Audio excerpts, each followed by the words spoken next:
Middlemarch by George Eliot, New York and Boston, H.M. Caldwell Company Publishers. To my dear husband, George Henry Lew, in this 19th year of our blessed union. Contents Book I Chapter 2 Chapter 3 Chapter 4 Chapter V Chapter 6 Chapter 7 Chapter 8 Chapter 9 Chapter X Chapter 11 Chapter 12 Book 2 Chapter 13 Chapter 14 Chapter 15 Chapter 16 Chapter 17 Chapter 18 Chapter 19 Chapter 20 Chapters XC Chapters XA Book 3 Chapters XC Chapters XF Chapter XXV Chapters XV Chapters XV Chapters XV Chapters X6 Chapter XXX Chapters XC Chapters XI Chapters XI Book 4 Chapters XV Chapter XXXV Chapters XV Chapters XV Chapters XV Chapters X6 Chapter XL Chapters Lee Chapters Le Book V Chapters Eliot Chapters Live Chapter XLV Chapters LV Chapters Levit Chapters Leviat Chapters Lix Chapter L Chapter Lee Chapter Lee Book 6 Chapter Live Chapter LV Chapter LV Chapter Levit Chapter Leviat Chapter Lix Chapter LX Chapter Luxi Chapter Luxa Book 7 Chapter Luxiat Chapter Luxiv Chapter LXV Chapter LuxV Chapter LuxVit Chapter LuxViat Chapter Lux6 Chapter LXX Chapter Luxi Book 8 Chapter Luxit Chapter Luxiat Chapter Luxiv Chapter LXXV Chapter LuxV Chapter LuxVit Chapter Luxviat Chapter Lux6 Chapter LXXX Chapter Luxi Prelude. Who that cares much to know the history of man, and how the mysterious mixture behaves under the varying experiments of time, has not dwelt, at least briefly, on the life of St. Teresa, has not smiled with some gentleness at the thought of the little girl walking forth one morning hand in hand with her still smaller brother, to go and seek martyrdom in the country of the Moors. Out they toddled from rugged villa, wide-eyed and helpless looking as two fawns, but with human hearts, already beating to a national idea, until domestic reality met them in the shape of uncles, and turned them back from their great resolve. That child pilgrimage was a fit beginning. Teresa's passionate, ideal nature demanded an epic life. What were many volumed romances of chivalry and the social conquests of a brilliant girl to her? Her flame quickly burned up that light fuel, and, fed from within, soared after some illimitable satisfaction, some object which would never justify weariness, which would reconcile self-despair with the rapturous consciousness of life beyond self. She found her epos in the reform of a religious order. That Spanish woman who lived 300 years ago was certainly not the last of her kind. Many theirs have been born who found for themselves no epic life wherein there was a constant unfolding of far resonant action, perhaps only a life of mistakes, the offspring of a certain spiritual grandeur ill-matched with the meanness of opportunity, perhaps a tragic failure which found no sacred poet and sank unwept into oblivion. With dim lights and tangled circumstance they tried to shape their thought and deed in noble agreement, but after all, to common eyes their struggle seemed mere inconsistency and formlessness, for these later-born theirs were helped by no coherent social faith and order which could perform the function of knowledge for the ardently willing soul. Their ardour alternated between a vague ideal and the common yearning of womanhood, so that the one was disapproved as extravagance, and the other condemned as lapse. Some have felt that these blundering lives are due to the inconvenient indefiniteness with which the Supreme Power has fashioned the natures of women. If there were one level of feminine incompetence as strict as the ability to count three and no more, the social lot of women might be treated with scientific certitude. Meanwhile, the indefiniteness remains, and the limits of variation are really much wider than anyone would imagine from the sameness of women's coiffure and the favourite love stories in prose and verse.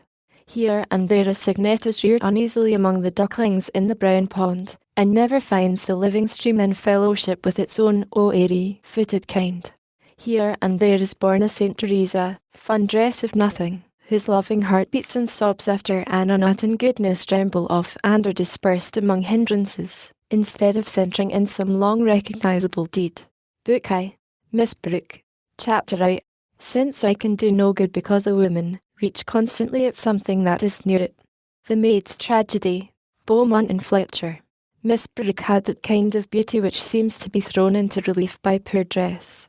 Her hand and wrist were so finely formed that she could wear sleeves not less bare of style than those in which the Blessed Virgin appeared to Italian painters, and her profile as well as her stature and bearing seemed to gain the more dignity from her plain garments, which by the side of provincial fashion gave her the impressiveness of a fine quotation from the Bible, or from one of her elder poets. in a paragraph of today's newspaper.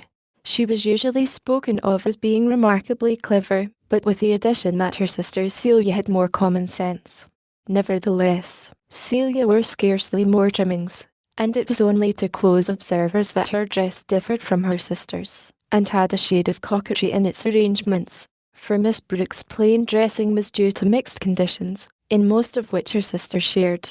The pride of being ladies had something to do with it. The Brooke connections, though not exactly aristocratic, were unquestionably good. If you inquired backward for a generation or two, you would not find any yard measuring or parcel tying forefathers anything lower than an admiral or a clergyman. And there was even an ancestor discernible as a Puritan gentleman who served under Cromwell, but afterwards conformed, and managed to come out of all political troubles as the proprietor of a respectable family estate. Young women of such birth, living in a quiet country house, and attending a village church hardly larger than a parlour, naturally regarded frippery as the ambition of a huckster's daughter. Then there was well-bred economy, which in those days made show and dress the first item to be deducted from when any margin was required for expenses more distinctive of rank. Such reasons would have been enough to account for plain dress, quite apart from a religious feeling, but in Miss Brooke's case, religion alone would have determined it, and Celia mildly acquiesced in all her sister's sentiments, only infusing them with the common sense which is able to accept momentous doctrines without any eccentric agitation. Dorothy knew many passages of Pascal's Pensies and of Jeremy Taylor by heart, and to her the destinies of mankind, seen by the light of Christianity, made the solicitudes of feminine fashion appear an occupation for Bedlam. She could not reconcile the anxieties of a spiritual life involving eternal consequences, with a keen interest in gimp and artificial protrusions of drapery. Her mind was theoretic, and yearned by its nature after some lofty conception of the world which might frankly include the parish of Tipton and her own rule of conduct there. She was enamoured of intensity and greatness, and rash in embracing whatever seemed to her to have those aspects, likely to seek martyrdom, to make retractations, and then to incur martyrdom after all in a quarter where she had not sought it. Certainly such elements in the character of a marriageable girl tended to interfere with her lot, and hinder it from being decided according to custom, by good looks, vanity, and merely canine affection. With all this, she, the elder of the sisters, was not yet 20, and they had both been educated since they were about 12 years old and had lost their parents, on plans at once narrow and promiscuous, first in an English family and afterwards in a Swiss family at Lausanne, their bachelor uncle and guardian trying in this way to remedy the disadvantages of their orphaned condition. It was hardly a year since they had come to live at Tipton Grange with their uncle, a man nearly 60, of acquiescent temper, miscellaneous opinions, and uncertain vote. He had travelled in his younger years, and was held in this part of the county to have contracted a too rambling habit of mind. Mr. Brooke's conclusions were as difficult to predict as the weather. It was only safe to say that he would act with benevolent intentions, and that he would spend as little money as possible in carrying them out. For the most gluttonously indefinite minds enclose some hard grains of habit, and a man has been seen lax about all his own interests except the retention of his snuff-box, concerning which he was watchful, suspicious, and greedy of clutch. In Mr. Brooke the hereditary strain of Puritan energy was clearly in abeyance, but in his niece Dorothy it glowed alike through faults and virtues, turning sometimes into impatience of her uncle's talk or his way of letting things be on his estate, and making her long all the more for the time when she would be of age and have some command of money for generous schemes. She was regarded as an heiress, for not only had the sisters 700 a year each from their parents, but if Dorothy married and had a son, that son would inherit Mr. Brooke's estate, presumably worth about 3,000 a year, a rental which seemed wealth to provincial families. Still discussing Mr. Peel's late conduct on the Catholic question, innocent of future goldfields, and of the gorgeous plutocracy which has so nobly exalted the necessities of genteel life. And how should Dorothea not marry? A girl so handsome and with such prospects. Nothing could hinder it but her love of extremes, and her insistence on regulating life according to notions which might cause a wary man to hesitate before he made her an offer, or even might lead her at last to refuse all offers. a young lady of some birth and fortune, who knelt suddenly down on a brick floor by the side of a sick labourer and prayed fervidly as if she thought herself living in the time of the apostles, who had strange whims of fasting like a papist, and of sitting up at night to read old theological books. Such a wife might awaken you some fine morning with a new scheme for the application of her income which would interfere with political economy and the keeping of saddle horses. A man would naturally think twice before he risked himself in such fellowship. Women were expected to have weak opinions, but the great safeguard of society and of domestic life was that opinions were not acted on. Sane people did what their neighbours did, so that if any lunatics were at large, one might know and avoid them. The rural opinion about the new young ladies, even among the cottagers, was generally in favour of Celia as being so amiable and innocent-looking, while Miss Brooke's large eyes seemed, like her religion, too unusual and striking. Poor Dorothea, compared with her, the innocent-looking Celia was knowing and worldly wise, so much subtler is a human mind than the outside issues which make a sort of blazonry or clock face for it. Yet those who approached Dorothea, though prejudiced against her by this alarming hearsay, found that she had a charm unaccountably reconcilable with it.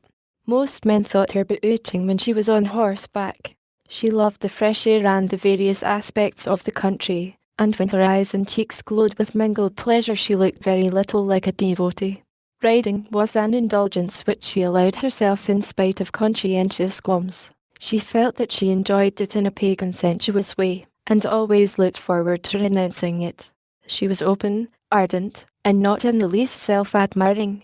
Indeed, it was pretty to see how her imagination adorned her sister Celia with attractions altogether superior to her own, and if any gentleman appeared to come to the Grange from some other motive than that of seeing Mr. Brooke, she concluded that he must be in love with Celia. Sir James Stam, for example, whom she constantly considered from Celia's point of view, inwardly debating whether it would be good for Celia to accept him. That he should be regarded as a suitor to herself would have seemed to her a ridiculous irrelevance. Dorothea, with all her eagerness to know the truths of life, retained very childlike ideas about marriage. She felt sure that she would have accepted the judicious Hooker, if she had been born in time to save him from the wretched mistake he made in matrimony, or John Milton when his blindness had come on, or any of the other great men whose odd habits it would have been glorious piety to endure. But an amiable handsome baronet, who said exactly to her remarks even when she expressed uncertainty, how could he affect her as a lover? The really delightful marriage must be the where your husband was a sort of father, and could teach you even Hebrew, if you wished it. These peculiarities of Dorothy's character caused Mr. Brooke to be all the more blamed in neighbouring families for not securing some middle-aged lady as guide and companion to his nieces. But he himself dreaded so much the sort of superior woman likely to be available for such a position, that he allowed himself to be dissuaded by Dorothy's objections, and was in this case brave enough to defy the world. That is to say, Mrs. Cadwallader, the rector's wife, and the small group of gentry with whom he visited in the northeast corner of Loamshire. So Miss Brooke presided in her uncle's household, and did not at all dislike her new authority, with the homage that belonged to it. Sir James Stam was going to dine at the Grange today with another gentleman whom the girls had never seen, and about whom Dorothea felt some venerating expectation. This was the Reverend Edward Casaubon, noted in the county as a man of profound learning, understood for many years to be engaged on a great work concerning religious history, also as a man of wealth enough to give lustre to his piety, and having views of his own which were to be more clearly ascertained on the publication of his book. His very name carried an impressiveness hardly to be measured without a precise chronology of scholarship. Early in the day Dorothea had returned from the infant school which she had set going in the village, and was taking her usual place in the pretty sitting-room which divided the bedrooms of the sisters, bent on finishing a plan for some buildings, a kind of work which she delighted in, when Celia, who had been watching her with a hesitating desire to propose something, said, "Dorothea, dear, if you don't mind, if you're not very busy, suppose we looked at Mamma's jewels today, and divided them. It is exactly 6 months today since Uncle gave them to you, and you have not looked at them yet." Celia's face had the shadow of a pouting expression in it, the full presence of the pout being kept back by an habitual law of Dorothea and principle. 2 associated facts which might show a mysterious electricity if you touch them incautiously. To her relief, Dorothy's eyes were full of laughter as she looked up. What a wonderful little almanac you are, Celia. Is it 6 calendar or 6 lunar months? It is the last day of September now, and it was the 1st of April when Uncle gave them to you. You know, he said that he had forgotten them till then. I believe you have never thought of them since you locked them up in the cabinet here. Well, dear, we should never wear them. You know. Dorothea spoke in a full cordial tone, half caressing, half explanatory. She had her pencil in her hand, and was making tiny side plans on a margin. Celia coloured, and looked very grave. I think, dear, we are wanting in respect to Mamma's memory, to put them by and take no notice of them. And, she added, after hesitating a little, with a rising sob of mortification, necklaces are quite usual now, and Madame Ponkin, who was stricter in some things even than you are, used to wear ornaments. And Christians generally, surely there are women in heaven now who wore jewels. Celia was conscious of some mental strength when she really applied herself to argument. You would like to wear them, exclaimed Dorothea, an air of astonished discovery animating her whole person with the dramatic action which she had caught from the very Madame Ponkin who wore the ornaments. Of course, then, let us have them out. Why did you not tell me before? But the keys, the keys. She pressed her hands against the sides of her head and seemed to despair of her memory. They're here, said Celia, with whom this explanation had been long meditated and prearranged. Pray open the large drawer of the cabinet and get out the jewel box. The casket was soon open before them, and the various jewels spread out, making a bright parterre on the table.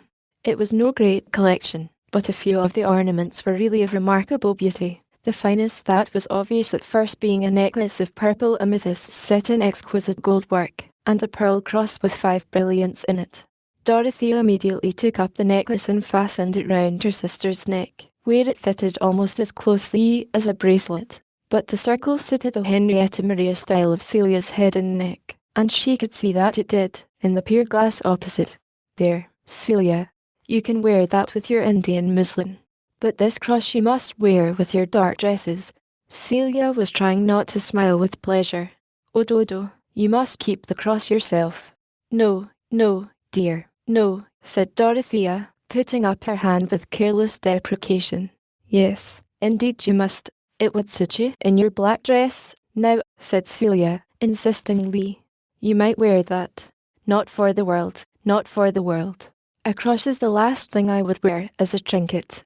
Dorothea shuddered slightly. Then you will think it wicked in me to wear it, said Celia, uneasily.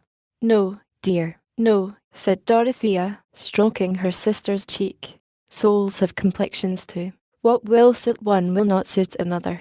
But you might like to keep it for Mamma's sake. No, I have other things of Mamma's, her sandalwood box which I am so fond of, plenty of things. In fact, they are all yours, dear. We need discuss them no longer. There, take away your property. Celia felt a little hurt. There was a strong assumption of superiority in this puritanic toleration, hardly less trying to the blown flesh of an unenthusiastic sister than a puritanic persecution. But how can I wear ornaments if you, who are the elder sister, will never wear them? Nay, Celia, that is too much to ask, that I should wear trinkets to keep you in countenance. If I were to put on such a necklace as that, I should feel as if I had been pirouetting. The world would go around with me, and I should not know how to walk. Celia had unclasped the necklace and drawn it off. It would be a little tight for your neck. Something to lie down and hang would suit you better, she said, with some satisfaction. The complete unfitness of the necklace from all points of view for Dorothea made Celia happier in taking it.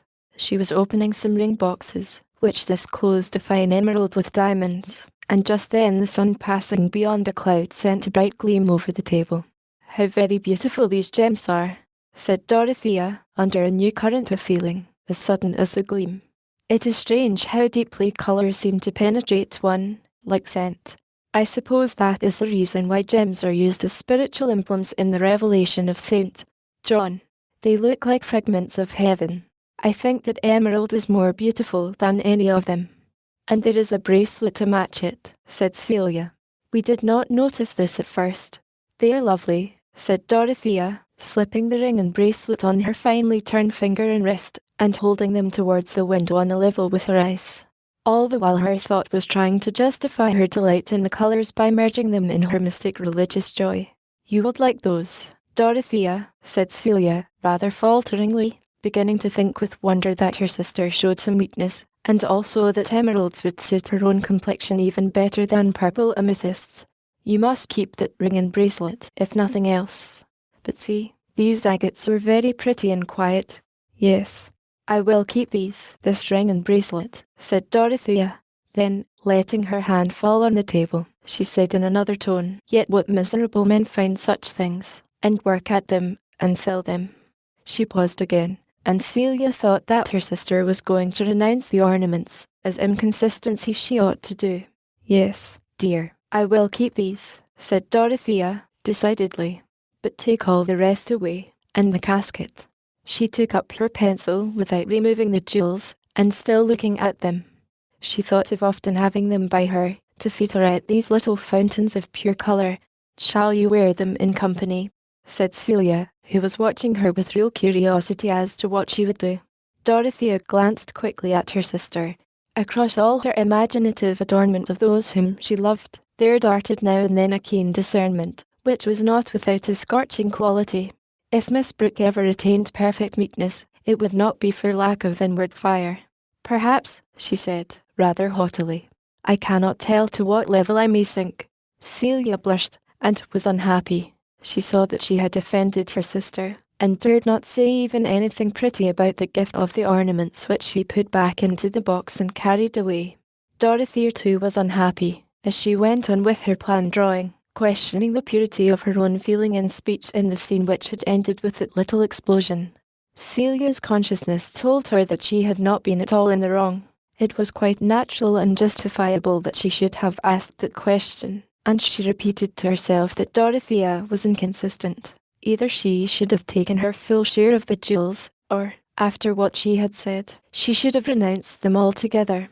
I am sure, at least, I trust, thought Celia, that the wearing of a necklace will not interfere with my prayers, and I do not see that I should be bound by Dorothy's opinions now we are going into society, though of course she herself ought to be bound by them. But Dorothy is not always consistent. Thus Celia, mutely bending over her tapestry, until she heard her sister calling her. Here, Kitty, come and look at my plan. I shall think I am a great architect, if I have not got incompatible stairs and fireplaces. As Celia bent over the paper, Dorothea put her cheek against her sister's arm caressingly. Celia understood the action. Dorothea saw that she had been in the wrong, and Celia pardoned her. Since they could remember, there had been a mixture of criticism and awe in the attitude of Celia's mind towards her elder sister. The younger had always worn a yoke, but is there any yoked creature without its private opinions? Chapter 2. Dime. No sequel caballero que hache nosotros fin sobre un caballo rodado que trae puesto en la cabeza un yelmo de oro. Lo que vio y columbro, respondió Sancho, no es sino un hombre sobre un asno pardo como el mío, que trae sobre la cabeza una cosa que relumbra. Pues es el yelmo de Mambrino, dijo Don Quixote. Cervantes. Seest thou not yon cavalier who cometh towards us on a dapple grey steed, and weareth a golden helmet? What I see, answered Sancho, is nothing but a man on a grey ass like my own, who carries something shiny on his head. Just so, answered Don Quixote, and that resplendent object is the helmet of Mambrino. Sir Humphrey Davy, said Mr. Brooke, over the soup, in his easy smiling way, taking up Sir James Stam's remark that he was studying Davy's agricultural chemistry.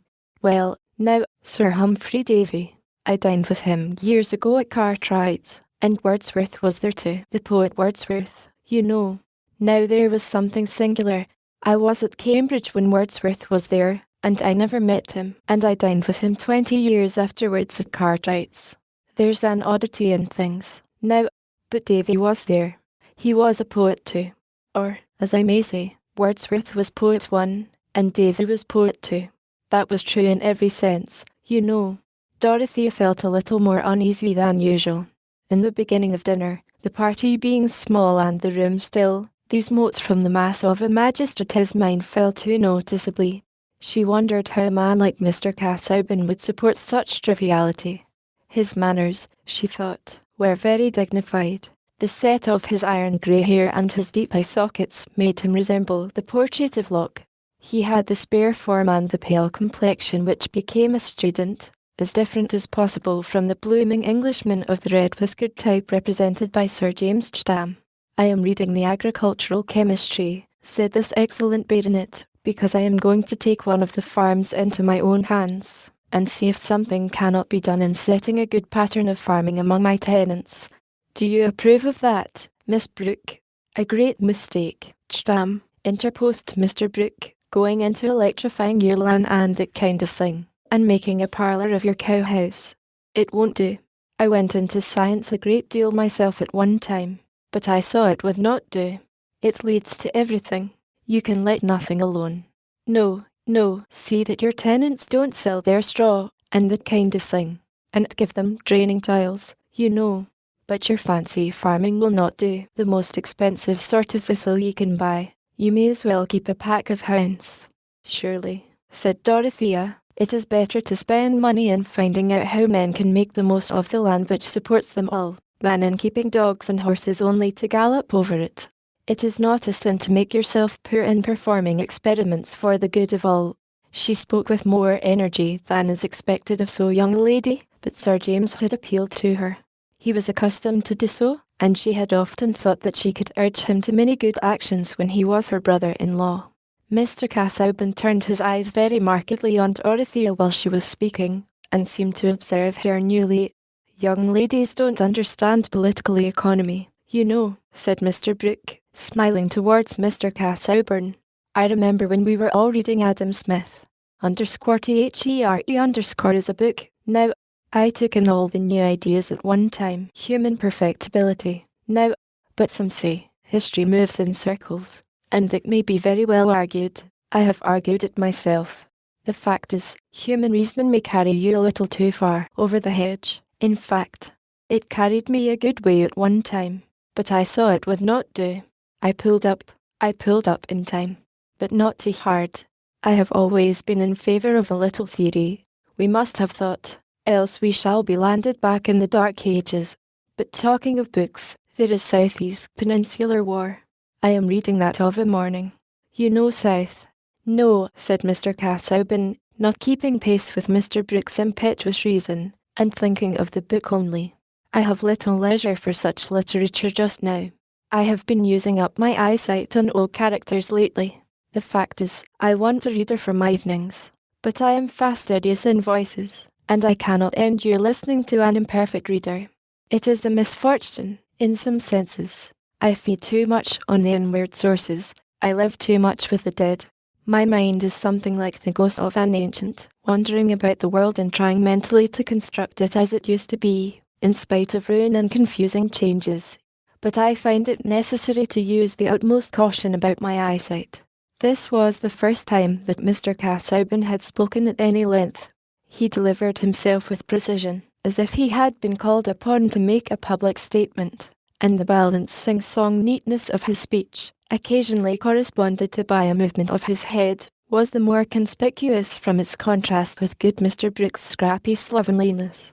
Dorothea said to herself that Mr. Casaubon was the most interesting man she had ever seen, not excepting even Monsieur Eliot, the Vaudois clergyman who had given conferences on the history of the Waldenses. To reconstruct a past world, doubtless with a view to the highest purposes of truth. What a work to be in any way present at, to assist in, though only as a lamp holder. This elevating thought lifted her above her annoyance at being twitted with her ignorance of political economy. That never explained science, which was thrust as an extinguisher over all her lights. "But you're fond of riding, Miss Brooke," Sir James presently took an opportunity of saying. "I should have thought you would enter a little into the pleasures of hunting. I wish you would let me send over a chestnut horse for you to try. It has been trained for a lady. I saw you on Saturday cantering over the hill on a nag not worthy of you. My groom shall bring Corydon for you every day, if you will only mention the time." "Thank you, you're very good. I mean to give up riding. I shall not ride any more, said Dorothea, urged to this brusque resolution by a little annoyance that Sir James would be soliciting her attention when she wanted to give it all to Mr. Casaubon. No, that is too hard, said Sir James, in a tone of reproach that showed strong interest. Your sister is given to self-mortification, is she not? He continued, turning to Celia, who sat at his right hand. I think she is, said Celia, feeling afraid lest she should say something that would not please her sister, and blushing as prettily as possible above her necklace. She likes giving up. If that were true, Celia, my giving up would be self-indulgence, not self-mortification. But there may be good reasons for choosing not to do what is very agreeable, said Dorothea. Mr. Brooke was speaking at the same time, but it was evident that Mr. Casaubon was observing Dorothea, and she was aware of it. Exactly, said Sir James. You give up from some high, generous motive. No, indeed, not exactly. I did not say that of myself, answered Dorothea, reddening. And like Celia, she rarely blushed, and only from high delight or anger. At this moment she felt angry with the perverse Sir James. Why did he not pay attention to Celia, and leave her to listen to Mr. Casaubon? If that learned man would only talk, instead of allowing himself to be talked by Mr. Brooke, who was just then informing him that the Reformation either meant something or it did not, that he himself was a Protestant to the core, but that Catholicism was a fact, and as to refusing an acre of your ground for a Romanist chapel, all men needed the bridle of religion, which, properly speaking, was the dread of a hereafter. I made a great study of theology at one time, said Mr. Brooke, as if to explain the insight just manifested. I know something of all schools. I knew Wilberforce in his best days. Do you know Wilberforce? Mr. Casaubon said, no. Well, Wilberforce was perhaps not enough of a thinker, but if I went into Parliament, as I have been asked to do, I should sit on the independent bench, as Wilberforce did, and work at philanthropy. Mr. Casaubon bowed, and observed that it was a wide field. Yes, said Mr. Brooke, with an easy smile, but I have documents. I began a long while ago to collect documents. They want arranging, but when a question has struck me, I have written to somebody and got an answer. I have documents at my back. But now, how do you arrange your documents? In pigeonholes partly, said Mr. Casaubon, with rather a startled air of effort. Ah, pigeonholes will not do. I have tried pigeonholes, but everything gets mixed in pigeonholes. I never know whether a paper is an A or Z. I wish you would let me sort your papers for you, uncle, said Dorothea. I would letter them all, and then make a list of subjects under each letter. Mr. Casaubon gravely smiled approval, and said to Mr. Brooke, you have an excellent secretary at hand, you perceive. No, no, said Mr. Brooke, shaking his head. I cannot let young ladies meddle with my documents. Young ladies are too flighty. Dorothea felt hurt. Mr. Casaubon would think that her uncle had some special reason for delivering this opinion, whereas the remark lay in his mind as lightly as the broken wing of an insect among all the other fragments there, and a chance current had sent it alighting on her. When the two girls were in the drawing-room alone, Celia said, how very ugly Mr. Casaubon is. Celia, he is one of the most distinguished-looking men I ever saw. He is remarkably like the portrait of Locke. He has the same deep eye sockets. Had Locke those two white moles with hairs on them? Oh, I dare say. When people of a certain sort looked at him, said Dorothea, walking away a little. Mr. Casaubon is so sallow. All the better. I suppose you admire a man with the complexion of a cock-and-daly. Dodo, exclaimed Celia, looking after her in surprise. I never heard you make such a comparison before. Why should I make it before the occasion came? It is a good comparison. The match is perfect. Miss Brooke was clearly forgetting herself, and Celia thought so. I wonder you show temper, Dorothea. It is so painful in you, Celia, that you will look at human beings as if they were merely animals with a toilet, and never see the great soul in a man's face. Has Mr. Casaubon a great soul? Celia was not without a touch of naive malice. Yes, I believe he has, said Dorothea, with the full voice of decision. Everything I see in him corresponds to his pamphlet on biblical cosmology. "He talks very little," said Celia. "There is no one for him to talk to." Celia thought privately, "Dorothea quite despises Sir James Stam. I believe she would not accept him." Celia felt that this was a pity. She had never been deceived as to the object of the baronet's interest. Sometimes, indeed, she had reflected that Dodo would perhaps not make a husband happy who had not her way of looking at things. And stifled in the depths of her heart was the feeling that her sister was too religious for family comfort. Notions and scruples were like spilled needles, making one afraid of treading, or sitting down, or even eating. When Miss Brooke was at the tea table, Sir James came to sit down by her, not having felt her mode of answering him at all offensive. Why should he? He thought it probable that Miss Brooke liked him, and manners must be very marked indeed before they cease to be interpreted by preconceptions either confident or distrustful. She was thoroughly charming to him, but of course he theorized a little about his attachment. He was made of excellent human dough, and had the rare merit of knowing that his talents, even if let loose, would not set the smallest stream in the county on fire. Hence he liked the prospect of a wife to whom he could say, "What shall we do about this or that?" who could help her husband out with reasons, and would also have the property qualification for doing so. As to the excessive religiousness alleged against Miss Brooke, he had a very indefinite notion of what it consisted in, and thought that it would die out with marriage. In short, he felt himself to be in love in the right place, and was ready to endure a great deal of predominance, which, after all, a man could always put down when he liked. Sir James had no idea that he should ever like to put down the predominance of this handsome girl, in whose cleverness he delighted. Why not?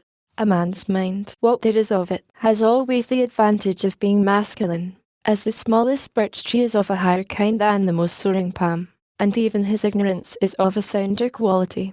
Sir James might not have originated this estimate, but a kind providence furnishes the limpus personality with a little gum or starch in the form of tradition. "Let me hope that you will rescind the resolution about the horse, Miss Brooke," said the persevering admirer. "I assure you, riding is the most healthy of exercises." "I am aware of it," said Dorothea, coldly. "I think it would do Celia good if she would take to it. But you're such a perfect horsewoman." "Excuse me, I have had very little practice, and I should be easily thrown." "Then that is a reason for more practice. Every lady ought to be a perfect horsewoman, that she may accompany her husband. You see how widely we differ, Sir James. I have made up my mind that I ought not to be a perfect horsewoman, and so I should never correspond to your pattern of a lady." Dorothea looked straight before her, and spoke with cold brusquerie, very much with the air of a handsome boy, in amusing contrast with the solicitous amiability of her admirer. "I should like to know your reasons for this cruel resolution. It is not possible that you should think horsemanship wrong. It is quite possible that I should think it wrong for me." "Oh, why?" said Sir James, in a tender tone of remonstrance. Mr. Casaubon had come up to the table, teacup in hand, and was listening. "We must not inquire too curiously into motives," he interposed, in his measured way. "Miss Brooke knows that they are apt to become feeble in the utterance, the aroma is mixed with the grosser air. We must keep the germinating grain away from the light." Dorothea coloured with pleasure, and looked up gratefully to the speaker. Here was a man who could understand the higher inward life, and with whom there could be some spiritual communion, nay, who could illuminate principle with the widest knowledge, a man whose learning almost amounted to a proof of whatever he believed. Dorothy's inferences may seem large, but really life could never have gone on at any period but for this liberal allowance of conclusions, which has facilitated marriage under the difficulties of civilization. Has anyone ever pinched into its perilous smallness the cobweb of pre-matrimonial acquaintanceship? "Certainly," said good Sir James. "Miss Brooke shall not be urged to tell reasons she would rather be silent upon. I am sure her reasons would do her honour." He was not in the least jealous of the interest with which Dorothy had looked up at Mr. Casaubon. It never occurred to him that a girl to whom he was meditating an offer of marriage could care for a dried bookworm towards 50, except, indeed, in a religious sort of way, as for a clergyman of some distinction. However, since Miss Brooke had become engaged in a conversation with Mr. Casaubon about the Vaudois clergy, Sir James betook himself to Celia, and talked to her about her sister, spoke of a house in town, and asked whether Miss Brooke disliked London. Away from her sister, Celia talked quite easily, and Sir James said to himself that the second Miss Brooke was certainly very agreeable as well as pretty, though not, as some people pretended, more clever and sensible than the elder sister. He felt that he had chosen the one who was in all respects the superior, and a man naturally likes to look forward to having the best. He would be the very maelstrom of bachelors who pretended not to expect it. Chapter 3. Say, Goddess, what ensued, when Raphael, the affable archangel. Eve the story heard attentive, and was filled with admiration and deep muse, to hear of things so high and strange. Paradise Lost, B.V. If it had really occurred to Mr. Casaubon to think of Miss Brooke as a suitable wife for him, the reasons that might induce her to accept him were already planted in her mind, and by the evening of the next day the reasons had budded and bloomed. For they had had a long conversation in the morning, while Celia, who did not like the company of Mr. Casaubon's moles and salness, had escaped to the vicarage to play with the curate's ill-shod but merry children. Dorothea by this time had looked deep into the ungauged reservoir of Mr. Casaubon's mind, seeing reflected there in vague labyrinthine extension every quality she herself brought, had opened much of her own experience to him, and had understood from him the scope of his great work, also of attractively labyrinthine extent, for he had been as instructive as Milton's affable archangel, and with something of the arch-angelic manner he told her how he had undertaken to show what indeed had been attempted before, but not with that thoroughness, justice of comparison, and effectiveness of arrangement at which Mr. Casaubon aimed, that all the mythical systems or erratic mythical fragments in the world were corruptions of a tradition originally revealed. Having once mastered the true position and taken a firm footing there, the vast field of mythical constructions became intelligible, nay, luminous with the reflected light of correspondences. But to gather in this great harvest of truth was no light or speedy work. His notes already made a formidable range of volumes, but the crowning task would be to condense these voluminous still accumulating results and bring them, like the earlier vintage of Hippocratic books, to fit a little shelf. In explaining this to Dorothea, Mr. Casaubon expressed himself nearly as he would have done to a fellow student, for he had not two styles of talking at command. It is true that when he used a Greek or Latin phrase he always gave the English with scrupulous care, but he would probably have done this in any case. A learned provincial clergyman is accustomed to think of his acquaintances as of lords, knights, and other noble and worthy men, that con Latin but litio. Dorothea was altogether captivated by the wide embrace of this conception. Here was something beyond the shallows of ladies' school literature. Here was a living Bossuet, whose work would reconcile complete knowledge with devoted piety. Here was a modern Augustine who united the glories of doctor and saint. The sanctity seemed no less clearly marked than the learning, for when Dorothea was impelled to open her mind on certain themes which she could speak of to no one whom she had before seen at Tipton, especially on the secondary importance of ecclesiastical forms and articles of belief compared with its spiritual religion, that submergence of self and communion with divine perfection which seemed to her to be expressed in the best Christian books of widely distant ages, she found in Mr. Casaubon a listener who understood her at once, who could assure her of his own agreement with that view when duly tempered with wise conformity, and could mention historical examples before unknown to her. "He thinks with me," said Dorothea to herself, "or rather, he thinks the whole world of which my thought is but a poor two-o-penny mirror. And his feelings too, his whole experience, what a lake compared with my little pool." Miss Brooke argued from words and dispositions not less unhesitatingly than other young ladies of her age. Signs are small measurable things, but interpretations are illimitable, and in girls of sweet, ardent nature, every sign is apt to conjure up wonder, hope, belief, vast as a sky, and coloured by a diffused thimbleful of matter in the shape of knowledge. They are not always too grossly deceived, for Sinbad himself may have fallen by good luck on a true description, and wrong reasoning sometimes lands poor mortals in right conclusions. Starting a long way off the true point, and proceeding by loops and zigzags, we now and then arrive just where we ought to be. Because Miss Brooke was hasty in her trust, it is not therefore clear that Mr. Casaubon was unworthy of it. He stayed a little longer than he had intended, on a slight pressure of invitation from Mr. Brooke, who offered no bait except his own documents on machine breaking and rick burning.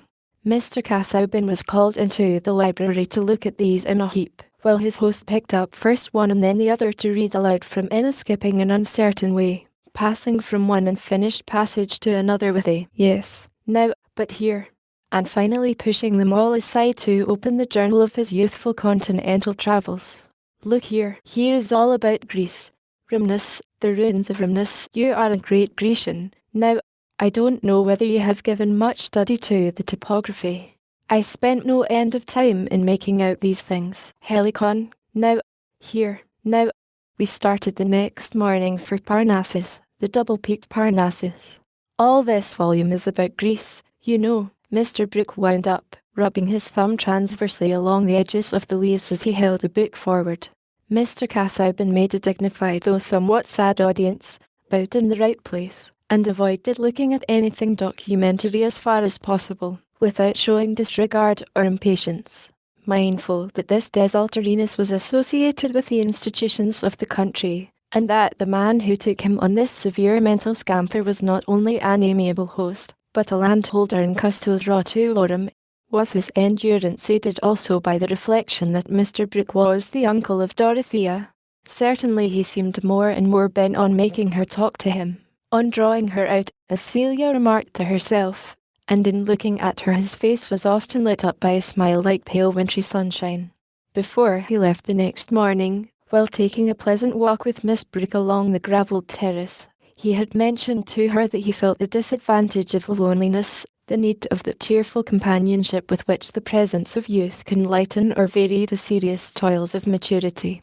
And he delivered this statement with as much careful precision as if he had been a diplomatic envoy whose words would be attended with results. Indeed, Mr. Casaubon was not used to expect that he should have to repeat or revise his communications of a practical or personal kind. The inclinations which he had deliberately stated on the today of October he would think it enough to refer to by the mention of the date, judging by the standard of his own memory, which was a volume where a vide supra could serve instead of repetitions, and not the ordinary long-used blotting book which only tells of forgotten writing. But in this case Mr. Casaubon's confidence was not likely to be falsified, for Dorothea heard and retained what he said with the eager interest of a fresh young nature to which every variety in experience is an epoch. It was 3 o'clock in the beautiful breezy autumn day when Mr. Casaubon drove off to his rectory at Flowick, only 5 miles from Tipton, and Dorothea, who had on her bonnet and shawl, hurried along the shrubbery and across the park that she might wander through the bordering wood with no other visible companionship than that of Monk, the great St. Bernard dog, who always took care of the young ladies in their walks. There had risen before her the girl's vision of a possible future for herself to which she looked forward with trembling hope, and she wanted to wander on in the visionary future without interruption. She walked briskly in the brisk air, the colour rose in her cheeks, and her straw bonnet, which her contemporaries might look at with conjectural curiosity as at an obsolete form of basket, fell a little backward. She would perhaps be hardly characterized enough if it were omitted that she wore her brown hair flatly braided and coiled behind so as to expose the outline of her head in a daring manner at a time when public feeling required the meagreness of nature to be dissimulated by tall barricades of frizzed curls and bouse, never surpassed by any great race except the Fijian. This was a trait of Miss Brooke's asceticism, but there was nothing of an ascetic's expression in her bright full eyes as she looked before her, not consciously seeing, but absorbing into the intensity of her mood, the solemn glory of the afternoon with its long swathes of light between the far-off rows of limes, whose shadows touched each other. All people, young or old, that is, all people in those ante-reform times, would have thought her an interesting object if they had referred the glow in her eyes and cheeks to the newly awakened ordinary images of young love. The illusions of Chloe about Strephon have been sufficiently consecrated in poetry, as the pathetic loveliness of all spontaneous trust ought to be. Miss Pippin adoring young Pumpkin, and dreaming along endless vistas of unwearying companionship, was a little drama which never tired our fathers and mothers, and had been put into all costumes. Let but Pumpkin have a figure which would sustain the disadvantages of the short-waisted swallowtail, and everybody felt it not only natural but necessary to the perfection of womanhood, that a sweet girl should be at once convinced of his virtue, his exceptional ability, and above all, his perfect sincerity. But perhaps no persons then living, certainly none in the neighbourhood of Tipton, would have had a sympathetic understanding for the dreams of a girl whose notions about marriage took their colour entirely from an exalted enthusiasm about the ends of life, an enthusiasm which was lit chiefly by its own fire, and included neither the niceties of the trousseau, the pattern of plate, nor even the honours and sweet joys of the blooming matron. It had now entered Dorothy's mind that Mr. Casaubon might wish to make her his wife, and the idea that he would do so touched her with a sort of reverential gratitude. How good of him! Nay, it would be almost as if a winged messenger had suddenly stood beside her path and held out his hand towards her. For a long while she had been oppressed by the indefiniteness which hung in her mind, like a thick summer haze, over all her desire to make her life greatly effective. What could she do? What ought she to do? She, hardly more than a budding woman, but yet with an active conscience and a great mental need, not to be satisfied by a girlish instruction comparable to the nibblings and judgments of a discursive mouse. With some endowment of stupidity and conceit, she might have thought that a Christian young lady of fortune should find her ideal of life in village charities, patronage of the humbler clergy, the perusal of female scripture characters, unfolding the private experience of Sarah under the old dispensation, and Orcus under the new, and the care of her soul over her embroidery in her own boudoir, with a background of prospective marriage to a man who, if less strict than herself, as being involved in affairs religiously inexplicable, might be prayed for and seasonably exhorted. From such contentment poor Dorothea was shut out. The intensity of her religious disposition, the coercion it exercised over her life, was but one aspect of a nature altogether ardent, theoretic, and intellectually consequent, and with such a nature struggling in the bands of a narrow teaching, hemmed in by a social life which seemed nothing but a labyrinth of petty courses, a walled-in maze of small paths that led nowhither, the outcome was sure to strike others as at once exaggeration and inconsistency. The thing which seemed to her best, she wanted to justify by the completest knowledge, and not to live in a pretended admission of rules which were never acted on. Into this soul hunger as yet all her youthful passion was poured. The union which attracted her was one that would deliver her from her girlish subjection to her own ignorance, and give her the freedom of voluntary submission to a guide who would take her along the grandest path. I should learn everything then, she said to herself, still walking quickly along the bridle road through the wood. It would be my duty to study that I might help him the better in his great works. There would be nothing trivial about our lives. Everyday things with us would mean the greatest things. It would be like marrying Pascal. I should learn to see the truth by the same light as great men have seen it by. And then I should know what to do. When I got older, I should see how it was possible to lead a grand life here, now in England. I don't feel sure about doing good in any way now. Everything seems like going on a mission to a people whose language I don't know. Unless it were building good cottages, there can be no doubt about that. Oh, I hope I should be able to get the people well housed in Lowick. I will draw plenty of plans while I have time. Dorothea checked herself suddenly with self-rebuke for the presumptuous way in which she was reckoning on uncertain events, but she was spared any inward effort to change the direction of her thoughts by the appearance of a cantering horseman round a turning of the road. The well-groomed chestnut horse and two beautiful setters could leave no doubt that the rider was Sir James Stam. He discerned Dorothea, jumped off his horse at once, and, having delivered it to his groom, advanced towards her with something white on his arm, at which the two setters were barking in an excited manner. "How delightful to meet you, Miss Brooke," he said, raising his hat and showing his sleekly waving blonde hair.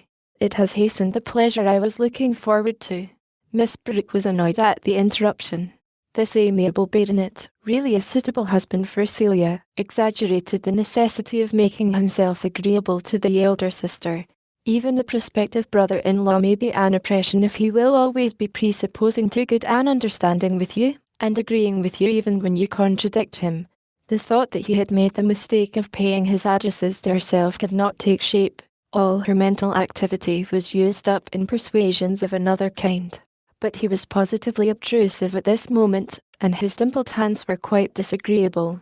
Her roused temper made her colour deeply, as she returned his greeting with some haughtiness. Sir James interpreted the heightened colour in the way most gratifying to himself, and thought he never saw Miss Brooke looking so handsome. "I have brought a little petitioner," he said, "or rather, I have brought him to see if he will be approved before his petition is offered." He showed the white object under his arm, which was a tiny Maltese puppy, one of nature's most naive toys. "It is painful to me to see these creatures that are bred merely as pets," said Dorothea, whose opinion was forming itself that very moment, as opinions will, under the heat of irritation. "Oh, why?" said Sir James, as they walked forward. "I believe all the petting that is given them does not make them happy. They are too helpless. Their lives are too frail. A weasel or a mouse that gets its own living is more interesting. I like to think that the animals about us have souls something like our own, and either carry on their own little affairs or can be companions to us, like Monk here. Those creatures are parasitic." "I am so glad I know that you do not like them," said good Sir James. "I should never keep them for myself, but ladies usually are fond of these Maltese dogs. Here, John, take this dog, will you?" The objectionable puppy, whose nose and eyes were equally black and expressive, was thus got rid of, since Miss Brooke decided that it had better not have been born. But she felt it necessary to explain. "You must not judge of Celia's feeling from mine. I think she likes these small pets. She had a tiny terrier once, which she was very fond of. It made me unhappy, because I was afraid of treading on it. I am rather short-sighted. You have your own opinion about everything, Miss Brooke, and it is always a good opinion." What answer was possible to such stupid complimenting? "Do you know, I envy you that," Sir James said, as they continued walking at the rather brisk pace set by Dorothea. "I don't quite understand what you mean. Your power of forming an opinion." "I can form an opinion of persons. I know when I like people. But about other matters, do you know, I have often a difficulty in deciding. One hears very sensible things said on opposite sides, or that seem sensible. Perhaps we don't always discriminate between sense and nonsense." Dorothea felt that she was rather rude. "Exactly," said Sir James. "But you seem to have the power of discrimination. On the contrary, I am often unable to decide. But that is from ignorance. The right conclusion is they're all the same, though I am unable to see it. I think there are few who would see it more readily. Do you know, Lovegood was telling me yesterday that she had the best notion in the world of a plan for cottages. Quite wonderful for a young lady, he thought. You had a real genius, to use his expression.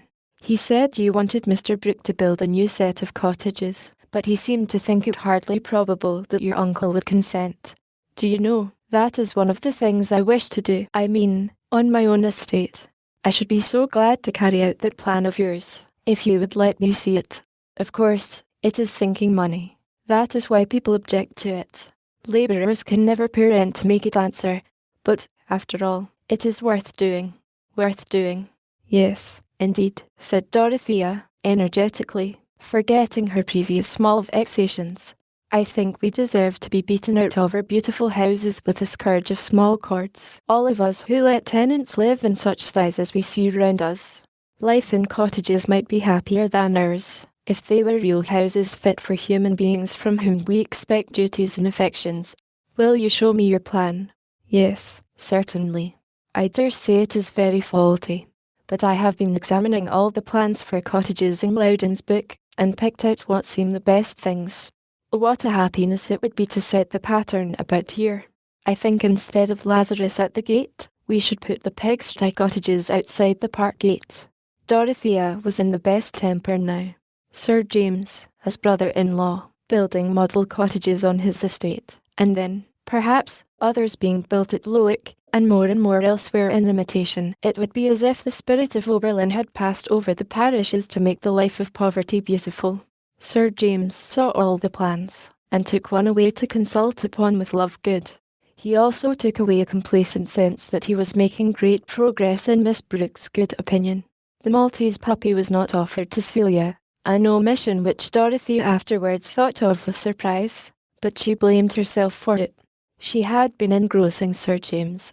After all, it was a relief that there was no puppy to tread upon. Celia was present while the plans were being examined and observed Sir James's illusion. He thinks that Dodo cares about him, and she only cares about her plans.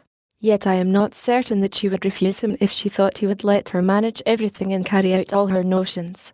And how very uncomfortable Sir James would be. I cannot bear notions. It was Celia's private luxury to indulge in this dislike. She dared not confess it to her sister in any direct statement, for that would be laying herself open to a demonstration that she was somehow or other at war with all goodness. But on safe opportunities, she had an indirect mode of making her negative wisdom tell upon Dorothea, and calling her down from her rhapsodic mood by reminding her that people were staring, not listening. Celia was not impulsive. What she had to say could wait, and came from her always with the same quiet staccato evenness. When people talked with energy and emphasis, she watched their faces and features merely. She never could understand how well-bred persons consented to sing and open their mouths in the ridiculous manner requisite for that vocal exercise. It was not many days before Mr. Casaubon paid a morning visit, on which he was invited again for the following week to dine and stay the night. Thus Dorothea had 3 more conversations with him, and was convinced that her first impressions had been just. He was all she had at first imagined him to be. Almost everything he had said seemed like a specimen from a mine, or the inscription on the door of a museum which might open on the treasures of past ages. And this trust in his mental wealth was all the deeper and more effective on her inclination because it was now obvious that his visits were made for her sake. This accomplished man condescended to think of a young girl, and take the pains to talk to her, not with absurd compliment, but with an appeal to her understanding, and sometimes with instructive correction. What delightful companionship! Mr. Casaubon seemed even unconscious that trivialities existed, and never handed round that small talk of heavy men which is as acceptable as stale bride cake brought forth with an odour of cupboard. He talked of what he was interested in, or else he was silent and bowed with sad civility. To Dorothea this was adorable genuineness, and religious abstinence from that artificiality which uses up the soul in the efforts of pretense. For she looked as reverently at Mr. Casaubon's religious elevation above herself as she did at his intellect and learning. He assented to her expressions of devout feeling, and usually with an appropriate quotation, he allowed himself to say that he had gone through some spiritual conflicts in his youth. In short, Dorothea saw that here she might reckon on understanding, sympathy, and guidance. On only one, of her favourite themes she was disappointed. Mr. Casaubon apparently did not care about building cottages, and diverted the talk to the extremely narrow accommodation which was to be hid in the dwellings of the ancient Egyptians, as if to check a too high standard. After he was gone, Dorothea dwelt with some agitation on this indifference of his, and her mind was much exercised with arguments drawn from the varying conditions of climate which modify human needs, and from the admitted wickedness of pagan despots. Should she not urge these arguments on Mr. Casaubon when he came again? But further reflection told her that she was presumptuous in demanding his attention to such a subject. He would not disapprove of her occupying herself with it in leisure moments, as other women expected to occupy themselves with their dress and embroidery, would not forbid it when. Dorothea felt rather ashamed as she detected herself in these speculations. But her uncle had been invited to go to Lowick to stay a couple of days. Was it reasonable to suppose that Mr. Casaubon delighted in Mr. Brooke's society for its own sake, either with or without documents? Meanwhile, that little disappointment made her delight the more in Sir James Stam's readiness to set on foot the desired improvements. He came much oftener than Mr. Casaubon, and Dorothea ceased to find him disagreeable since he showed himself so entirely in earnest, for he had already entered with much practical ability into Lovegood's estimates, and was charmingly docile. She proposed to build a couple of cottages, and transfer to families from their old cabins, which could then be pulled down, so that new ones could be built on the old sites. Sir James said, "Exactly," and she bore the word remarkably well.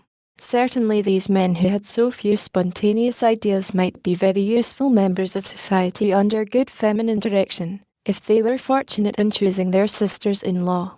It is difficult to say whether there was or was not a little wilfulness in her continuing blind to the possibility that another sort of choice was in question in relation to her. But her life was just now full of hope and action. She was not only thinking of her plans, but getting down learned books from the library and reading many things hastily, that she might be a little less ignorant in talking to Mr. Casaubon, all the while being visited with conscientious questionings whether she were not exalting these poor doings above measure and contemplating them with that self-satisfaction which was the last doom of ignorance and folly. Chapter 4. First Gent. Our deeds are fetters that we forge ourselves. 2d Gent. A. Truly. But I think it is the world that brings the iron. Sir James seems determined to do everything you wish, said Celia, as they were driving home from an inspection of the new building site. He is a good creature, and more sensible than anyone would imagine, said Dorothea, inconsiderately. You mean that he appears silly? No, no, said Dorothea, recollecting herself, and laying her hand on her sister's a moment, but he does not talk equally well on all subjects. I should think none but disagreeable people do, said Celia, in her usual purring way. They must be very dreadful to live with. Only think. At breakfast, and always. Dorothy laughed. Oh, Kitty, you are a wonderful creature. She pinched Celia's chin, being in the mood now to think her very winning and lovely, fit hereafter to be an eternal cherub, and if it were not doctrinally wrong to say so, hardly more in need of salvation than a squirrel. Of course people need not be always talking well. Only one tells the quality of their minds when they try to talk well. You mean that Sir James tries and fails? I was speaking generally. Why do you catechize me about Sir James? It is not the object of his life to please me. Now, Dodo, can you really believe that? Certainly. He thinks of me as a future sister, that is all. Dorothy had never hinted this before, waiting, from a certain shyness on such subjects which was mutual between the sisters, until it should be introduced by some decisive event. Celia blushed, but said at once, Pray do not make that mistake any longer, Dodo. When Tantripp was brushing my hair the other day, she said that Sir James's man knew from Mrs. Cadwallader's maid that Sir James was to marry the eldest Miss Brooke. How can you let Tantripp talk such gossip to you, Celia? Said Dorothea, indignantly, not the less angry because details asleep in her memory were now awakened to confirm the unwelcome revelation. You must have asked her questions. It is degrading. I see no harm at all in Tantripp's talking to me. It is better to hear what people say. You see what mistakes you make by taking up notions. I am quite sure that Sir James means to make you an offer, and he believes that you will accept him, especially since you have been so pleased with him about the plans. And Uncle too. I know he expects it. Everyone can see that Sir James is very much in love with you. The revulsion was so strong and painful in Dorothy's mind that the tears welled up and flowed abundantly. All her dear plans were embittered, and she thought with disgust of Sir James's conceiving that she recognised him as her lover. There was vexation too on account of Celia. How could he expect it? She burst forth in her most impetuous manner. I have never agreed with him about anything but the cottages. I was barely polite to him before, but you have been so pleased with him since then. He has begun to feel quite sure that you are fond of him. Fond of him, Celia. How can you choose such odious expressions? Said Dorothea, passionately. Dear me, Dorothea, I suppose it would be right for you to be fond of a man whom you accepted for a husband. It is offensive to me to say that Sir James could think I was fond of him. Besides, it is not the right word for the feeling I must have towards a man I would accept as a husband. Well, I'm sorry for Sir James. I thought it right to tell you, because you went on as you always do, never looking just where you are, and treading in the wrong place. You always see what nobody else sees. It is impossible to satisfy you, yet you never see what is quite plain. That's your way, Dodo. Something certainly gave Celia unusual courage, and she was not sparing the sister of whom she was occasionally in awe. Who can tell what just criticisms the cat may be passing on us beings of wider speculation? It is very painful, said Dorothea, feeling scourged. I can have no more to do with the cottages. I must be uncivil to him. I must tell him I will have nothing to do with them. It is very painful. Her eyes filled again with tears. Wait a little. Think about it. You know he is going away for a day or two to see his sister. There will be nobody besides Lovegood. Celia could not help relenting. Poor Dodo, she went on, in an amiable staccato. It is very hard. It is your favourite fad to draw plans. _FAD_ to draw plans. Do you think I only care about my fellow creatures' houses in the childish way? I may well make mistakes. How can one ever do anything nobly Christian, living among people with such petty thoughts? No more was said. Dorothea was too much jarred to recover her temper and behave so as to show that she admitted any error in herself. She was disposed rather to accuse the intolerable narrowness and the purblind conscience of the society around her. And Celia was no longer the eternal cherub, but a thorn in her spirit, a pink and white Niliphidian, worse than any discouraging presence in the Pilgrim's Progress. The fad of drawing plans. What was life worth? What great faith was possible when the whole effect of one's actions could be withered up into such parched rubbish as that? When she got out of the carriage, her cheeks were pale and her eyelids red. She was an image of sorrow, and her uncle who met her in the hall would have been alarmed, if Celia had not been close to her looking so pretty and composed, that he at once concluded Dorothy's dares to have their origin in her excessive religiousness. He had returned, during their absence, from a journey to the county town, about a petition for the pardon of some criminal. "Well, my dears," he said, kindly, as they went up to kiss him, "I hope nothing disagreeable has happened while I have been away." "No, uncle," said Celia, "we have been to Freshitt to look at the cottages. We thought you would have been at home to lunch." "I came by Lowick to lunch." "You didn't know I came by Lowick. And I have brought a couple of pamphlets for you, Dorothea, in the library, you know. They lay on the table in the library." It seemed as if an electric stream went through Dorothea, thrilling her from despair into expectation. They were pamphlets about the early church. The oppression of Celia, Tantrip, and Sir James was shaken off, and she walked straight to the library. Celia went upstairs. Mr. Brooke was detained by a message, but when he re-entered the library, he found Dorothea seated and already deep in one of the pamphlets which had some marginal manuscript of Mr. Casaubon's, taking it in as eagerly as she might have taken in the scent of a fresh bouquet after a dry, hot, dreary walk. She was getting away from Tipton and Freshitt, and her own sad liability to tread in the wrong places on her way to the New Jerusalem. Mr. Brooke sat down in his armchair, stretched his legs towards the wood fire, which had fallen into a wondrous mass of glowing dais between the dogs, and rubbed his hands gently, looking very mildly towards Dorothea, but with a neutral leisurely air, as if he had nothing particular to say.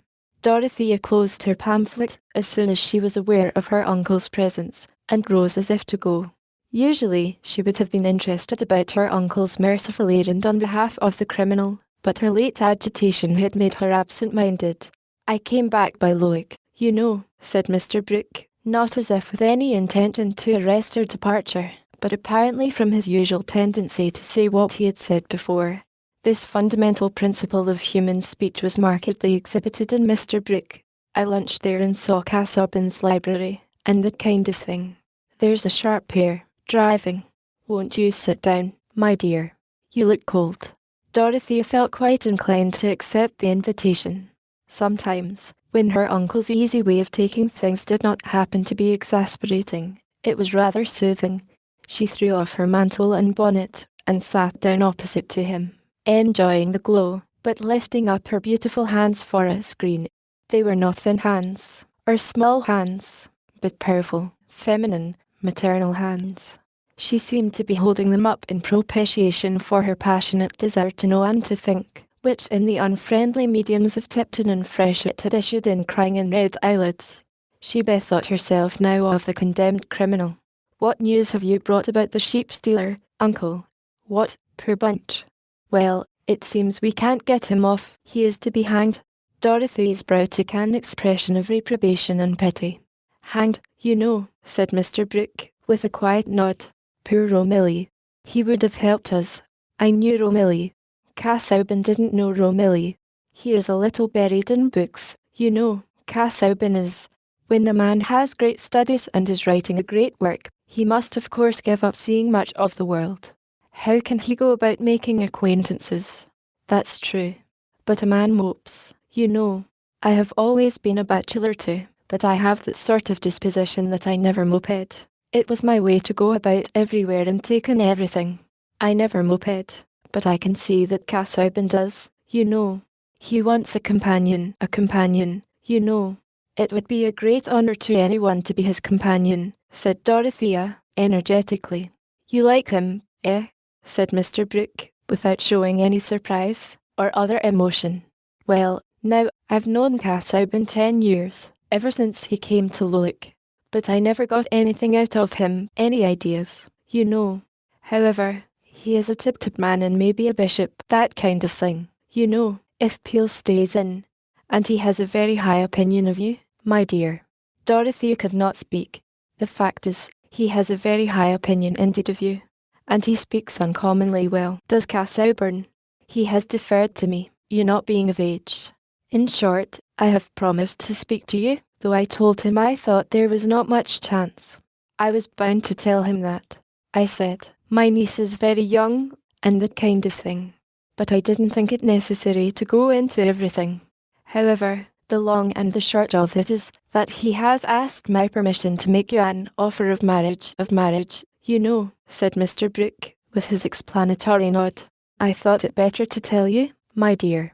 No one could have detected any anxiety in Mr. Brooke's manner, but he did really wish to know something of his niece's mind, that, if there were any need for advice, he might give it in time. What feeling he, as a magistrate who had taken in so many ideas, could make room for, was unmixedly kind. Since Dorothea did not speak immediately, he repeated, I thought it better to tell you, my dear. Thank you, uncle, said Dorothea, in a clear and wavering tone. I am very grateful to Mr. Casaubon. If he makes me an offer, I shall accept him. I admire and honour him more than any man I ever saw. Mr. Brooke paused a little, and then said in a lingering low tone, Ah. Well, he is a good match in some respects. But now, Stam is a good match, and our land lies together. I shall never interfere against your wishes, my dear. People should have their own way in marriage, and that sort of thing. Up to a certain point, you know. I have always said that, up to a certain point. I wish you to marry well, and I have good reason to believe that Stam wishes to marry you. I mention it, you know. It is impossible that I should ever marry Sir James Stam, said Dorothea. If he thinks of marrying me, he has made a great mistake. That is it, you see. One never knows. I should have thought Stam was just the sort of man a woman would like. Now, pray do not mention him in that light again, uncle, said Dorothea, feeling some of her late irritation revive. Mr. Brooke wondered, and felt that women were an inexhaustible subject of study, since even he at his age was not in a perfect state of scientific prediction about them. Here was a fellow like Stam with no chance at all. Well, but Casaubon, now, there is no hurry, I mean for you. It's true, every year will tell upon him. He is over 45, you know. I should say a good 27 years older than you. To be sure, if you like learning and standing, and that sort of thing, we can't have everything. And his income is good. He has a handsome property independent of the church. His income is good. Still he is not young, and I must not conceal from you, my dear, that I think his health is not over strong. I know nothing else against him. I should not wish to have a husband very near my own age, said Dorothea, with grave decision. I should wish to have a husband who was above me in judgment and in all knowledge. Mr. Brooke repeated his subdued, Ah. I thought you had more of your own opinion than most girls. I thought you liked your own opinion, liked it, you know. I cannot imagine myself living without some opinions, but I should wish to have good reasons for them, and a wise man could help me to see which opinions had the best foundation, and would help me to live according to them. Very true. You couldn't put it better, beforehand, you know. But there are oddities in things, continued Mr. Brooke, whose conscience was really roused to do the best he could for his niece on this occasion. Life isn't cast in a mould, not cut out by rule and line, and that sort of thing. I never married myself, and it will be the better for you and yours. The fact is, I never loved anyone well enough to put myself into a noose for them. It is a noose, you know. Temper, now, there is temper, and a husband likes to be master. I know that I must expect trials, uncle. Marriage is a state of higher duties. I never thought of it as mere personal ease, said poor Dorothea. Well, you are not fond of show, a great establishment, balls, dinners, that kind of thing. I can see that Casaubon's ways might suit you better than Stam's. And you shall do as you like, my dear. I would not hinder Casaubon, I said so at once, for there is no knowing how anything may turn out. You have not the same tastes as every young lady, and a clergyman and scholar who may be a bishop, that kind of thing, may suit you better than Stam. Stam is a good fellow, a good sound-hearted fellow, you know, but he doesn't go much into ideas. I did, when I was his age. But Casaubon's eyes, now, I think he has hurt them a little with too much reading. I should be all the happier, uncle, the more room there was for me to help him, said Dorothea, ardently. You have quite made up your mind, I see. Well, my dear, the fact is, I have a letter for you in my pocket. Mr. Brooke handed the letter to Dorothea, but as she rose to go away, he added, there is not too much hurry, my dear. Think about it, you know. When Dorothea had left him, he reflected that he had certainly spoken strongly. He had put the risks of marriage before her in a striking manner. It was his duty to do so. But as to pretending to be wise for young people, no uncle, however much he had travelled in his youth, absorbed the new ideas, and dined with celebrities now deceased, could pretend to judge what sort of marriage would turn out well for a young girl who preferred Casaubon to Stam. In short, women was a problem which, since Mr. Brooke's mind felt blank before it, could be hardly less complicated than the revolutions of an irregular solid. Chapter V. Hard students are commonly troubled with gouts, catarrhs, rheums, cachexia, bradypepsia, bad eyes, stone, and colic, crudities, oppilations, vertigo, winds, consumptions, and all such diseases as come by overmuch sitting. They are most part lean, dry, ill-coloured, and all through moderate pains and extraordinary studies.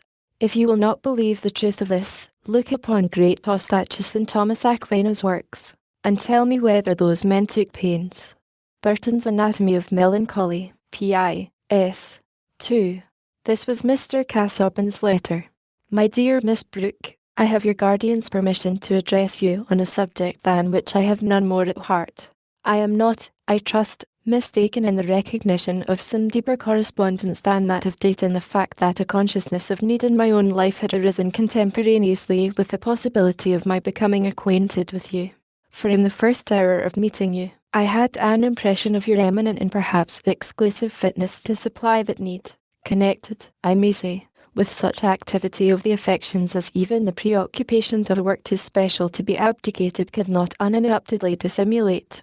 And each succeeding opportunity for observation has given the impression an added depth by convincing me more emphatically of that fitness which I had preconceived, and thus evoking more decisively those affections to which I have but now referred.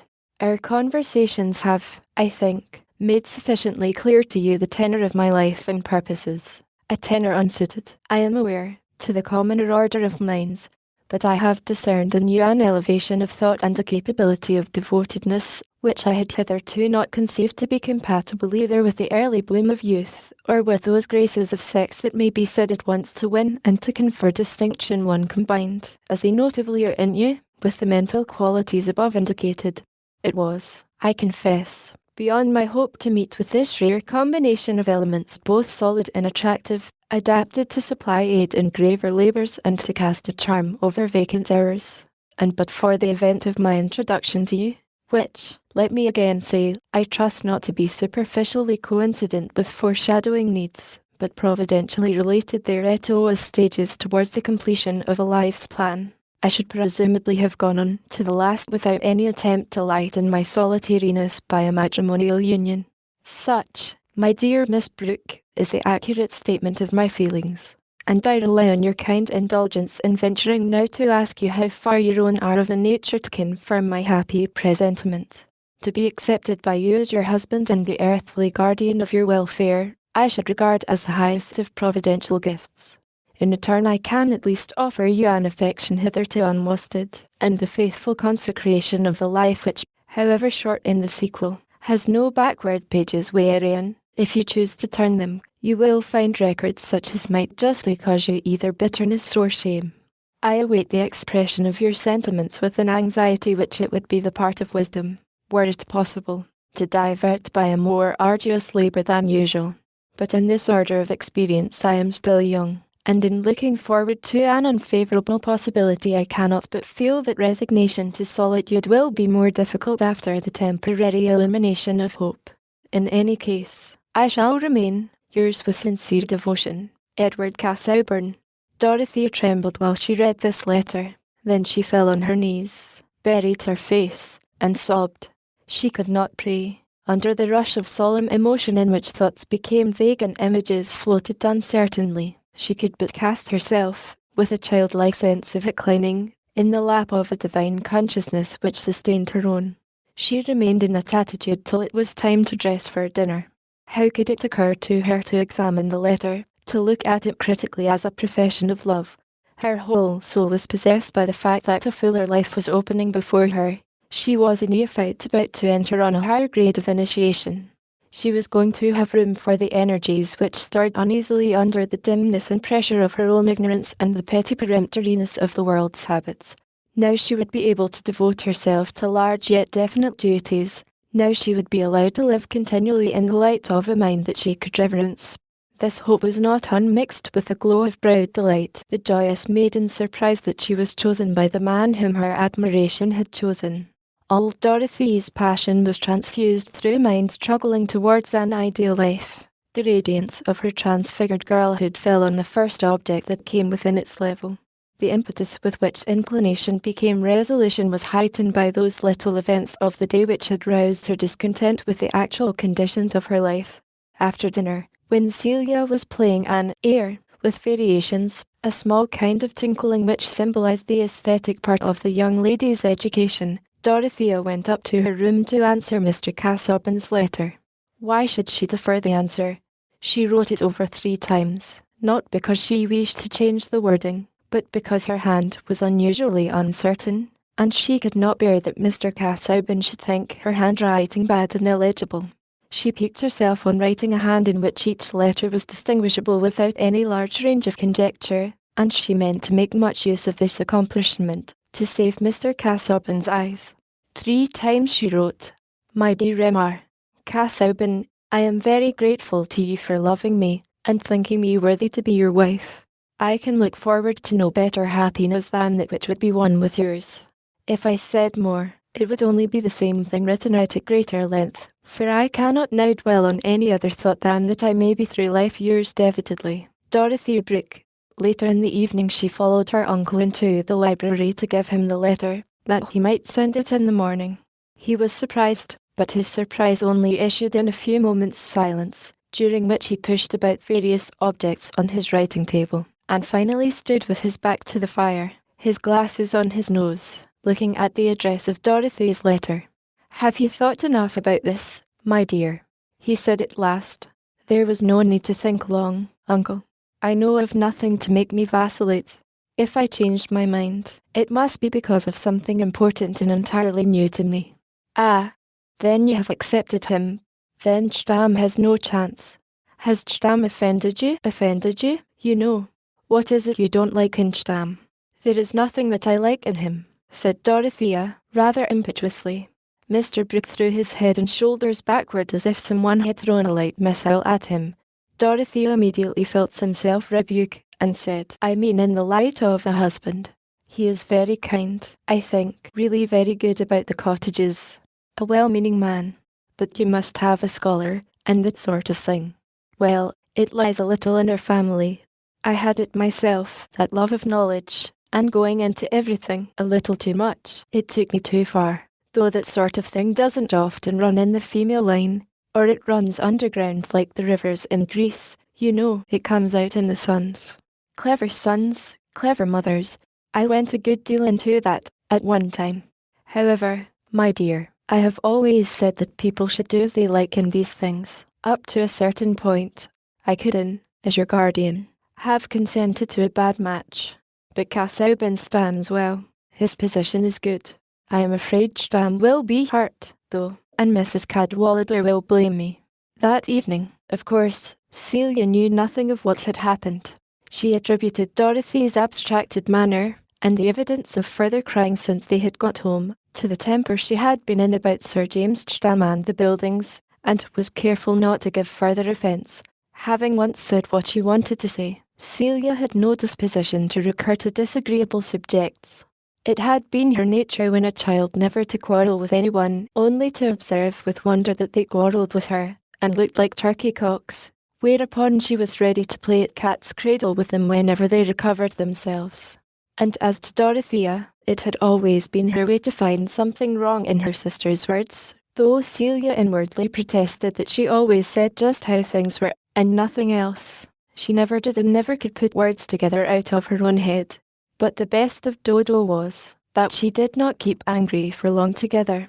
Now, though they had hardly spoken to each other all the evening, yet when Celia put by her work, intending to go to bed, a proceeding in which she was always much the earlier, Dorothea, who was seated on a low stool, unable to occupy herself except in meditation, said, with the musical intonation which in moments of deep but quiet feeling made her speech like a fine bit of recitative, "Celia, dear, come and kiss me," holding her arms open as she spoke.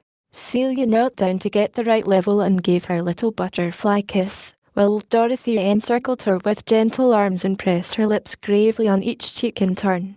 "Don't sit up, Dodo, you're so pale tonight. Go to bed soon," said Celia, in a comfortable way, without any touch of pathos. "No, dear, I am very, very happy," said Dorothea, fervently. "So much the better," thought Celia. But how strangely Dodo goes from one extreme to the other. The next day, at luncheon, the butler, handing something to Mr. Brooke, said, "Jonas is come back, sir, and has brought this letter." Mr. Brooke read the letter, and then, nodding toward Dorothea, said, "Casaubon, my dear, he will be here to dinner. He didn't wait to write more, didn't wait, you know." It could not seem remarkable to Celia that a dinner guest should be announced to her sister beforehand, but, her eyes following the same direction as her uncle's, she was struck with the peculiar effect of the announcement on Dorothea. It seemed as if something like the reflection of a white sunlit wing had passed across her features, ending in one of her rare blushes. For the first time it entered into Celia's mind that there might be something more between Mr. Casaubon and her sister than his delight in bookish talk and her delight in listening. Hitherto she had classed the admiration for this ugly and learned acquaintance with the admiration for Monsieur Eliot at Lausanne, also ugly and learned. Dorothea had never been tired of listening to old Monsieur Eliot when Celia's feet were as cold as possible, and when it had really become dreadful to see the skin of his bald head moving about. Why then should her enthusiasm not extend to Mr. Casaubon simply in the same way as to Monsieur Eliot? And it seemed probable that all learned men had a sort of schoolmaster's view of young people. But now Celia was really startled at the suspicion which had darted into her mind. She was seldom taken by surprise in this way, her marvellous quickness in observing a certain order of signs generally preparing her to expect such outward events as she had an interest in. Not that she now imagined Mr. Casaubon to be already an accepted lover. She had only begun to feel disgust at the possibility that anything in Dorothea's mind could tend towards such an issue. Here was something really to vex her about Dodo. It was all very well not to accept Sir James Stam, but the idea of marrying Mr. Casaubon, Celia felt a sort of shame mingled with a sense of the ludicrous. But perhaps Dodo, if she were really bordering on such an extravagance, might be turned away from it. Experience had often shown that her impressibility might be calculated on. The day was damp, and they were not going to walk out, so they both went up to their sitting room.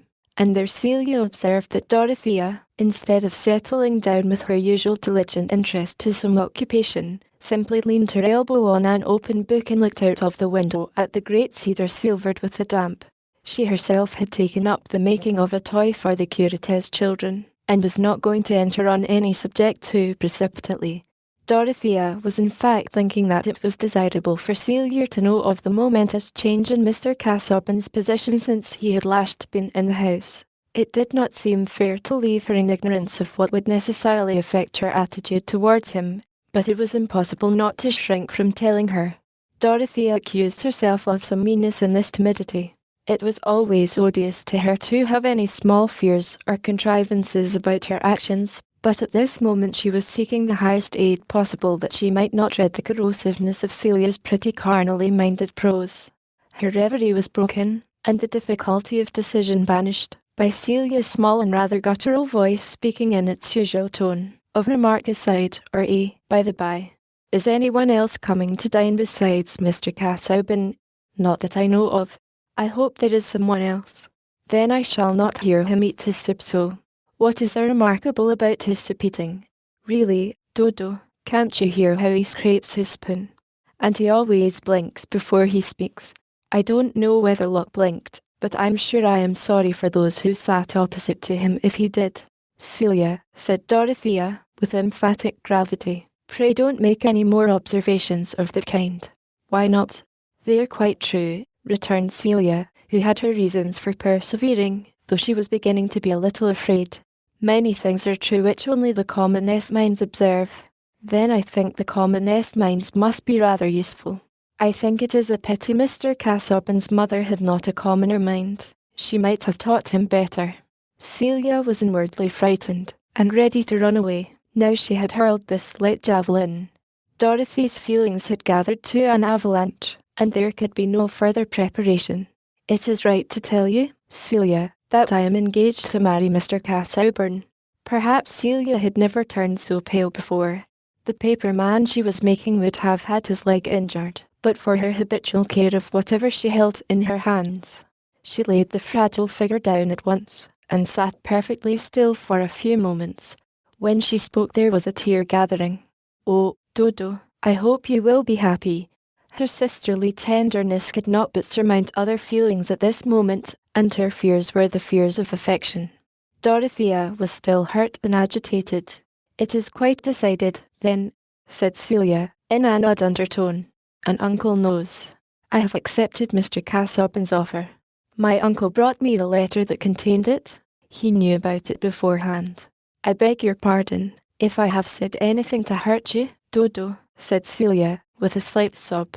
She never could have thought that she should feel as she did. There was something funereal in the whole affair, and Mr. Casaubon seemed to be the officiating clergyman, about whom it would be indecent to make remarks. Never mind, Kitty, do not grieve. We should never admire the same people. I often offend in something of the same way. I am apt to speak too strongly of those who don't please me. In spite of this magnanimity, Dorothea was still smarting, perhaps as much from Celia's subdued astonishment as from her small criticisms.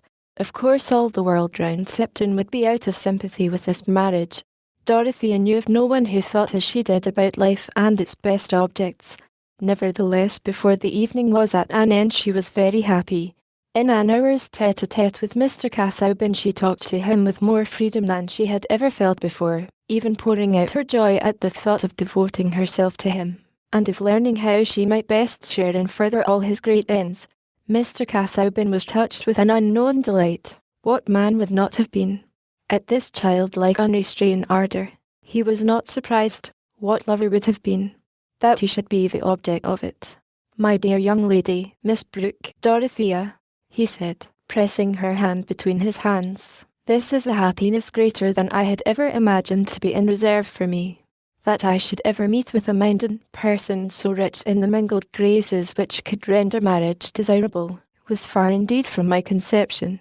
You have all, nay, more than all, those qualities which I have ever regarded as the characteristic excellences of womanhood.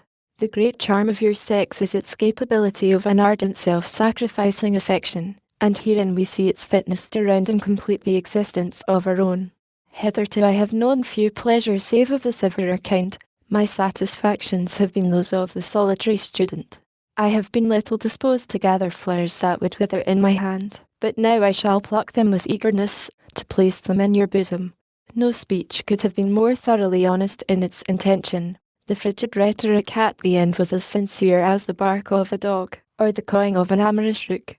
Would it not be rash to conclude that there was no passion behind those sonnets to Delia which strike us as the thin music of a mandolin? Dorothy's faith supplied all that Mr. Casaubon's words seemed to leave unsaid. What believer sees a disturbing omission or infelicity? The text, whether of prophet or of poet, expands for whatever we can put into it, and even his bad grammar is sublime. I am very ignorant. You will quite wonder at my ignorance, said Dorothea. I have so many thoughts that may be quite mistaken, and now I shall be able to tell them all to you, and ask you about them. But, she added, with rapid imagination of Mr. Casaubon's probable feeling, I will not trouble you too much, only when you are inclined to listen to me. You must often be weary with the pursuit of subjects in your own track. I shall gain enough if you will take me with you there. How should I be able now to persevere in any path without your companionship? Said Mr. Casaubon, kissing her candid brow, and feeling that heaven had vouchsafed him a blessing in every way suited to his peculiar wants. He was being unconsciously wrought upon by the charms of a nature which was entirely without hidden calculations either for immediate effects or for remoter ends. It was this which made Dorothea so childlike, and, according to some judges, so stupid, with all her reputed cleverness, as, for example, in the present case of throwing herself, metaphorically speaking, at Mr. Casaubon's feet, and kissing his unfashionable shoe ties as if he were a Protestant pope. She was not in the least teaching Mr. Casaubon to ask if he were good enough for her, but merely asking herself anxiously how she could be good enough for Mr. Casaubon. Before he left the next day it had been decided that the marriage should take place within 6 weeks. Why not? Mr. Casaubon's house was ready. It was not a parsonage, but a considerable mansion, with much land attached to it. The parsonage was inhabited by the curate, who did all the duty except preaching the morning sermon. Chapter 6. My lady's tongue is like the meadow blades, that got you stroking them with idle hand. Nice cutting is her function. She divides with spiritual edge the millet seed, and makes intangible savings. As Mr. Casaubon's carriage was passing out of the gateway, it arrested the entrance of a pony phaeton driven by a lady with a servant seated behind. It was doubtful whether the recognition had been mutual, for Mr. Casaubon was looking absently before him. But the lady was quick-eyed, and threw a nod and a "How do you do?" in the nick of time. In spite of her shabby bonnet and very old Indian shawl, it was plain that the lodge-keeper regarded her as an important personage, from the low curtsy which was dropped on the entrance of the small phaeton. "Well, Mrs. Fitchett, how are your fowls laying now?" said the high-coloured, dark-eyed lady, with the clearest chiselled utterance. "Pretty well for laying, madam, but they've ta'en to eating their eggs. I've no peace o' mind with 'em at all. Oh, the cannibals! Better sell them cheap at once. What will you sell them a couple? One can't eat fowls of a bad character at a high price." "Well, madam, half a crown. I couldn't let 'em go, not under half a crown, these times. Come now, for the rector's chicken broth on a Sunday. He has consumed all ours that I can spare. You're half paid with the sermon, Mrs. Fitchett, remember that. Take a pair of tumbler pigeons for them, little beauties. You must come and see them. You have no tumblers among your pigeons. Well, madam, Master Fitchett shall go and see 'em after work. He's very hot on new sorts. To oblige you. Oblige me. It will be the best bargain he ever made. A pair of church pigeons for a couple of wicked Spanish fowls that eat their own eggs. Don't you and Fitchett boast too much, that is all." The phaeton was driven onwards with the last words, leaving Mrs. Fitchett laughing and shaking her head slowly, with an interjectional "Sure Eliot," from which it might be inferred that she would have found the countryside somewhat duller if the rector's lady had been less free-spoken and less of a skinflint. Indeed, both the farmers and labourers in the parishes of Freshett and Tipton would have felt a sad lack of conversation but for the stories about what Mrs. Cadwallader said and did. A lady of immeasurably high birth, descended, as it were, from unknown earls, as the crowd of heroic shades who pleaded poverty, pared down prices, and cut jokes in the most companionable manner, though with a turn of tongue that let you know who she was. Such a lady gave a neighbourliness to both rank and religion, and mitigated the bitterness of uncommuted tithe. A much more exemplary character with an infusion of sour dignity would not have furthered their comprehension of the 39 Articles, and would have been less socially uniting. Mr. Brooke, seeing Mrs. Cadwallader's merits from a different point of view, winced a little when her name was announced in the library, where he was sitting alone. "I see you have had our low Cicero here," she said, seating herself comfortably, throwing back her wraps, and showing a thin but well-built figure. I suspect you and he are brewing some bad polarities, else you would not be seeing so much of the lively man. I shall inform against you. Remember you are both suspicious characters since you took Peel's side about the Catholic bill. I shall tell everybody that you are going to put up for Middlemarch on the Whig side when old Pinkerton resigns, and that Casaubon is going to help you in an underhand manner, going to bribe the voters with pamphlets, and throw open the public houses to distribute them. Come, confess. Nothing of the sort, said Mr. Brooke, smiling and rubbing his eyeglasses, but really blushing a little at the impeachment. Casaubon and I don't talk politics much. He doesn't care much about the philanthropic side of things, punishments, and that kind of thing. He only cares about church questions. That is not my line of action, you know. Rather too much, my friend. I have heard of your doings. Who was it that sold his bit of land to the Papists at Middlemarch? I believe you bought it on purpose. You are a perfect Guy-Faux. See if you are not burnt in effigy this 5th of November coming. Humphrey would not come to quarrel with you about it, so I am come. Very good. I was prepared to be persecuted for not persecuting, you know. There you go. That is a piece of claptrap you have got ready for the hustings. Now, do not let them lure you to the hustings, my dear Mr. Brooke. A man always makes a fool of himself, speakifying. There's no excuse but being on the right side, so that you can ask a blessing on your humming and hawing. You will lose yourself, I forewarn you. You will make a Saturday pie of all parties' opinions, and be pelted by everybody. That is what I expect, you know, said Mr. Brooke, not wishing to betray how little he enjoyed this prophetic sketch. What I expect as an independent man. As to the Whigs, a man who goes with the thinkers is not likely to be hooked on by any party. He may go with them up to a certain point, you know. But that is what you ladies never understand. Where your certain point is. No, I should like to be told how a man can have any certain point when he belongs to no party, leading a roving life, and never letting his friends know his address. Nobody knows where Brooke will be. There's no counting on Brooke. That is what people say of you, to be quite frank. Now, do turn respectable. How will you like going to sessions with everybody looking shy on you, and you with a bad conscience and an empty pocket? I don't pretend to argue with a lady on politics, said Mr. Brooke, with an air of smiling indifference, but feeling rather unpleasantly conscious that this attack of Mrs. Cadwallader's had opened the defensive campaign to which certain rash steps had exposed him.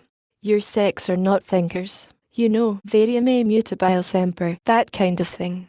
You don't know Virgil. I knew, Emma. Brooke reflected in time that he had not had the personal acquaintance of the Augustan poet. I was going to say, poor Stoddart, you know. That was what he said. You ladies are always against an independent attitude, a man's caring for nothing but truth, and that sort of thing. And there is no part of the county where opinion is narrower than it is here. I don't mean to throw stones, you know, but somebody has wanted to take the independent line, and if I don't take it, who will? Why, any upstart who has got neither blood nor position. People of standing should consume their independent nonsense at home, not hawk it about. And you, who are going to marry your niece, as good as your daughter, to one of our best men. Sir James would be cruelly annoyed. It will be too hard on him if you turn round now and make yourself a Whig signboard. Mr. Brooke again winced inwardly, for Dorothy's engagement had no sooner been decided than he had thought of Mrs. Cadwallader's prospective taunts. It might have been easy for ignorant observers to say, quarrel with Mrs. Cadwallader, but where is a country gentleman to go who quarrels with his oldest neighbours? Who could taste the fine flavour in the name of Brooke if it were delivered casually, like wine without a seal? Certainly a man can only be cosmopolitan up to a certain point.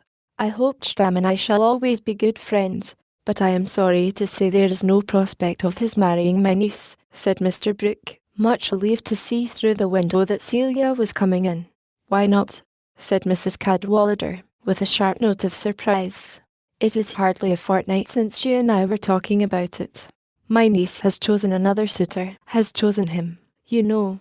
I have had nothing to do with it. I should have preferred Stam. and I should have said Stam was the man any girl would have chosen.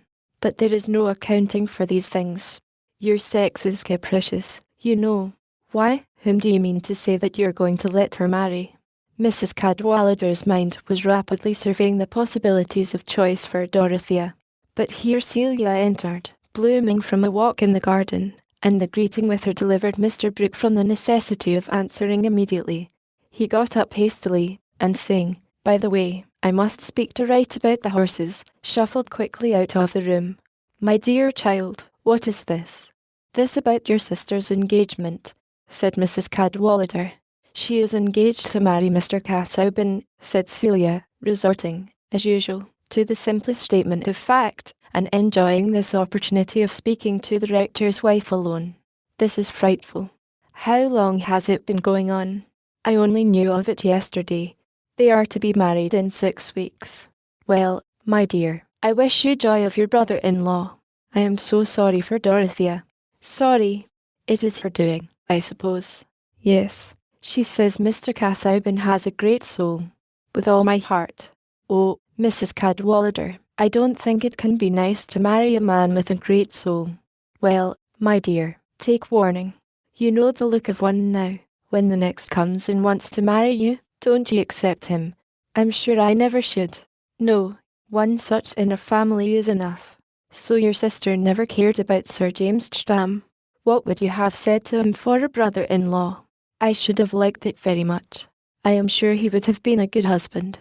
Only," Celia added, with a slight blush, she sometimes seemed to blush as she breathed, "I don't think he would have suited Dorothea. Not high-flown enough. Dodo is very strict. She thinks so much about everything, and is so particular about what one says. Sir James never seemed to please her. She must have encouraged him, I am sure. That is not very creditable. Please don't be angry with Dodo. She does not see things. She thought so much about the cottages, and she was rude to Sir James sometimes, but he is so kind, he never noticed it." "Well," said Mrs. Cadwallader, putting on her shawl, and rising, as if in haste, "I must go straight to Sir James and break this to him. He will have brought his mother back by this time, and I must call. Your uncle will never tell him. We are all disappointed, my dear. Young people should think of their families in marrying. I set a bad example, married a poor clergyman, and made myself a pitiable object among the De Brassies, obliged to get my coals by stratagem, and pray to heaven for my salad oil. However, Casaubon has money enough. I must do him the justice. As to his blood, I suppose the family quarterings are 3 cuttle-fish sable, and a commentator rampant. By the by, before I go, my dear, I must speak to your Mrs. Carter about pastry. I want to send my young cook to learn of her. Poor people with 4 children, like us, you know, can't afford to keep a good cook. I have no doubt Mrs. Carter will oblige me. Sir James's cook is a perfect dragon." In less than an hour, Mrs. Cadwallader had circumvented Mrs. Carter and driven to Freshitt Hall, which was not far from her own parsonage, her husband being resident in Freshitt and keeping a curate in Tipton. Sir James Stam had returned from the short journey which had kept him absent for a couple of days, and had changed his dress, intending to ride over to Tipton Grange. His horse was standing at the door when Mrs. Cadwallader drove up, and he immediately appeared there himself, whip in hand. Lady Stam had not yet returned, but Mrs. Cadwallader's errand could not be dispatched in the presence of grooms, so she asked to be taken into the conservatory close by, to look at the new plants. And on coming to a contemplative stand, she said, "I have a great shock for you. I hope you are not so far gone in love as you pretended to be." It was of no use protesting against Mrs. Cadwallader's way of putting things, but Sir James's countenance changed a little. He felt a vague alarm. "I do believe Brooke is going to expose himself after all. I accused him of meaning to stand for Middlemarch on the Liberal side, and he looked silly and never denied it, talked about the independent line, and the usual nonsense." "Is that all?" said Sir James, much relieved. "Why," rejoined Mrs. Cadwallader, with a sharper note, "you don't mean to say that you would like him to turn public man in that way, making a sort of political cheap jack of himself? He might be dissuaded, I should think. He would not like the expense." "That is what I told him. He is vulnerable to reason there, always a few grains of common sense and an ounce of miserliness. Miserliness is a capital quality to run in families. It's the safe side for madness to dip on. And there must be a little crack in the Brooke family, else we should not see what we are to see. What? Brooke standing for Middlemarch. Worse than that. I really feel a little responsible. I always told you Miss Brooke would be such a fine match. I knew there was a great deal of nonsense in her, a flighty sort of methodistical stuff. But these things wear out of girls.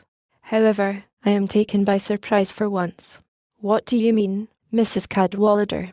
Said Sir James. His fear lest Miss Brooke should have run away to join the Moravian Brethren, or some preposterous sect unknown to good society, was a little allayed by the knowledge that Mrs. Cadwallader always made the worst of things. What has happened to Miss Brooke? Pray speak out. Very well. She is engaged to be married. Mrs. Cadwallader paused a few moments, observing the deeply hurt expression in her friend's face, which he was trying to conceal by a nervous smile, while he whipped his boot, but she soon added, engaged to Cassowburn. Sir James let his whip fall and stooped to pick it up. Perhaps his face had never before gathered so much concentrated disgust as when he turned to Mrs. Cadwallader and repeated, Cassowburn. Even so. You know my errand now. Good God. It is horrible. He is no better than a mummy.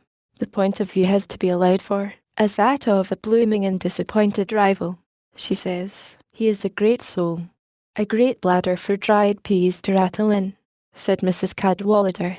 What business has an old bachelor like that to marry? Said Sir James. He has one foot in the grave. He means to draw it out again, I suppose. Brooke ought not to allow it. He should insist on its being put off till she's of age. She would think better of it then. What is a guardian for? As if you could ever squeeze a resolution out of Brooke. Cadwallader might talk to him. Not he? Humphrey finds everybody charming. I never can get him to abuse Cassowburn. He will even speak well of the bishop, though I tell him it is unnatural in a beneficed clergyman. What can one do with a husband who attends so little to the decencies? I hide it as well as I can by abusing everybody myself. Come, cheer up. You're well rid of Miss Brooke, a girl who would have been requiring you to see the stars by daylight. Between ourselves, little Celia is worth two of her, and likely after all to be the better match. For this marriage to Cassowburn is as good as going to a nunnery. Oh, on my own account, it is for Miss Brooke's sake I think her friends should try to use their influence. Well, Humphrey doesn't know yet. But when I tell him, you may depend on it, he will say, why not? Cassowburn is a good fellow, and young enough. These charitable people never know vinegar from wine till they have swallowed it and got the colic. However, if I were a man I should prefer Celia, especially when Dorothea was gone. The truth is, you have been courting one and have won the other. I can see that she admires you almost as much as a man expects to be admired. If it were anyone but me who said so, you might think it exaggeration. Goodbye. Sir James handed Mrs. Cadwallader to the phaeton, and then jumped on his horse. He was not going to renounce his ride because of his friend's unpleasant news, only to ride the faster in some other direction than that of Tipton Grange. Now, why on earth should Mrs. Cadwallader have been at all busy about Miss Brooke's marriage? And why, when one match that she liked to think she had a hand in was frustrated, should she have straightway contrived the preliminaries of another? Was there any ingenious plot, any hide-and-seek course of action, which might be detected by a careful telescopic watch? Not at all. A telescope might have swept the parishes of Tipton and Freshitt, the whole area visited by Mrs. Cadwallader in her phaeton, without witnessing any interview that could excite suspicion, or any scene from which he did not return with the same unperturbed keenness of eye and the same high natural colour. In fact, if that convenient vehicle had existed in the days of the 7 sages, one of them would doubtless have remarked that you can know little of women by following them about in their pony phaetons. Even with a microscope directed on a water drop we find ourselves making interpretations which turn out to be rather coarse. For whereas under a weak lens you may seem to see a creature exhibiting an active veracity into which other smaller creatures actively play as if they were so many animated tax pennies, A stronger lens reveals to you certain tiniest hairlets which make vortices for these victims while the swallower waits passively at his receipt of custom. In this way, metaphorically speaking, a strong lens applied to Mrs. Cadwallader's matchmaking will show a play of minute causes producing what may be called thought and speech vortices to bring her the sort of food she needed. Her life was rurally simple, quite free from secrets either foul, dangerous, or otherwise important, and not consciously affected by the great affairs of the world. All the more did the affairs of the great world interest her, when communicated in the letters of high-born relations. The way in which fascinating younger sons had gone to the dogs by marrying their mistresses, the fine old-blooded idiocy of young Lord Tapir, and the furious gouty humours of old Lord Megatherium, the exact crossing of genealogies which had brought a coronet into a new branch and widened their relations of scandal, these were topics of which she retained details with the utmost accuracy, and reproduced them in an excellent pickle of epigrams, which she herself enjoyed the more because she believed as unquestionably in birth and no birth as she did in game and vermin. She would never have disowned anyone on the ground of poverty. A day Bracy Rood used to take his dinner in a basin would have seemed to her an example of pathos worth exaggerating, and I fear his aristocratic vices would not have horrified her. But her feeling towards the vulgar rich was a sort of religious hatred. They had probably made all their money out of high retail prices, and Mrs. Cadwallader detested high prices for everything that was not paid in kind at the rectory. Such people were no part of God's design in making the world, and their accent was an affliction to the ears. A town where such monsters abounded was hardly more than a sort of low comedy, which could not be taken account of in a well-bred scheme of the universe. Let any lady who is inclined to be hard on Mrs. Cadwallader inquire into the comprehensiveness of her own beautiful views, and be quite sure that they afford accommodation for all the lives which have the honour to coexist with hers. With such a mind, active as phosphorus, biting everything that came near into the form that suited it, how could Mrs. Cadwallader feel that the Miss Brookes and their matrimonial prospects were alien to her, especially as it had been the habit of years for her to scold Mr. Brooke with the friendliest frankness, and let him know in confidence that she thought him a poor creature. From the first arrival of the young ladies in Tipton she had prearranged Dorothy's marriage with Sir James, and if it had taken place would have been quite sure that it was her doing. That it should not take place after she had preconceived it, caused her an irritation which every thinker will sympathise with. She was the diplomatist of Tipton and Freshitt, and for anything to happen in spite of her was an offensive irregularity. As to freaks like this of Miss Brookes, Mrs. Cadwallader had no patience with them, and now saw that her opinion of this girl had been infected with some of her husband's weak charitableness, those methodistical whims, that air of being more religious than the rector and curate together, came from a deeper and more constitutional disease than she had been willing to believe. However, said Mrs. Cadwallader, first to herself and afterwards to her husband, I throw her over. There was a chance, if she had married Sir James, of her becoming a sane, sensible woman. He would never have contradicted her, and when a woman is not contradicted, she has no motive for obstinacy in her absurdities. But now I wish her joy of her hair shirt. It followed that Mrs. Cadwallader must decide on another match for Sir James, and having made up her mind that it was to be the younger Miss Brooke, there could not have been a more skilful move towards the success of her plan than her hint to the Baron that he had made an impression on Celia's heart. For he was not one of those gentlemen who languish after the unattainable sappho's apple that laughs from the topmost bough, the charms which smile like the knot of cowslips on the cliff, not to be come at by the willing hand. He had no sonnets to write, and it could not strike him agreeably that he was not an object of preference to the women whom he had preferred. Already the knowledge that Dorothea had chosen Mr. Casaubon had bruised his attachment and relaxed its hold. Although Sir James was a sportsman, he had some other feelings towards women than towards grouse and foxes, and did not regard his future wife in the light of prey, valuable chiefly for the excitements of the chase.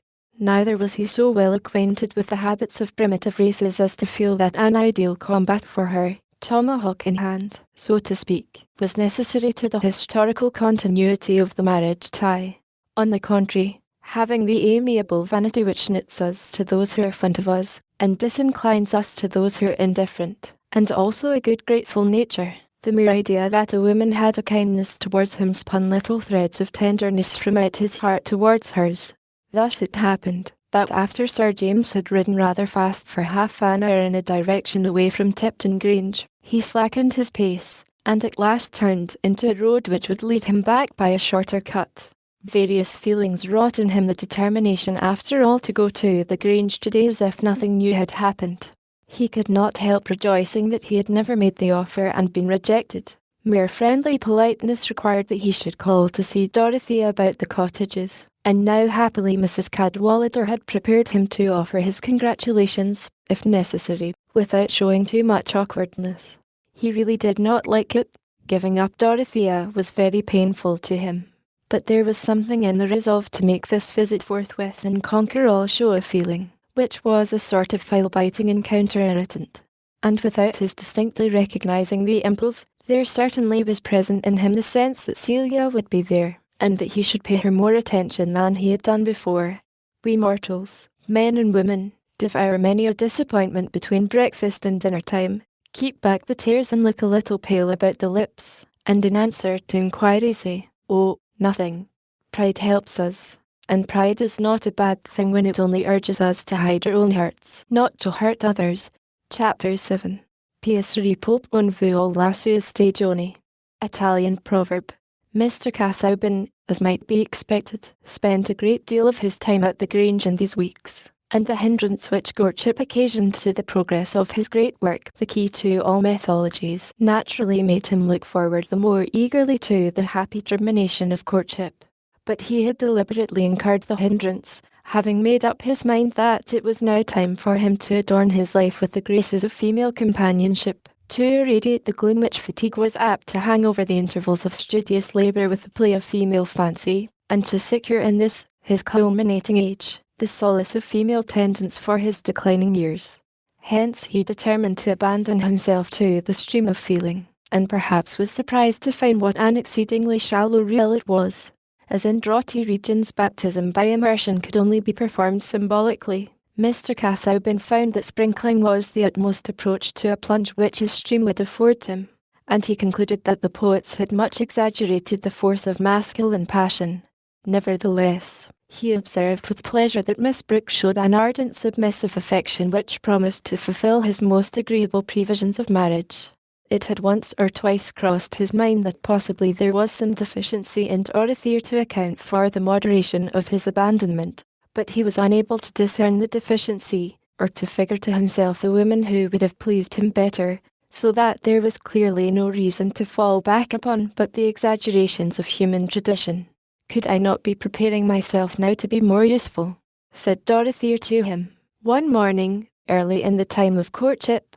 "Could I not learn to read Latin and Greek aloud to you, as Milton's daughters did to their father, without understanding what they read?"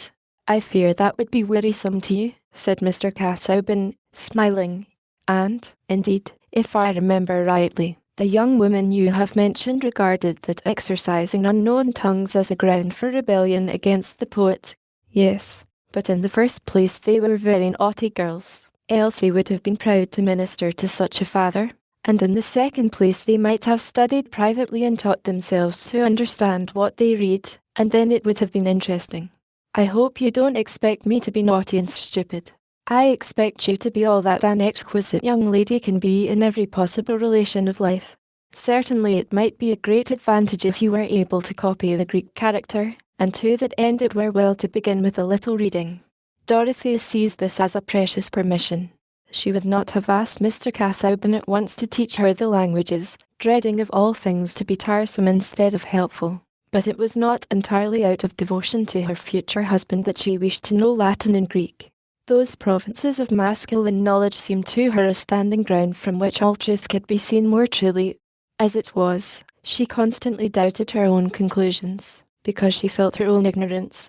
How could she be confident that one-roomed cottages were not for the glory of God, when men who knew the classics appeared to conciliate indifference to the cottages with zeal for the glory? Perhaps even Hebrew might be necessary, at least the alphabet and a few roots, in order to arrive at the core of things, and judge soundly on the social duties of the Christian. and she had not reached that point of renunciation at which she would have been satisfied with having a wise husband. She wished, poor child, to be wise herself. Miss Brooke was certainly very naive with all her alleged cleverness. Celia, whose mind had never been thought too powerful, saw the emptiness of other people's pretensions much more readily. To have in general but little feeling seems to be the only security against feeling too much on any particular occasion. However, Mr. Casaubon consented to listen and teach for an hour together, like a schoolmaster of little boys, or rather like a lover, to whom a mistress' elementary ignorance and difficulties have a touching fitness. Few scholars would have disliked teaching the alphabet under such circumstances. But Dorothea herself was a little shocked and discouraged at her own stupidity, and the answer she got to some timid questions about the value of the Greek accents gave her a painful suspicion that here indeed there might be secrets not capable of explanation to a woman's reason. Mr. Brooke had no doubt on the point, and expressed himself with his usual strength upon it one day that he came into the library while the reading was going forward. Well, but now, Casaubon, such deep studies, classics, mathematics, that kind of thing, are too taxing for a woman, too taxing, you know. Dorothea is learning to read the characters simply, said Mr. Casaubon, evading the question. She had the very considerate thought of saving my eyes. Ah, well, without understanding, you know, that may not be so bad. But there is a lightness about the feminine mind, a touch and go, music, the fine arts, that kind of thing. They should study those up to a certain point. Women should, but in a light way, you know. A woman should be able to sit down and play you or sing you a good old English tune. That is what I like, though I have heard most things, been at the opera in Vienna, Gluck, Mozart, everything of that sort. But I'm a conservative in music. It's not like ideas, you know. I stick to the good old tunes. Mr. Casaubon is not fond of the piano, and I am very glad he is not, said Dorothea, whose slight regard for domestic music and feminine fine art must be forgiven her, considering the small tinkling and smearing in which they chiefly consisted at that dark period. She smiled and looked up at her betrothed with grateful eyes. If he had always been asking her to play the Last Rose of Summer, she would have required much resignation. He says there is only an old harpsichord at Lowick, and it is covered with books. Ah, there you're behind Celia, my dear. Celia, now, plays very prettily, and is always ready to play. However, since Casaubon does not like it, you're all right. But it's a pity you should not have little recreations of that sort. Casaubon, the bow always strung, that kind of thing, you know, will not do. I never could look on it in the light of a recreation to have my ears teased with measured noises, said Mr. Casaubon. At Une much iterated has the ridiculous effect of making the words in my mind perform a sort of minuet to keep time, an effect hardly tolerable, I imagine, after boyhood. As to the grander forms of music, worthy to accompany solemn celebrations, and even to serve as an educating influence according to the ancient conception, I say nothing, for with these we are not immediately concerned. No, but music of that sort I should enjoy, said Dorothea. When we were coming home from Lausanne, my uncle took us to hear the great organ at Freiburg, and it made me sob. That kind of thing is not healthy, my dear, said Mr. Brooke. Casaubon, she will be in your hands now. You must teach my niece to take things more quietly, Dorothea? He ended with a smile, not wishing to hurt his niece, but really thinking that it was perhaps better for her to be early married or so sober a fellow as Casaubon, since she would not hear of Chtam. It is wonderful, though, he said to himself as he shuffled out of the room. It is wonderful that she should have liked him. However, the match is good. I should have been travelling out of my brief to have hindered it. Let Mrs. Cadwallader say what she will. He is pretty certain to be a bishop, is Casaubon. That was a very seasonable pamphlet of his on the Catholic question. A deanery at least. They owe him a deanery. And here I must vindicate a claim to philosophical reflectiveness by remarking that Mr. Brooke on this occasion little thought of the radical speech which, at a later period, he was led to make on the incomes of the bishops. What elegant historian would neglect a striking opportunity for pointing out that his heroes did not foresee the history of the world, or even their own actions? For example, that Henry of Navarre, When a Protestant baby, little thought of being a Catholic monarch, or that Alfred the Great, when he measured his laborious nights with burning candles, had no idea of future gentlemen measuring their idle days with watches. Here is a mine of truth, which, however vigorously it may be worked, is likely to outlast our coal. But of Mr. Brooke I make a further remark perhaps less warranted by precedent, namely, that if he had foreknown his speech, it might not have made any great difference. To think with pleasure of his niece's husband having a large ecclesiastical income was one thing, to make a liberal speech was another thing. And it is a narrow mind which cannot look at a subject from various points of view. Chapter 8. Oh, rescue her. I am her brother now, and you her father. Every gentlemaid should have a guardian in each gentleman. It was wonderful to Sir James Stam how well he continued to like going to the Grange after he had once encountered the difficulty of seeing Dorothy for the first time in the light of a woman who was engaged to another man. Of course the forked lightning seemed to pass through him when he first approached her, and he remained conscious throughout the interview of hiding uneasiness, but, good as he was, it must be owned that his uneasiness was less than it would have been if he had thought his rival a brilliant and desirable match. He had no sense of being eclipsed by Mr. Casaubon.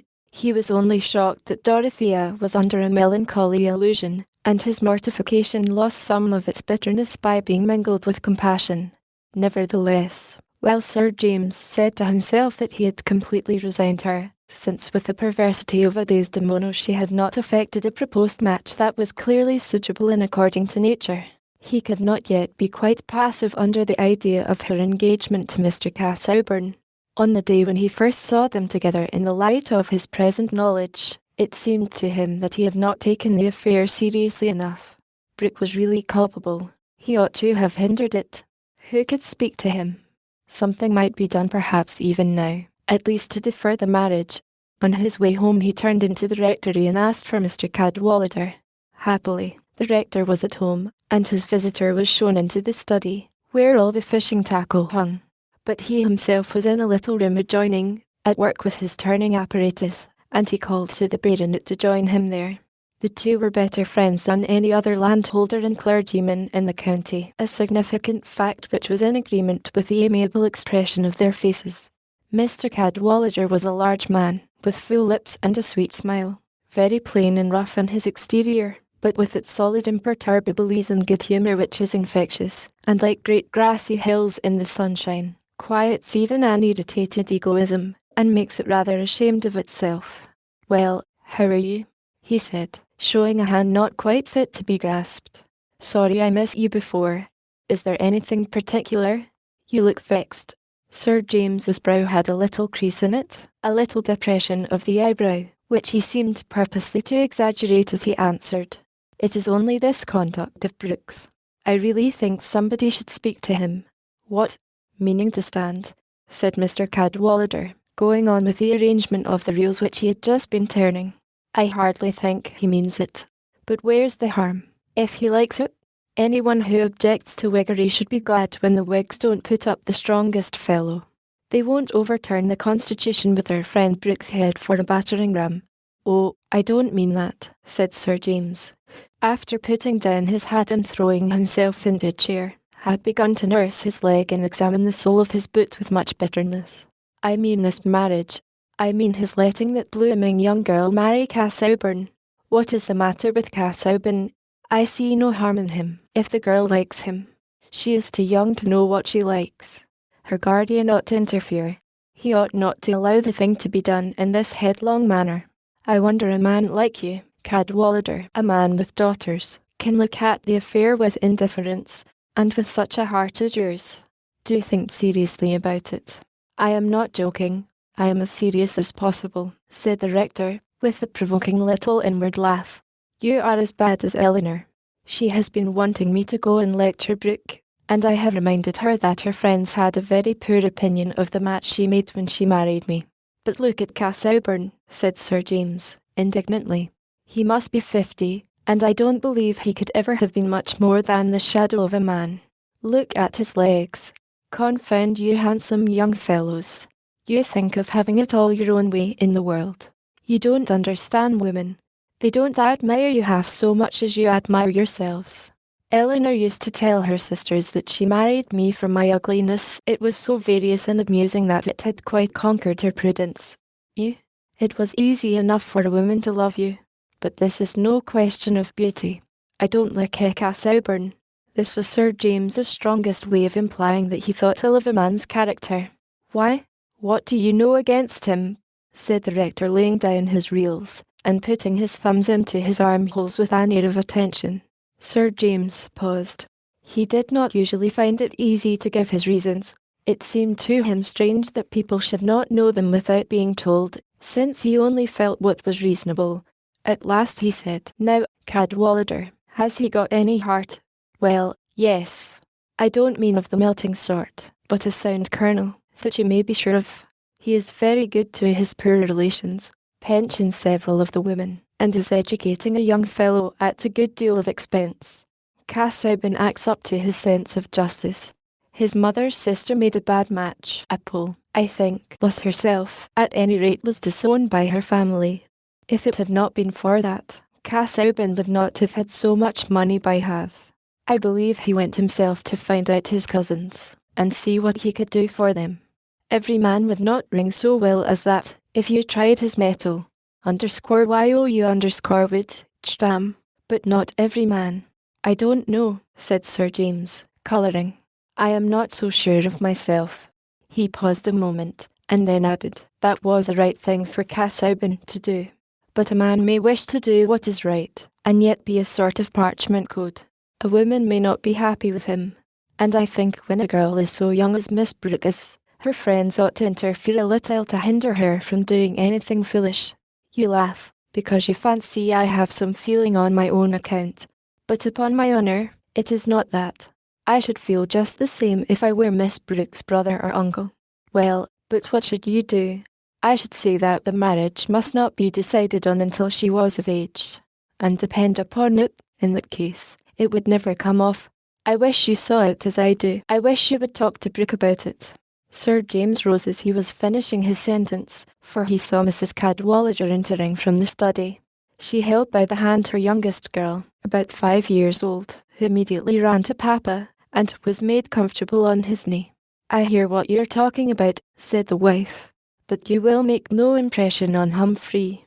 As long as the fish rise to his bait, everybody is what he ought to be. Bless you, Cass Auburn has got a trout stream, and does not care about fishing in it himself. Could there be a better fellow? Well, there is something in that, said the rector, with his quiet, inward laugh. It is a very good quality in a man to have a trout stream. But seriously, said Sir James, whose vexation had not yet spent itself, don't you think the rector might do some good by speaking? Oh, I told you beforehand what he would say, answered Mrs. Cadwallader, lifting up her eyebrows. I have done what I could. I washed my hands of the marriage. In the first place, said the rector, looking rather grave, it would be nonsensical to expect that I could convince Brooke, and make him act accordingly. Brooke is a very good fellow, but pulpy. He will run into any mould, but he won't keep shape. He might keep shape long enough to defer the marriage, said Sir James. But, my dear Stam, why should I use my influence to Cass Auburn's disadvantage, unless I were much surer than I am that I should be acting for the advantage of Miss Brooke? I know no harm of Cass Auburn. I don't care about his Zesuthress and Fifofum and the rest, but then he doesn't care about my fishing tackle. As to the line he took on the Catholic question, that was unexpected, but he has always been civil to me, and I don't see why I should spoil his sport. For anything I can tell, Miss Brooke may be happier with him than she would be with any other man. Humphrey, I have no patience with you. You know you would rather dine under the hedge than with Cass Auburn alone. You have nothing to say to each other. What has that to do with Miss Brooke's marrying him? She does not do it for my amusement. He has got no good red blood in his body, said Sir James. No. Somebody put a drop under a magnifying glass and it was all semicolons and parentheses, said Mrs. Cadwallader. Why does he not bring out his book, instead of marrying, said Sir James, with a disgust which he held warranted by the sound feeling of an English lemon. Oh, he dreams footnotes, and they run away with all his brains, they say. When he was a little boy, He made an abstract of Hoppo, my thumb, and he has been making abstracts ever since. Ugh. And that is the man Humphrey goes on saying that a woman may be happy with. Well, he is what Miss Brooke likes, said the rector. I don't profess to understand every young lady's taste, but if she were your own daughter, said Sir James, that would be a different affair. She is not my daughter, and I don't feel called upon to interfere. Casaubon is as good as most of us. He is a scholarly clergyman, and creditable to the cloth. Some radical fellow speakifying at Middlemarch said Casaubon was the learned straw-shopping incumbent, and Freke was the brick-and-mortar incumbent, and I was the angling incumbent. And upon my word, I don't see that one is worse or better than the other. The rector ended with his silent laugh. He always saw the joke of any satire against himself. His conscience was large and easy, like the rest of him. It did only what it could do without any trouble. Clearly, there would be no interference with Miss Brooke's marriage through Mr. Cadwallader, and Sir James felt with some sadness that she was to have perfect liberty of misjudgment. It was a sign of his good disposition that he did not slacken at all in his intention of carrying out Dorothy's design of the cottages. Doubtless this persistence was the best course for his own dignity, but pride only helps us to be generous. It never makes us so, any more than vanity makes us witty. She was now enough aware of Sir James's position with regard to her, to appreciate the rectitude of his perseverance in a landlord's duty, to which he had at first been urged by a lover's complaisance, and her pleasure in it was great enough to count for something even in her present happiness. Perhaps she gave to Sir James Stam's cottages all the interest she could spare from Mr. Casaubon, or rather from the symphony of hopeful dreams, admiring trust, and passionate self-devotion which that learned gentleman had set playing in her soul. Hence it happened that in the good baronet's succeeding visits, while he was beginning to pay small attentions to Celia, he found himself talking with more and more pleasure to Dorothea. She was perfectly unconstrained and without irritation towards him now, and he was gradually discovering the delight there is in frank kindness in companionship between a man and a woman who have no passion to hide or confess. Chapter 9. First Gent. An ancient land in ancient oracles is called law thirsty. All the struggle there was after order and a perfect rule. Pray, where lie such lands now? 2d Gent. Why, where they lay of old, in human souls. Mr. Casaubon's behaviour about settlements was highly satisfactory to Mr. Brooke, and the preliminaries of marriage rolled smoothly along, shortening the weeks of courtship. The betrothed bride must see her future home, and dictate any changes that she would like to have made there. A woman dictates before marriage in order that she may have an appetite for submission afterwards. And certainly, the mistakes that we male and female mortals make when we have our own way might fairly raise some wonder that we are so fond of it. On a grey but dry November morning, Dorothea drove to Lowick in company with her uncle and Celia. Mr. Casaubon's home was the manor house. Close by, visible from some parts of the garden, was the little church, with the old parsonage opposite. In the beginning of his career, Mr. Casaubon had only held the living, but the death of his brother had put him in possession of the manor also. It had a small park, with a fine old oak here and there, and an avenue of limes towards the south-west front, with a sunk fence between park and pleasure ground, so that from the drawing-room windows the glance swept uninterruptedly along a slope of greensward till the limes ended in a level of corn and pastures, which often seemed to melt into a lake under the setting sun. This was the happy side of the house, for the south and east looked rather melancholy even under the brightest morning. The grounds here were more confined, the flower beds showed no very careful tendance, and large clumps of trees, chiefly of sombre yews, had risen high, not 10 yards from the windows. The building, of greenish stone, was in the old English style, not ugly, but small-windowed and melancholy-looking, the sort of house that must have children, many flowers, open windows, and little vistas of bright things, to make it seem a joyous home. In this latter end of autumn, with a sparse remnant of yellow leaves falling slowly athwart the dark evergreens in their stillness, without sunshine, the house too had an air of autumnal decline, and Mr. Casaubon, when he presented himself, had no bloom that could be thrown into relief by the background. Oh dear, Celia said to herself, I am sure fresh at Hull would have been pleasanter than this. She thought of the white freestone, the pillared portico, and the terrace full of flowers, Sir James smiling above them like a prince issuing from his enchantment in a rosebush, with a handkerchief swiftly metamorphosed from the most delicately odorous petals. Sir James, who talked so agreeably, always about things which had common sense in them, and not about learning. Celia had those light young feminine tastes which grave and weather-worn gentlemen sometimes prefer in a wife, but happily Mr. Casaubon's bias had been different, for he would have had no chance with Celia. Dorothea, on the contrary, found the house and grounds all that she could wish. The dark bookshelves in the long library, the carpets and curtains with colours subdued by time, the curious old maps and bird's eye views on the walls of the corridor, with here and there an old vase below, had no oppression for her, and seemed more cheerful than the Easts and pictures at the Grange, which her uncle had long ago brought home from his travels, they being probably among the ideas he had taken in at one time. To poor Dorothy these severe classical nudities and smirking Renaissance gorgeosities were painfully inexplicable. Staring into the midst of her puritanic conceptions, she had never been taught how she could bring them into any sort of relevance with her life. But the owners of Lowick apparently had not been travellers, and Mr. Casaubon's studies of the past were not carried on by means of such aids. Dorothy walked about the house with delightful emotion. Everything seemed hallowed to her. This was to be the home of her Whiffid, and she looked up with eyes full of confidence to Mr. Casaubon when he drew her attention specially to some actual arrangement and asked her if she would like an alteration. All appeals to her taste she met gratefully, but saw nothing to alter. His efforts at exact courtesy and formal tenderness had no defect for her. She filled up all blanks with unmanifested perfections, interpreting him as she interpreted the works of Providence, and accounting for seeming discords by her own deafness to the higher harmonies. And there are many blanks left in the weeks of courtship which a loving faith fills with happy assurance. Now, my dear Dorothea, I wish you to favour me by pointing out which room you would like to have as your boudoir, said Mr. Casaubon, showing that his views of the womanly nature were sufficiently large to include the requirement.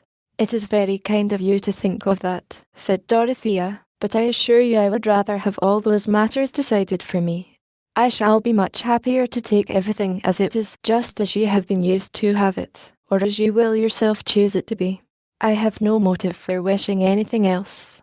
Oh, Dodo, said Celia, will you not have the bow-windowed room upstairs? Mr. Casaubon led the way thither. The bow window looked down the avenue of limes. The furniture was all of a faded blue, and there were miniatures of ladies and gentlemen with powdered hair hanging in a group. A piece of tapestry over a door also showed a blue-green world with a pale stag in it. The chairs and tables were thin-legged and easy to upset. It was a room where one might fancy the ghost of a tight-laced lady revisiting the scene of her embroidery. A light bookcase contained duodecimo volumes of polite literature in calf, completing the furniture. Yes, said Mr. Brooke, this would be a pretty room with some new hangings, sofas, and that sort of thing. A little bare now. No, uncle, said Dorothea, eagerly. Pray do not speak of altering anything. There are so many other things in the world that want altering. I like to take these things as they are. And you like them as they are, don't you? She added, looking at Mr. Casaubon. Perhaps this was your mother's room when she was young. It was, he said, with his slow bend of the head. This is your mother, said Dorothea, who had turned to examine the group of miniatures. It is like the tiny one you brought me, only, I should think, a better portrait. And this one opposite, who is this? Her elder sister. They were, like you and your sister, the only two children of their parents, who hang above them, you see. This sister is pretty, said Celia, implying that she thought less favourably of Mr. Casaubon's mother. It was a new opening to Celia's imagination, that he came of a family who had all been young in their time, the ladies wearing necklaces. It is a peculiar face, said Dorothea, looking closely. Those deep grey eyes rather near together, and the delicate irregular nose with a sort of ripple in it, and all the powdered curls hanging backward. Altogether it seems to me peculiar rather than pretty. There is not even a family likeness between her and your mother. No, and they were not alike in their lot. You did not mention her to me, said Dorothea. My aunt made an unfortunate marriage. I never saw her. Dorothea wondered a little, but felt that it would be indelicate just then to ask for any information which Mr. Casaubon did not proffer, and she turned to the window to admire the view. The sun had lately pierced the grey, and the avenue of limes cast shadows. "Shall we not walk in the garden now?" said Dorothea. "And you would like to see the church, you know," said Mr. Brooke. "It is a droll little church. And the village. It all lies in a nutshell. By the way, it will suit you, Dorothea, for the cottages are like a row of almshouses, little gardens, gillyflowers, that sort of thing." "Yes, please," said Dorothea, looking at Mr. Casaubon. "I should like to see all that." She had got nothing from him more graphic about the Lowick cottages than that they were not bad. They were soon on a gravel walk which led chiefly between grassy borders and clumps of trees, this being the nearest way to the church. Mr. Casaubon said. At the little gate leading into the churchyard there was a pause while Mr. Casaubon went to the parsonage close by to fetch a key. Celia, who had been hanging a little in the rear, came up presently, when she saw that Mr. Casaubon was gone away, and said in her easy staccato, which always seemed to contradict the suspicion of any malicious intent, "Do you know, Dorothea, I saw someone quite young coming up one of the walks." "Is that astonishing, Celia? There may be a young gardener, you know." "Why not?" said Mr. Brooke. "I told Casaubon he should change his gardener." "No, not a gardener," said Celia, "a gentleman with a sketchbook. He had light brown curls. I only saw his back, but he was quite young." "The curate's son, perhaps," said Mr. Brooke. "Ah, there is Casaubon again, and Tucker with him. He is going to introduce Tucker. You don't know Tucker yet." Mr. Tucker was the middle-aged curate, one of the inferior clergy, who are usually not wanting in sons. But after the introduction, the conversation did not lead to any question about his family, and the startling apparition of youthfulness was forgotten by everyone but Celia. She inwardly declined to believe that the light brown curls and slim figure could have any relationship to Mr. Tucker, who was just as old and musty-looking as she would have expected Mr. Casaubon's curate to be. Doubtless an excellent man who would go to heaven, for Celia wished not to be unprincipled, but the corners of his mouth were so unpleasant.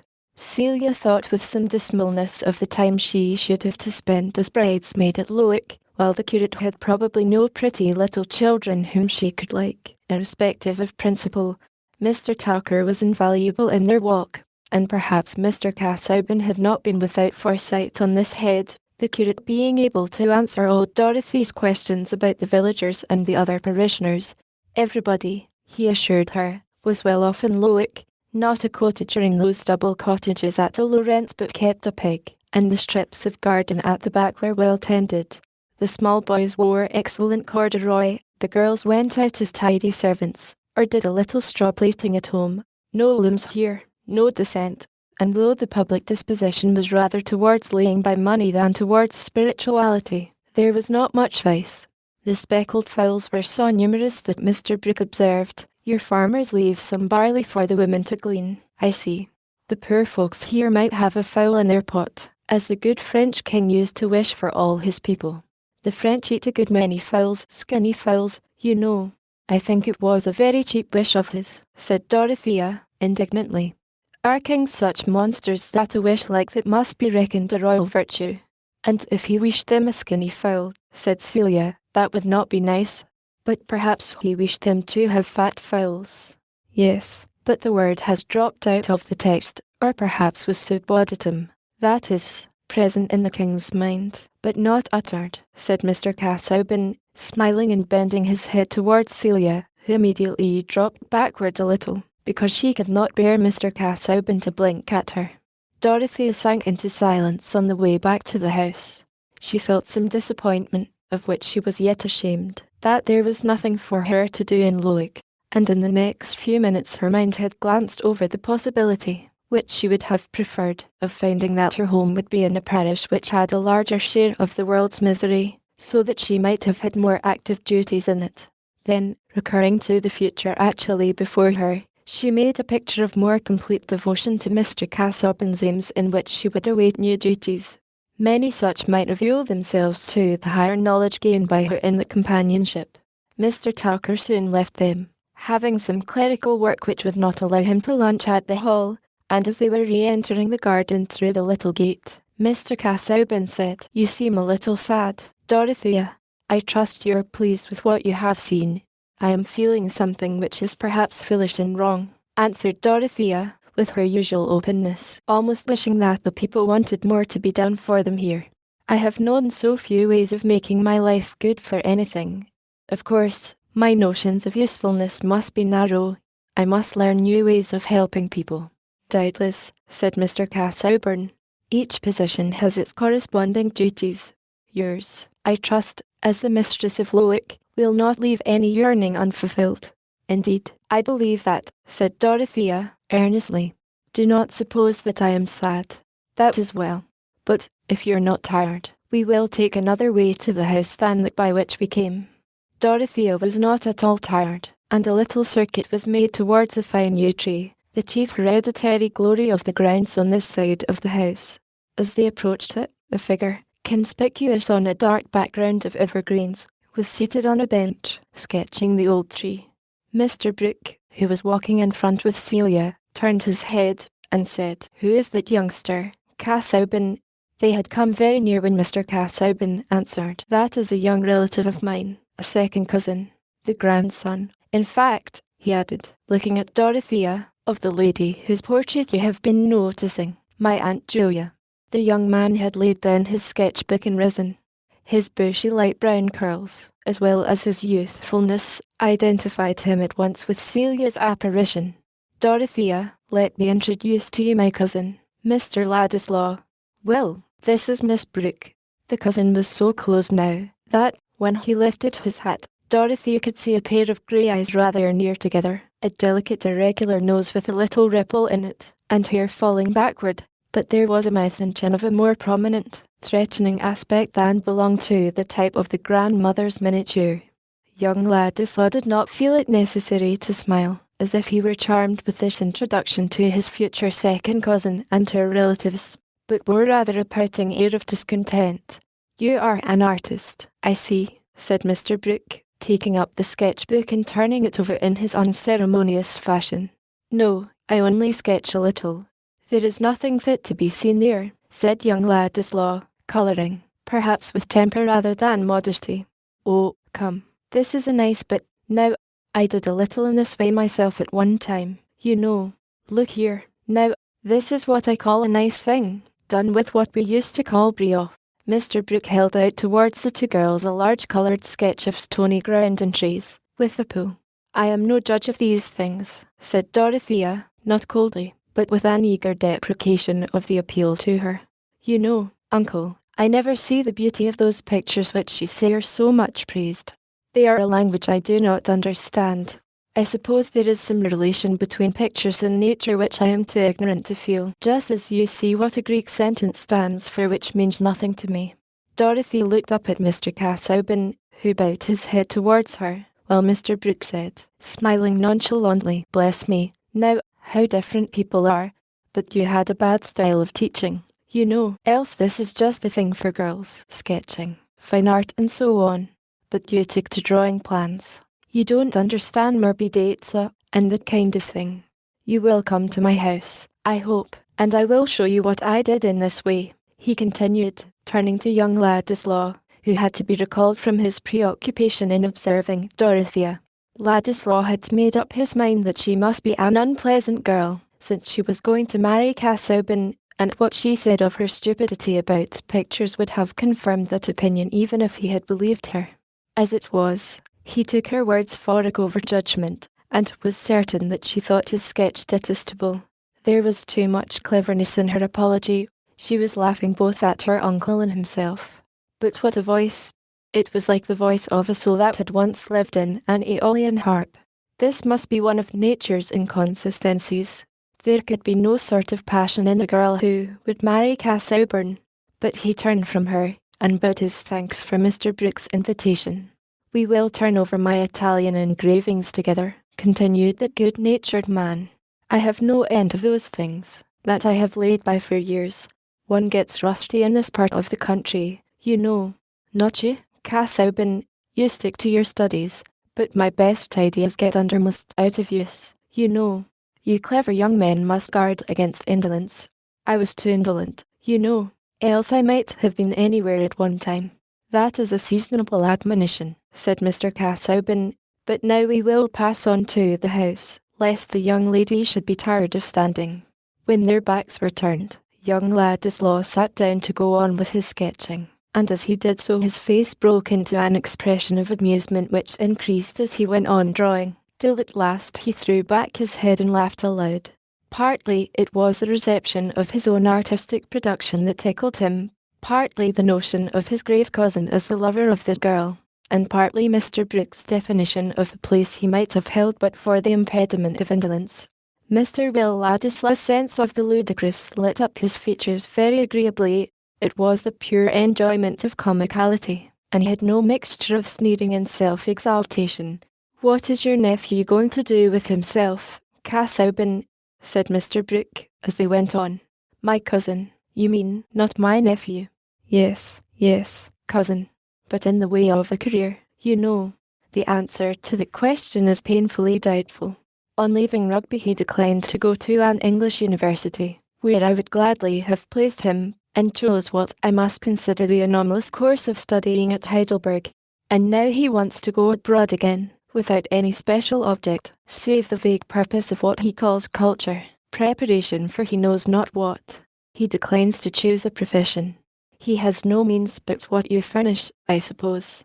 I have always given him and his friends reason to understand that I would furnish in moderation what was necessary for providing him with a scholarly education, and launching him respectably. I am therefore bound to fulfil the expectations so raised, said Mr. Casaubon, putting his conduct in the light of mere rectitude, a trait of delicacy which Dorothea noticed with admiration. He has a thirst for travelling. Perhaps he may turn out a Bruce or a Mungo Park, said Mr. Brooke. I had a notion of that myself at one time.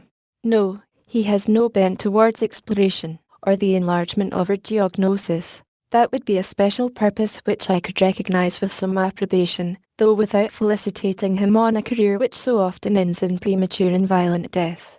But so far is he from having any desire for a more accurate knowledge of the earth's surface, that he said he should prefer not to know the sources of the Nile, and that there should be some unknown regions preserved as hunting grounds for the poetic imagination.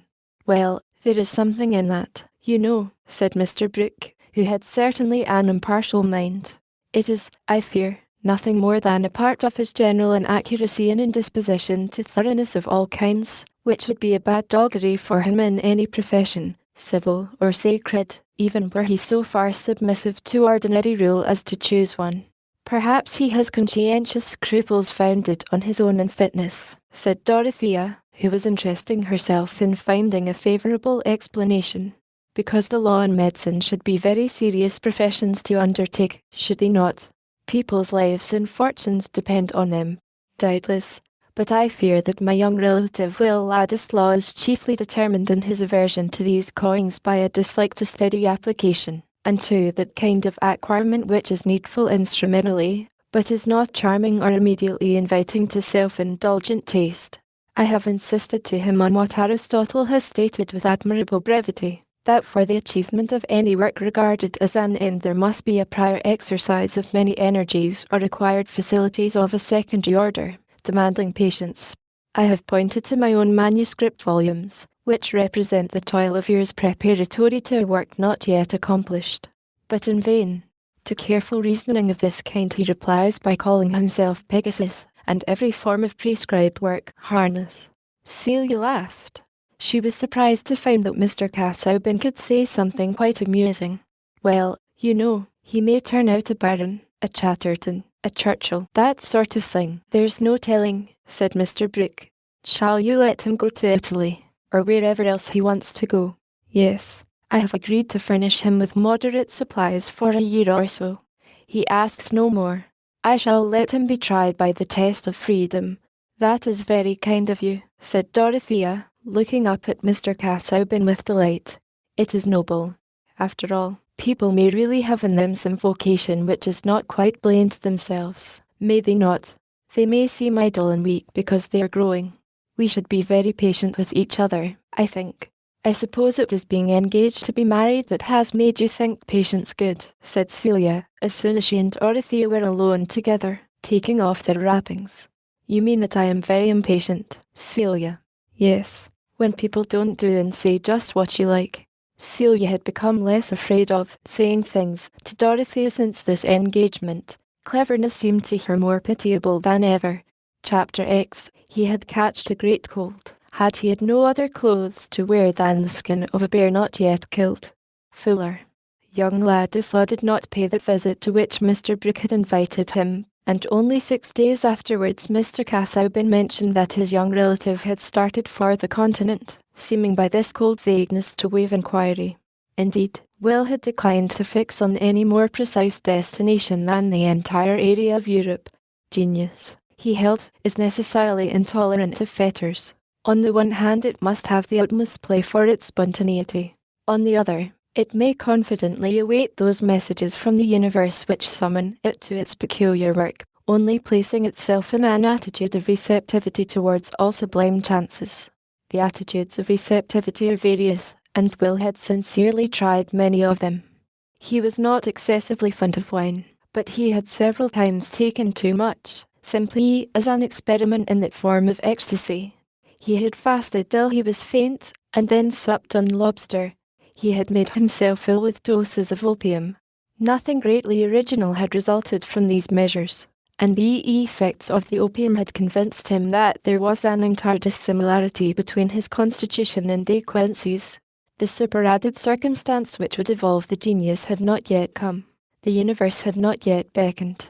Even Caesar's fortune at one time was but a grand presentiment.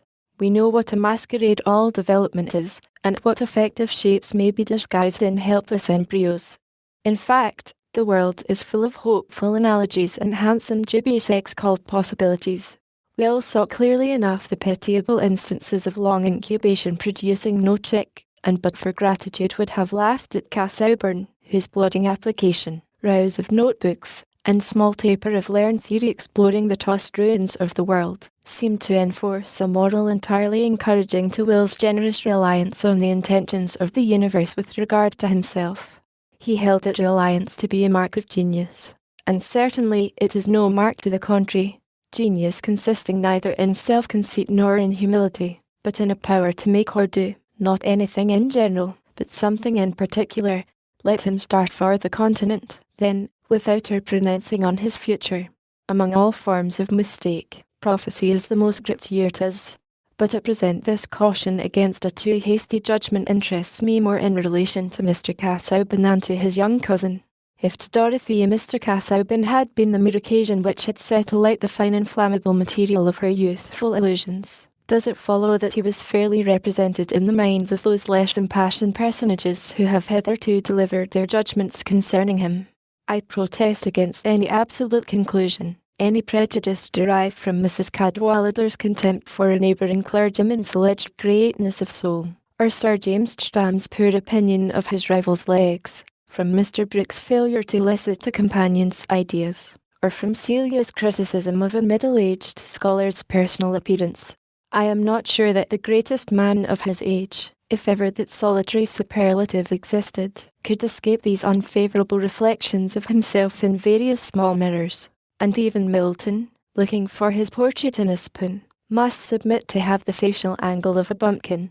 Moreover, if Mr. Casaubon, speaking for himself, has rather a chilling rhetoric, it is not therefore certain that there is no good work or fine feeling in him. Did not an immortal physicist and interpreter of hieroglyphs write detestable verses? Has the theory of the solar system been advanced by graceful manners and conversational tact?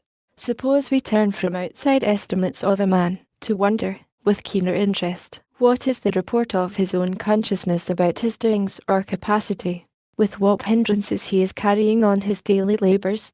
What fading of hopes, or what deeper fixity of self-delusion the years are marking off within him? And with what spirit he wrestles against universal pressure, which will one day be too heavy for him, and bring his heart to its final pause. Doubtless his lot is important in his own eyes, and the chief reason that we think he asks too large a place in our consideration must be our want of room for him. since we refer him to the divine regard with perfect confidence. Nay, it is even held sublime for our neighbour to expect the utmost there, however little he may have got from us.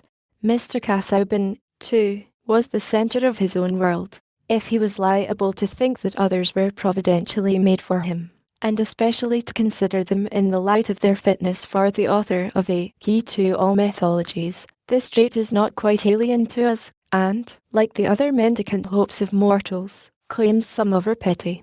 Certainly this affair of his marriage with Miss Brooke touched him more nearly than it did any one of the persons who have hitherto shown their disapproval of it, and in the present stage of things I feel more tenderly towards his experience of success than towards the disappointment of the amiable Sir James. For in truth, as the day fixed for his marriage came nearer, Mr. Casaubon did not find his spirits rising, nor did the contemplation of that matrimonial garden scene, where, as all experience showed, the path was to be bordered with flowers, prove persistently more enchanting to him than the accustomed vaults where he walked taper in hand. He did not confess to himself, still less could he have breathed to another, his surprise that though he had won a lovely and noble-hearted girl he had not won delight, which he had also regarded as an object to be found by search. It is true that he knew all the classical passages implying the contrary, but knowing classical passages, we find, is a mode of motion, which explains why they leave so little extra force for their personal application. Poor Mr. Casaubon had imagined that his long studious bachelorhood had stored up for him a compound interest of enjoyment, and that large drafts on his affections would not fail to be honoured, for we all of us, grave or light, get our thoughts entangled in metaphors, and act fatally on the strength of them. And now he was in danger of being saddened by the very conviction that his circumstances were unusually happy. There was nothing external by which he could account for a certain blankness of sensibility which came over him just when his expectant gladness should have been most lively, just when he exchanged the accustomed dullness of his Lowick library for his visits to the Grange. Here was a weary experience in which he was as utterly condemned to loneliness as in the despair which sometimes threatened him while toiling in the morass of authorship without seeming nearer to the goal. And his was that worse loneliness which would shrink from sympathy.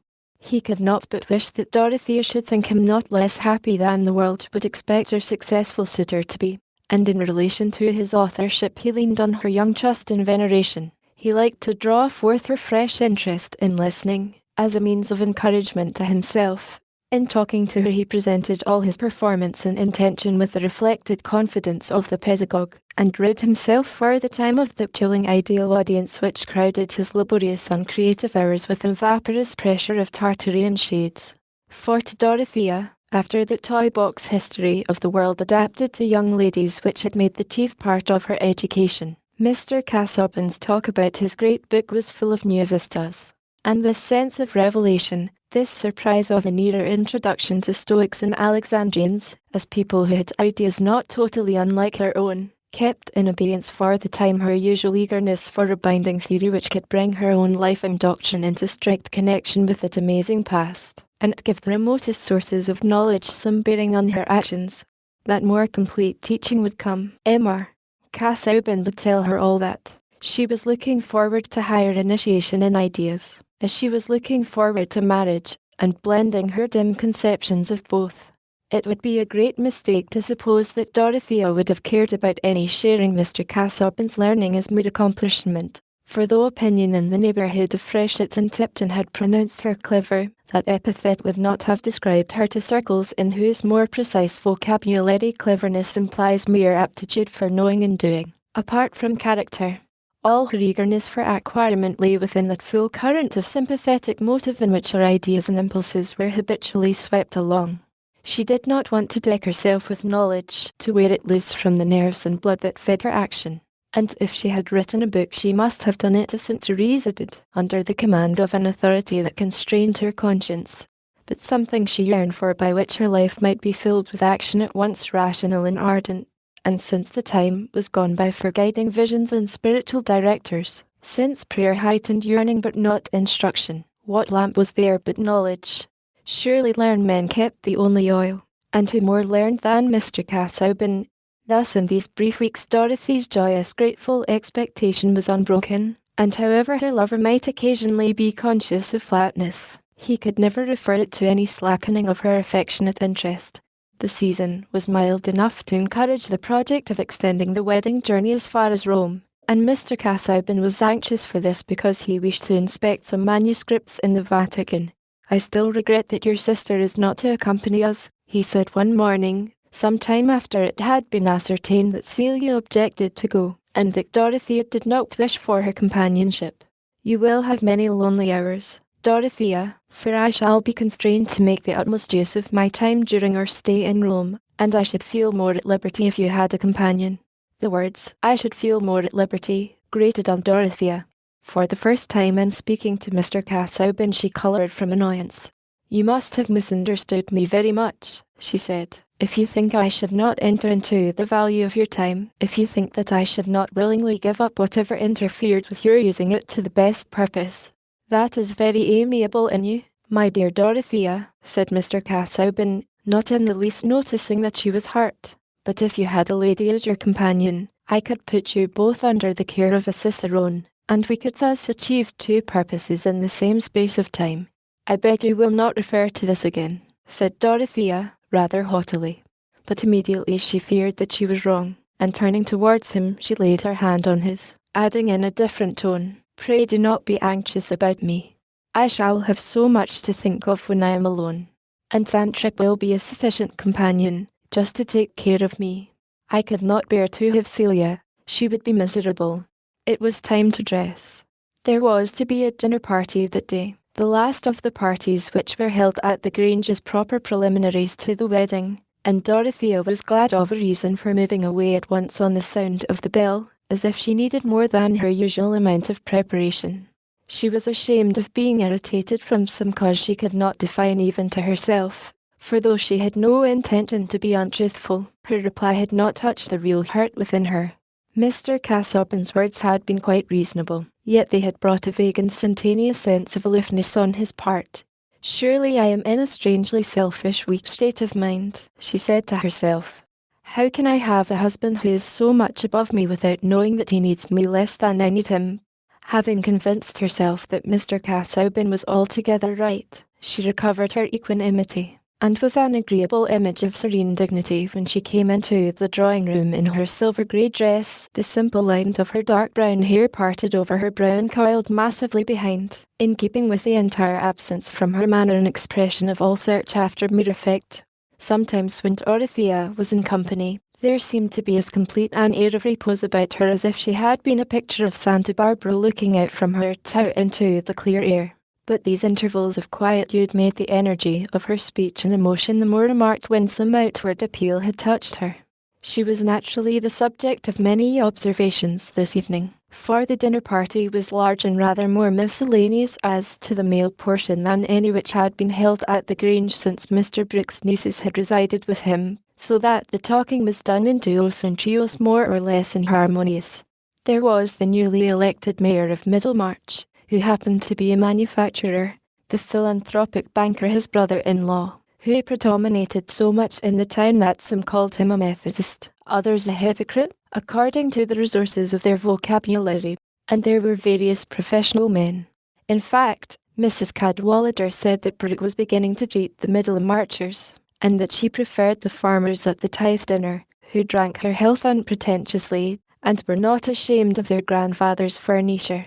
For in that part of the country, before reform had done its notable part in developing the political consciousness, there was a clearer distinction of ranks and a dimmer distinction of parties, so that Mr. Brooke's miscellaneous invitations seemed to belong to that general laxity which came from his inordinate travel and habit of taking too much in the form of ideas. Already, as Miss Brooke passed out of the dining-room, opportunity was found for some interjectional asides. "A fine woman, Miss Brooke.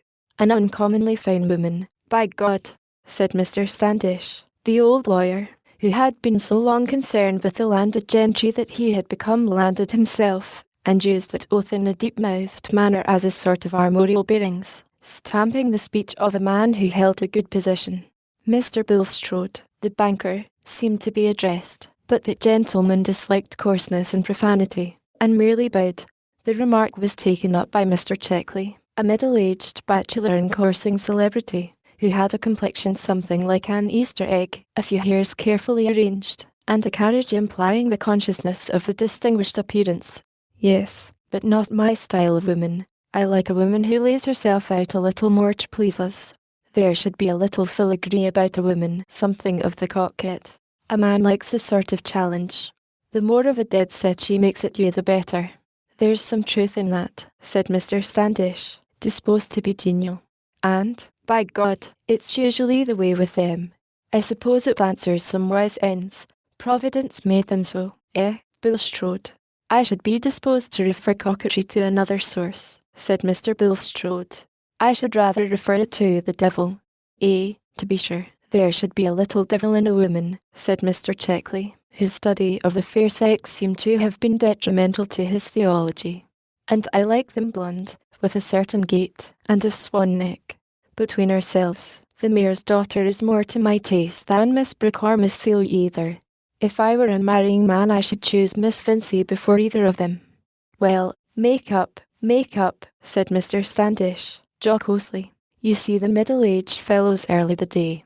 Mr. Chickley shook his head with much meaning. He was not going to incur the certainty of being accepted by the woman he would choose. The Miss Vincey who had the honour of being Mr. Chickley's ideal was of course not present, for Mr. Brooke, always objecting to go too far, would not have chosen that his nieces should meet the daughter of a Middlemarch manufacturer, unless it were on a public occasion. The feminine part of the company included none whom Lady Stam or Mrs. Cadwallader could object to, for Mrs. Renfrew, the Colonel's widow, was not only unexceptionable in point of breeding, but also interesting on the ground of her complaint, which puzzled the doctors, and seemed clearly a case wherein the fullness of professional knowledge might need the supplement of quackery. Lady Stam, who attributed her own remarkable health to homemade bitters united with constant medical attendance, entered with much exercise of the imagination into Mrs. Renfrew's account of symptoms, and into the amazing futility in her case of all strengthening medicines. Where can all the strength of those medicines go, my dear? Said the mild but stately dowager, turning to Mrs. Cadwallader reflectively, when Mrs. Renfrew's attention was called away. It strengthens the disease, said the rector's wife, much too well born not to be an amateur in medicine. Everything depends on the constitution. Some people make fat, some blood, and some bile. That's my view of the matter. And whatever they take is a sort of grist to the mill. Then she ought to take medicines that would reduce the disease, you know, if you're right, my dear. And I think what you say is reasonable. Certainly it is reasonable. You have two sorts of potatoes, fed on the same soil. One of them grows more and more watery. Like this poor Mrs. Renfrew, that is what I think. Dropsy. There is no swelling yet. It is inward. I should say she ought to take drying medicines, shouldn't you? Or a dry hot air bath. Many things might be tried, of a drying nature. Let her try a certain person's pamphlets, said Mrs. Cadwallader in an undertone, seeing the gentleman enter. He does not want drying. My dear, said Lady Stam, a charming woman, not so quick as to nullify the pleasure of explanation. The bridegroom, Casaubon. He has certainly been drying up faster since the engagement, the flame of passion, I suppose. I should think he is far from having a good constitution, said Lady Stam, with a still deeper undertone. And then his studies, so very dry, as you say, really, by the side of Sir James. He looks like a death's head skinned over for the occasion. Mark my words, in a year from this time that girl will hate him. She looks up to him as an oracle now, and by she will be at the other extreme. All flightedness. How very shocking. I fear she is headstrong. But tell me, you know all about him. Is there anything very bad? What is the truth? The truth. He is as bad as the wrong physic, nasty to take, and sure to disagree. There could not be anything worse than that, said Lady Stam, with so vivid a conception of the physic that she seemed to have learned something exact about Mr. Casaubon's disadvantages. However, James will hear nothing against Miss Brooke. He says she is the mirror of women still. That is a generous make-believe of his. Depend upon it, he likes little Celia better, and she appreciates him. I hope you like my little Celia. Certainly, She is fonder of geraniums, and seems more docile, though not so fine a figure. But we were talking of physic. Tell me about this new young surgeon, Mr. Legate. I am told he is wonderfully clever. He certainly looks it, a fine brow indeed. He is a gentleman. I heard him talking to Humphrey. He talks well. Yes.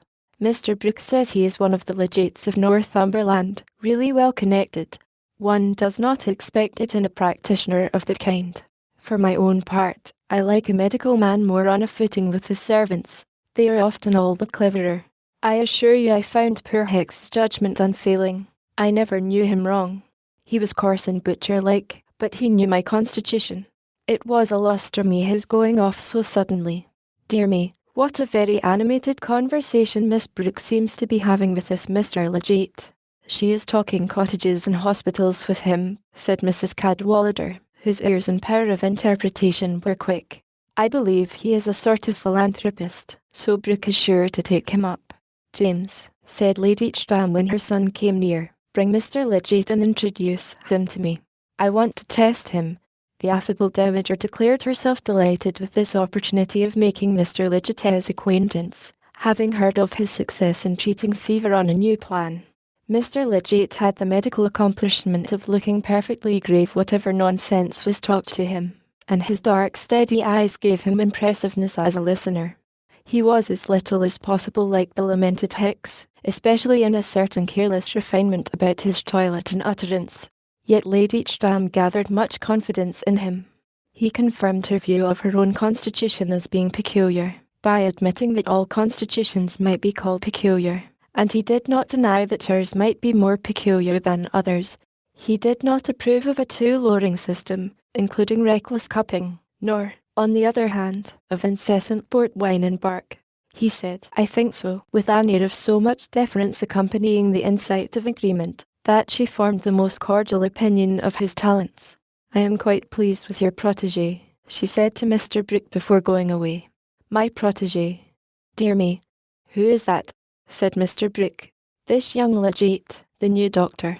He seems to me to understand his profession admirably. Oh, Legate. He is not my protégé, you know, only I knew an uncle of his who sent me a letter about him. However, I think he is likely to be first-rate. Has studied in Paris, knew Broussais, has ideas, you know, wants to raise the profession.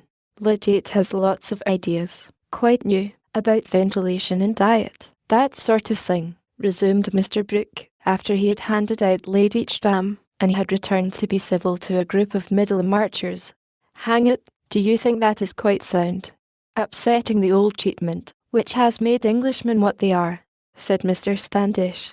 Medical knowledge is at a low ebb among us, said Mr. Bulstrode, who spoke in a subdued tone, and he had rather a sickly air. I, for my part, hail the advent of Mr. Legate. I hope to find good reason for confiding the new hospital to his management. That is all very fine, replied Mr. Standish, who was not fond of Mr. Bulstrode. If you like him to try experiments on your hospital patients, and kill a few people for charity, I have no objection. But I am not going to hand money out of my purse to have experiments tried on me. I like treatment that has been tested a little.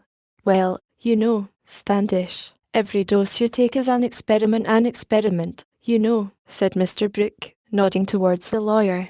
Oh, if you talk in that sense, said Mr. Standish, with as much disgust at such non-legal quibbling as a man can well betray towards a valuable client. I should be glad of any treatment that would cure me without reducing me to a skeleton, like poor Grainger, said Mr. Vincey, the mayor, a florid man, who would have served for a study of flesh in striking contrast with the Franciscan tints of Mr. Bulstrode. It's an uncommonly dangerous thing to be left without any padding against the shafts of disease, as somebody said, and I think it a very good expression myself. Mr. Legate, of course, was out of hearing. He had quitted the party early, and would have thought it altogether tedious but for the novelty of certain introductions, especially the introduction to Miss Brooke, his youthful bloom, with her approaching marriage to that faded scholar, and her interest in matters socially useful, gave her the piquancy of an unusual combination. She is a good creature, that fine girl, but a little too earnest, he thought. It is troublesome to talk to such women. They are always wanting reasons, yet they are too ignorant to understand the merits of any question, and usually fall back on their moral sense to settle things after their own taste. Evidently Miss Brooke was not Mr. Lidgett's style of woman any more than Mr. Chickle's. Considered, indeed, in relation to the latter, whose mind was matured, she was altogether a mistake, and calculated to shock his trust in final causes, including the adaptation of fine young women to purple-faced bachelors. But Lidgett was less ripe, and might possibly have experience before him which would modify his opinion as to the most excellent things in women. Miss Brooke, however, was not again seen by either of these gentlemen under her maiden name. Not long after that dinner party she had become Mrs. Casaubon, and was on her way to Rome. Chapter 11. But deeds and language such as men do use, and persons such as comedy would choose, when she would show an image of the times, and sport with human follies, not with crimes. B.N. Jonson. Lidgett, in fact, was already conscious of being fascinated by a woman strikingly different from Miss Brooke. He did not in the least suppose that he had lost his balance and fallen in love, but he had said of that particular woman, "She is grace itself. She is perfectly lovely and accomplished. That is what a woman ought to be. She ought to produce the effect of exquisite music." Plain women he regarded as he did the other severe facts of life, to be faced with philosophy and investigated by science. But Rosamond Vincy seemed to have the true melodic charm. And when a man has seen the woman whom he would have chosen if he had intended to marry speedily, his remaining a bachelor will usually depend on her resolution rather than on his. Lidgett believed that he should not marry for several years. Not marry until he had trodden out a good clear path for himself away from the broad road which was quite ready-made. He had seen Miss Vincy above his horizon almost as long as it had taken Mr. Casaubon to become engaged and married, but this learned gentleman was possessed of a fortune. He had assembled his voluminous notes, and he had made that sort of reputation which precedes performance, often the larger part of a man's fame. He took a wife, as we have seen, to adorn the remaining quadrant of his course, and be a little moon that would cause hardly a calculable perturbation. But Lidgett was young, poor, ambitious. He had his half-century before him instead of behind him, and he had come to Middlemarch bent on doing many things that were not directly fitted to make his fortune or even secure him a good income. To a man under such circumstances, taking a wife is something more than a question of adornment, however highly he may rate this, and Lidgett was disposed to give it the first place among wifely functions. To his taste, guided by a single conversation, here was the point on which Miss Brooke would be found wanting, notwithstanding her undeniable beauty. She did not look at things from the proper feminine angle. The society of such women was about as relaxing as going from your work to teach the second form. Instead of reclining in a paradise with sweet laughs for bird notes, and blue eyes for a heaven, certainly nothing at present could seem much less important to Lidgett than the turn of Miss Brooke's mind, or to Miss Brooke than the qualities of the woman who had attracted this young surgeon. But anyone watching keenly this stealthy convergence of human lots sees a slow preparation of effects from one life on another, which tells like a calculated irony on the indifference or the frozen stare with which we look at our unintroduced neighbour. Destiny stands by sarcastic with her dramatis personae folded in her hand. Old provincial society had its share of this subtle movement, had not only its striking downfalls, its brilliant young professional dandies who ended by living up an entry with a drab and 6 children for their establishment, but also those less marked vicissitudes which are constantly shifting the boundaries of social intercourse, and begetting new consciousness of interdependence. Some slipped a little downward, some got higher footing. People denied aspirates, gained wealth, and fastidious gentlemen stood for boroughs. Some were caught in political currents, some in ecclesiastical, and perhaps found themselves surprisingly grouped in consequence, while a few personages or families that stood with rocky firmness amid all this fluctuation were slowly presenting new aspects in spite of solidity, and altering with the double change of self and beholder. Municipal town and rural parish gradually made fresh threads of connection, gradually, as the old stocking gave way to the savings bank, and the worship of the solar guinea became extinct, while squires and baronets, and even lords who had once lived blamelessly afar from the civic mind, gathered the faultiness of closer acquaintanceship. Settlers, too, came from distant counties, some with an alarming novelty of skill, others with an offensive advantage in cunning.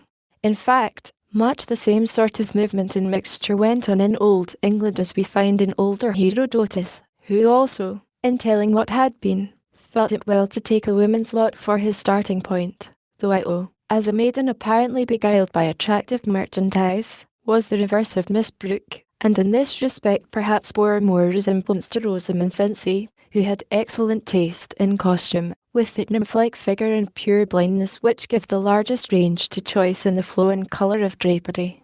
But these things made only part of her charm. She was admitted to be the flower of Mrs. Lemon's school, the chief school in the county, where the teaching included all that was demanded in the accomplished female, even to extras, such as the getting in and out of the carriage. Mrs. Lemon herself had always held up Miss Vincy as an example. No pupil, she said, exceeded that young lady for mental acquisition and propriety of speech, while her musical execution was quite exceptional. We cannot help the way in which people speak of us, and probably if Mrs. Lemon had undertaken to describe Juliet or Imogen, these heroines would not have seemed poetical. The first vision of Rosamund would have been enough with most judges to dispel any prejudice excited by Mrs. Lemon's praise.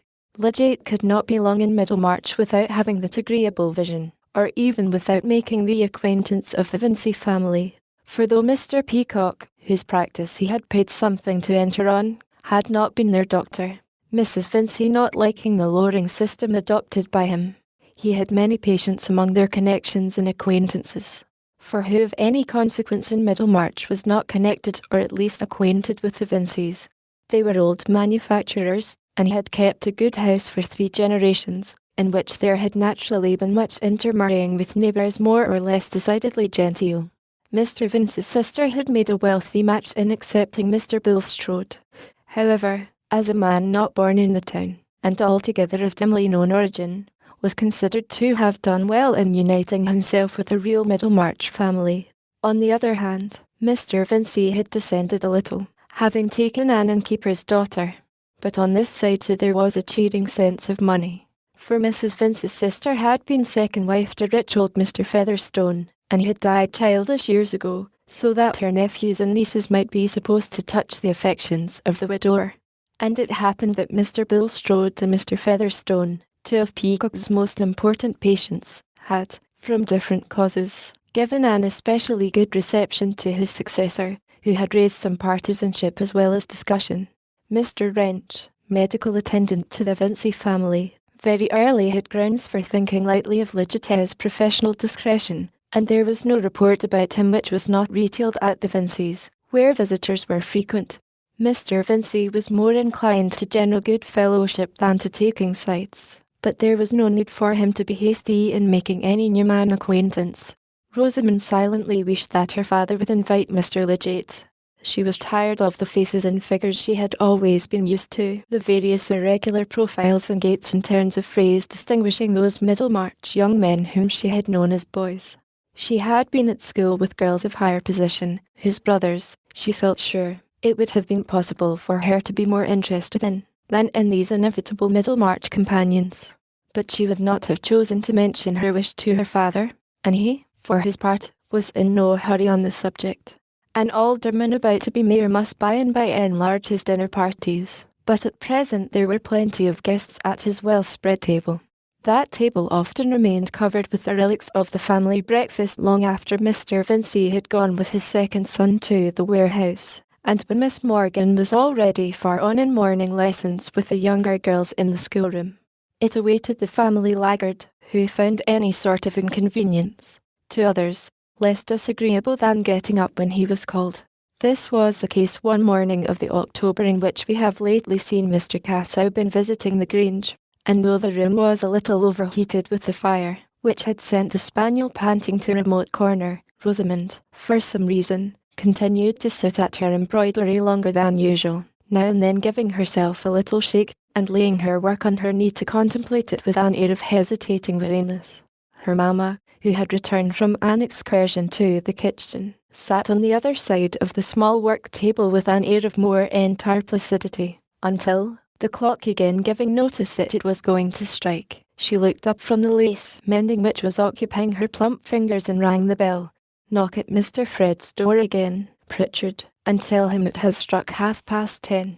This was said without any change in the radiant good humour of Mrs. Vince's face, in which 45 years had delved neither her angles nor parallels, and pushing back her pink cap strings, she let her work rest on her lap, while she looked admiringly at her daughter. "Mamma," said Rosamond, "when Fred comes down I wish you would not let him have red herrings. I cannot bear the smell of them all over the house at this hour of the morning." "Oh, my dear, you are so hard on your brothers. It is the only fault I have to find with you. You are the sweetest temper in the world, but you're so fetchy with your brothers." "Not fetchy, Mamma. You never hear me speak in an unladylike way." "Well, but you want to deny them things. Brothers are so unpleasant." "Oh, my dear, you must allow for young men. Be thankful if they have good hearts. A woman must learn to put up with little things. You will be married some day. Not to anyone who is like Fred. Don't decry your own brother, my dear. Few young men have less against them. Although he couldn't take his degree, I'm sure I can't understand why, for he seems to me most clever, and you know yourself he was thought equal to the best society at college. So particular as you are, my dear, I wonder you are not glad to have such a gentlemanly young man for a brother. You're always finding fault with Bob because he is not Fred." "Oh no, Mamma, only because he is Bob." "Well, my dear, you will not find any Middlemarch young man who has not something against him. But," here Rosamond's face broke into a smile which suddenly revealed two dimples. She herself thought unfavourably of these dimples and smiled little in general society. "But I shall not marry any Middlemarch young man. So it seems, my love, for you have as good as refused the pick of them. And if there's better to be had, I'm sure there's no girl better deserves it." "Excuse me, Mamma, I wish you would not say, the pick of them." "Why, what else are they?" "I mean, Mamma, it is rather a vulgar expression." "Very likely, my dear. I never was a good speaker. What should I say? The best of them." "Why, that seems just as plain and common. If I had had time to think, I should have said, the most superior young men. But with your education you must know."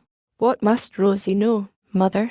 said Mr. Fred, who had slid in unobserved through the half-open door while the ladies were bending over their work, and now going up to the fire stood with his back towards it, warming the soles of his slippers. "Whether it's right to say, superior young men," said Mrs. Vincey, ringing the bell. "Oh, there are so many superiorities and sugars now. Superior is getting to be shopkeeper's slang." "Are you beginning to dislike slang, then?" said Rosamond, with mild gravity. "Only the wrong sort. All choice of words is slang. It marks a class. There is correct English. That is not slang. I beg your pardon. Correct English is the slang of prigs who write history and essays. And the strongest slang of all is the slang of poets. You will say anything, Fred, to gain your point. Well, tell me whether it is slang or poetry to call an ox a leg plater. Of course you can call it poetry if you like." "Aha, Miss Rosie, you don't know Homer from slang. I shall invent a new game. I shall write bits of slang and poetry on slips, and give them to you to separate. Dear me, how amusing it is to hear young people talk," said Mrs. Vincey, with cheerful admiration. "Have you got nothing else for my breakfast, Pritchard?" said Fred, to the servant who brought in coffee and buttered toast, while he walked round the table surveying the ham, potted beef, and other cold remnants, with an air of silent rejection, and polite forbearance from signs of disgust. "Should you like eggs, sir?" "Eggs? No. Bring me a grilled bone." "Really, Fred," said Rosamond, when the servant had left the room, "if you must have hot things for breakfast, I wish you would come down earlier. You can get up at 6 o'clock to go out hunting. I cannot understand why you find it so difficult to get up on other mornings. That is your want of understanding, Rosie. I can get up to go hunting because I like it. What would you think of me if I came down 2 hours after everyone else and ordered grilled bone?" "I should think you were an uncommonly fast young lady," said Fred, eating his toast with the utmost composure. I cannot see why brothers are to make themselves disagreeable, any more than sisters. I don't make myself disagreeable. It is you who find me so. Disagreeable is a word that describes your feelings and not my actions. I think it describes the smell of grilled bone. Not at all. It describes a sensation in your little nose associated with certain finicking notions which are the classics of Mrs. Lemon's school. Look at my mother. You don't see her objecting to everything except what she does herself. She is my notion of a pleasant woman. Bless you both, my dears, and don't quarrel, said Mrs. Vincey, with motherly cordiality. Come, Fred, tell us all about the new doctor. How is your uncle pleased with him? Pretty well, I think. He asks Legate all sorts of questions and then screws up his face while he hears the answers, as if they were pinching his toes. That's his way. Ah, here comes my grilled bone. But how came you to stay out so late, my dear? You only said you were going to your uncle's. Oh, I dined at Plimdolla's. We had whist. Legate was there too. And what do you think of him? He is very gentlemanly, I suppose. They say he is of excellent family, his relations quite county people. Yes, said Fred. There was a Legate at John's who spent no end of money. I find this man is a second cousin of his. But rich men may have very poor devils for second cousins. It always makes a difference, though, to be of good family, said Rosamond, with a tone of decision which showed that she had thought on this subject. Rosamond felt that she might have been happier if she had not been the daughter of a Middlemarch manufacturer. She disliked anything which reminded her that her mother's father had been an innkeeper. Certainly anyone remembering the fact might think that Mrs. Vincey had the air of a very handsome, good-humoured landlady, accustomed to the most capricious orders of gentlemen. I thought it was odd his name was Tertius, said the bright-faced matron, but of course it's a name in the family. But now, tell us exactly what sort of man he is. Oh, tallish, dark, clever, talks well, rather a prig, I think. I never can make out what you mean by a prig, said Rosamond. A fellow who wants to show that he has opinions. Why, my dear, doctors must have opinions, said Mrs. Vincey. What are they there for else? Yes, mother, the opinions they are paid for. But a prig is a fellow who is always making you a present of his opinions. I suppose Mary Garth admires Mr. Legate, said Rosamond, not without a touch of innuendo. Really, I can't say, said Fred, rather glumly, as he left the table, and taking up a novel which he had brought down with him, threw himself into an armchair. If you're jealous of her, go oftener to Stonecourt yourself and eclipse her. I wish you would not be so vulgar, Fred. If you have finished, pray ring the bell. It is true, though, what your brother says, Rosamond, Mrs. Vincey began, when the servant had cleared the table. It is 1,000 pities you haven't patience to go and see your Uncle More, so proud of you as he is, and wanted you to live with him. There's no knowing what he might have done for you as well as for Fred. God knows, I'm fond of having you at home with me, but I can part with my children for their good. And now it stands to reason that your Uncle Featherstone will do something for Mary Garth.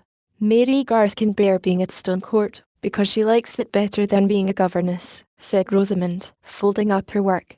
I would rather not have anything left to me if I must turn it by enduring much of my uncle's cough and his ugly relations. He can't be long for this world, my dear. I wouldn't hasten his end, but what with asthma and that inward complaint, let us hope there is something better for him in another. And I have no ill will towards Mary Garth, but there's justice to be thought of. And Mr. Featherstone, his first wife, brought him no money, as my sister did. Her nieces and nephews can't have so much claim as my sisters, and I must say I think Mary Garth a dreadful plain girl, more fit for a governess. Every one would not agree with you there, mother, said Fred, who seemed to be able to read in lesson 2. Well, my dear, said Mrs. Vincey, wheeling skilfully, if she had some fortune left her, a man marries his wife's relations, and the Garths are so poor, and live in such a small way. But I shall leave you to your studies, my dear, for I must go and do some shopping. Fred's studies are not very deep, said Rosamond, rising with her mamma. He is only reading a novel. Well, by and by he'll go to his Latin and things, said Mrs. Vincey, soothingly, stroking her son's head. There's a fire in the smoking room on purpose. It's your father's wish, you know, Fred, my dear, and I always tell him you will be good, and go to college again to take your degree." Fred drew his mother's hand down to his lips, but said nothing. "I suppose you're not going out riding today," said Rosamond, lingering a little after her mamma was gone. "No. Why?" "Papa says I may have the chestnut to ride now. You can go with me tomorrow, if you like. Only I am going to Stone Court, remember. I want to ride so much, it is indifferent to me where we go." Rosamond really wished to go to Stone Court, of all other places. "Oh, I say, Rosie," said Fred, as she was passing out of the room, "if you're going to the piano, let me come and play some airs with you. Pray do not ask me this morning." "Why not this morning?" "Really, Fred, I wish you would leave off playing the flute. A man looks very silly playing the flute. And you play so out of tune. When next anyone makes love to you, Miss Rosamond, I will tell him how obliging you are." "Why should you expect me to oblige you by hearing you play the flute, any more than I should expect you to oblige me by not playing it? And why should you expect me to take you out riding?" This question led to an adjustment, for Rosamond had set her mind on that particular ride. So Fred was gratified with nearly an hour's practice of "Our Hyde Why Nos," "Ye Banks and Bray," and other favourite airs from his instructor on the flute, a wheezy performance, into which he threw much ambition and an irrepressible hopefulness. Chapter 12. He had more tow on his distaff than Gervase knew. Chaucer. The ride to Stone Court, which Fred and Rosamond took the next morning, lay through a pretty bit of midland landscape, almost all meadows and pastures, with hedgerows still allowed to grow in bushy beauty and to spread out coral fruit for the birds. Little details gave each field a particular physiognomy, dear to the eyes that have looked on them from childhood. The pool in the corner where the grasses were dank and trees leaned whisperingly, the great oak shadowing a bare place in mid-pasture, the high bank where the ash trees grew, the sudden slope of the old marl pit making a red background for the burdock, the huddled roofs and ricks of the homestead without a traceable way of approach, the grey gate and fences against the depths of the bordering wood, and the stray hovel, its old thatch full of mossy hills and valleys with wondrous modulations of light and shadow such as we travel far to see in later life, and see larger, but not more beautiful. These are the things that make the gamut of joy in landscape to Midland-bred souls, the things they toddled among, or perhaps learned by heart standing between their father's knees while he drove leisurely. But the road, even the by-road, was excellent, for Lowick, as we have seen, was not a parish of muddy lanes and poor tenants, and it was into Lowick parish that Fred and Rosamond entered after a couple of miles riding. Another mile would bring them to Stone Court, and at the end of the first half, the house was already visible, looking as if it had been arrested in its growth toward a stone mansion by an unexpected budding of farm buildings on its left flank, which had hindered it from becoming anything more than the substantial dwelling of a gentleman farmer. It was not the less agreeable an object in the distance for the cluster of pinnacled corn ricks which balanced the fine row of walnuts on the right. Presently it was possible to discern something that might be a gig on the circular drive before the front door. "Dear me," said Rosamond, "I hope none of my uncle's horrible relations are there." "They are, though. That is Mrs. Wall's gig, the last yellow gig left, I should think. When I see Mrs. Wall in it, I understand how yellow can have been worn for mourning. That gig seems to me more funereal than a hearse. But then Mrs. Wall always has black crape on. How does she manage it, Rosie? Her friends can't always be dying." "I don't know at all. And she is not in the least evangelical," said Rosamond, reflectively, as if that religious point of view would have fully accounted for perpetual crape. "And not poor," she added, after a moment's pause. "No, by George. They are as rich as Jews, those Walls and Featherstones, I mean, for people like them, who don't want to spend anything. And yet they hang about my uncle like vultures, and are afraid of a farthing going away from their side of the family. But I believe he hates them all." The Mrs. Waugh, who was so far from being admirable in the eyes of these distant connections, had happened to say this very morning, not at all with a defiant air, but in a low, muffled, neutral tone, as of a voice heard through cotton wool, that she did not wish to enjoy their good opinion. She was seated, as she observed, on her own brother's hearth, and had been Jane Featherstone 25 years before she had been Jane Waugh. which entitled her to speak when her own brother's name had been made free with by those who had no right to it. "What are you driving at there?" said Mr. Featherstone, holding his stick between his knees and settling his wig, while he gave her a momentary sharp glance, which seemed to react on him like a draught of cold air and set him coughing. Mrs. Waugh had to defer her answer till he was quiet again, till Mary Garth had supplied him with fresh syrup, and he had begun to rub the gold knob of his stick, looking bitterly at the fire. It was a bright fire, but it made no difference to the chill-looking purplish tint of Mrs. Waugh's face, which was as neutral as her voice, having mere chinks for eyes, and lips that hardly moved in speaking. "The doctors can't master that cough, brother. It's just like what I have, for I'm your own sister, constitution and everything. But, as I was saying, it's a pity Mrs. Vince's family can't be better conducted. Chka, you said nothing o' the sort. You said somebody had made free with my name, and no more than can be proved, if what everybody says is true. My brother Solomon tells me it's the talk up and down in Middlemarch how unsteady young Vincey is, and has been forever gambling at billiards since home he came. Nonsense. What's a game at billiards? It's a good gentlemanly game, and young Vincey is not a clodhopper. If your son John took to billiards, now, he'd make a fool of himself. Your nephew John never took to billiards or any other game, brother, and is far from losing hundreds of pounds, which, if what everybody says is true, must be found somewhere else than out of Mr. Vincey the father's pocket. For they say he's been losing money for years, though nobody would think so, to see him go coursing and keeping open house as they do. And I've heard say Mr. Bulstrode condemns Mrs. Vincey beyond anything for her flightiness and spoiling her children so. What's Bulstrode to me? I don't bank with him. Well, Mrs. Bulstrode is Mr. Vincey's own sister, and they do say that Mr. Vincey mostly trades on the bank money, and you may see yourself, brother, when a woman past 40 has pink strings always flying, and that light way of laughing at everything, it's very unbecoming. But indulging your children is one thing, and finding money to pay their debts is another. And it's openly said that young Vincey has raised money on his expectations. I don't say what expectations. Miss Garth hears me, and is welcome to tell again. I know young people hang together. No, thank you, Mrs. Waugh, said Mary Garth. I dislike hearing scandal too much to wish to repeat it.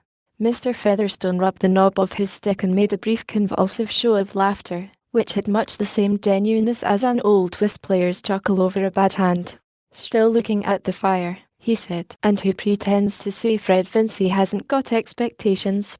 Such a fine, spirited fellow is like enough to have, There was a slight pause before Mrs. Waugh replied, and when she did so, her voice seemed to be slightly moistened with tears, though her face was still dry. Whether or no, brother, it is naturally painful to me and my brother Solomon to hear your name made free with, and your complaint being such as may carry you off sudden, and people who are no more Featherstones than the Merry Andrew at the fair, openly reckoning on your property coming to them, and me, your own sister, and Solomon your own brother. And if that's to be it, what has it pleased the Almighty to make families for? Here Mrs. Waugh's tears fell, but with moderation. Come, out with it, Jane, said Mr. Featherstone, looking at her.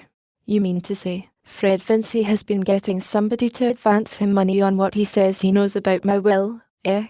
I never said so, brother. Mrs. Waugh's voice had again become dry and unshaken. It was told me by my brother Solomon last night when he called coming from market to give me advice about the old wheat, me being a widow, and my son John only 23, though steady beyond anything. And he had it from most undeniable authority, and not one, but many. Stuff and nonsense. I don't believe a word of it. It's all a got-up story.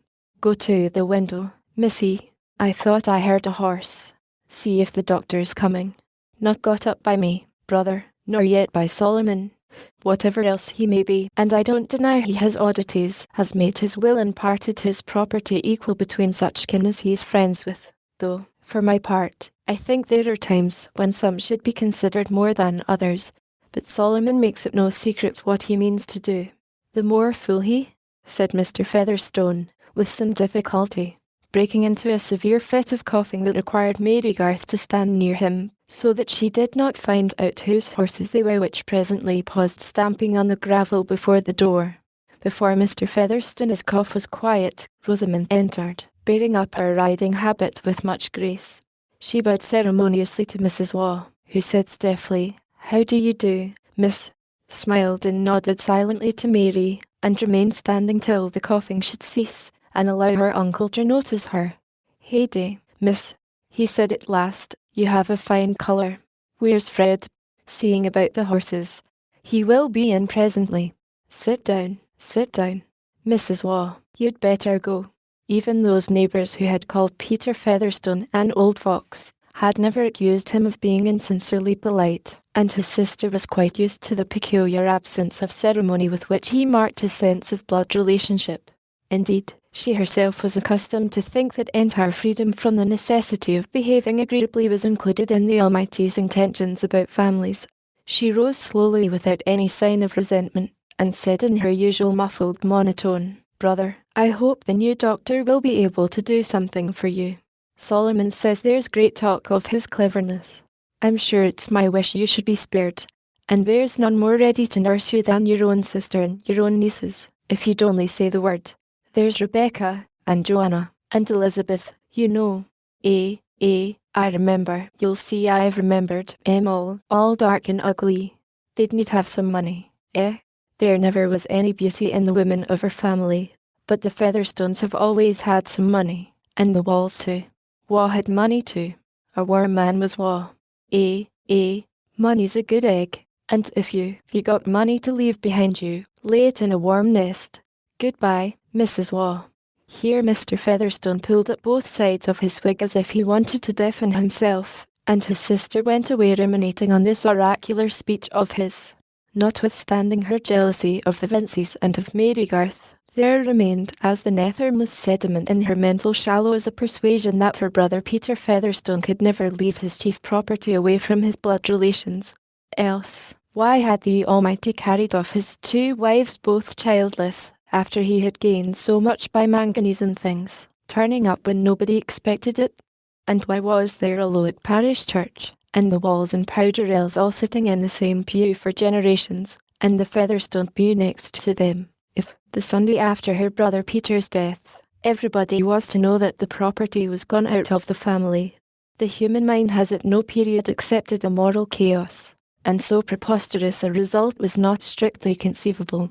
But we are frightened at much that is not strictly conceivable. When Fred came in, the old man eyed him with a peculiar twinkle, which the younger had reason to interpret as pride in the satisfactory details of his appearance. "You two misses go away," said Mr. Featherstone. "I want to speak to Fred. Come into my room, Rosamond. You will not mind the cold for a little while," said Mary. The two girls had not only known each other in childhood, but had been at the same provincial school together, Mary as an articled pupil, so that they had many memories in common, and liked very well to talk in private. Indeed, this tete-a-tete was one of Rosamond's objects in coming to Stone Court. Old Featherstone would not begin the dialogue till the door had been closed. He continued to look at Fred with the same twinkle and with one of his habitual grimaces, alternately screwing and widening his mouth, and when he spoke, it was in a low tone, which might be taken for that of an informer ready to be bought off, rather than for the tone of an offended senior. He was not a man to feel any strong moral indignation even on account of trespasses against himself. It was natural that others should want to get an advantage over him, but then, he was a little too cunning for them.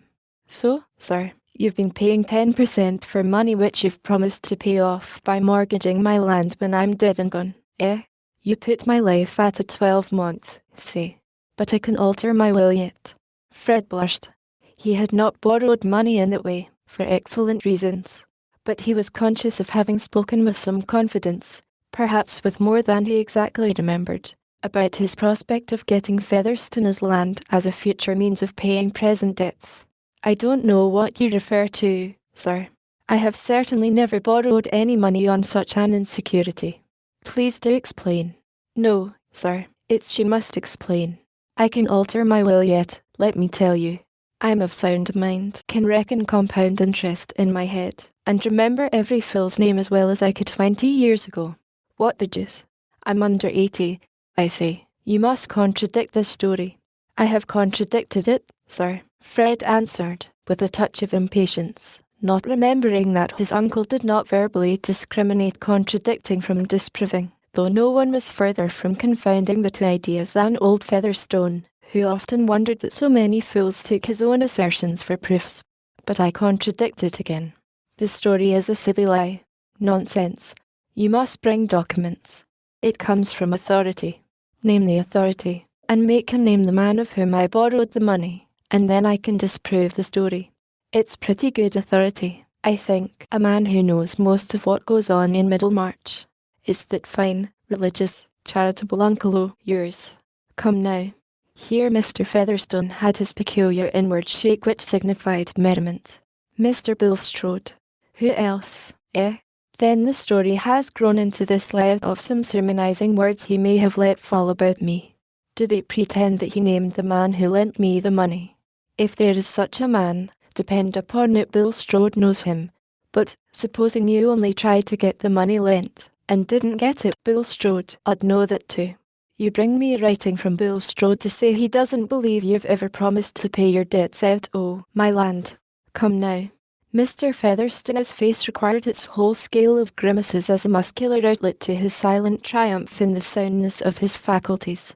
Fred felt himself to be in a disgusting dilemma. You must be joking, sir.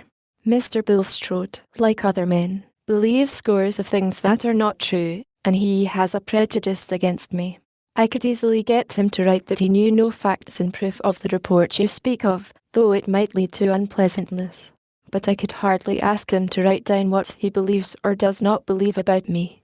Fred paused an instant, and then added, in politic appeal to his uncle's vanity, that is hardly a thing for a gentleman to ask. But he was disappointed in the result. I know what you mean.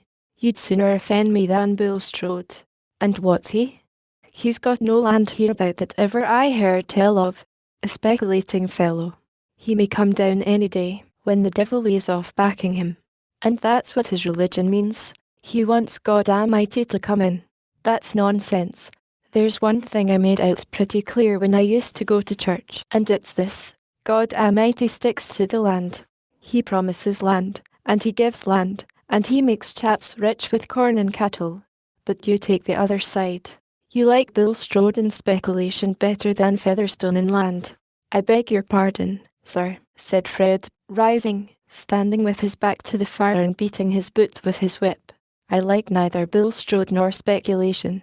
He spoke rather sulkily, feeling himself stalemated. Well, you can do without me, that's pretty clear, said old Featherstone, secretly disliking the possibility that Fred would show himself at all independent.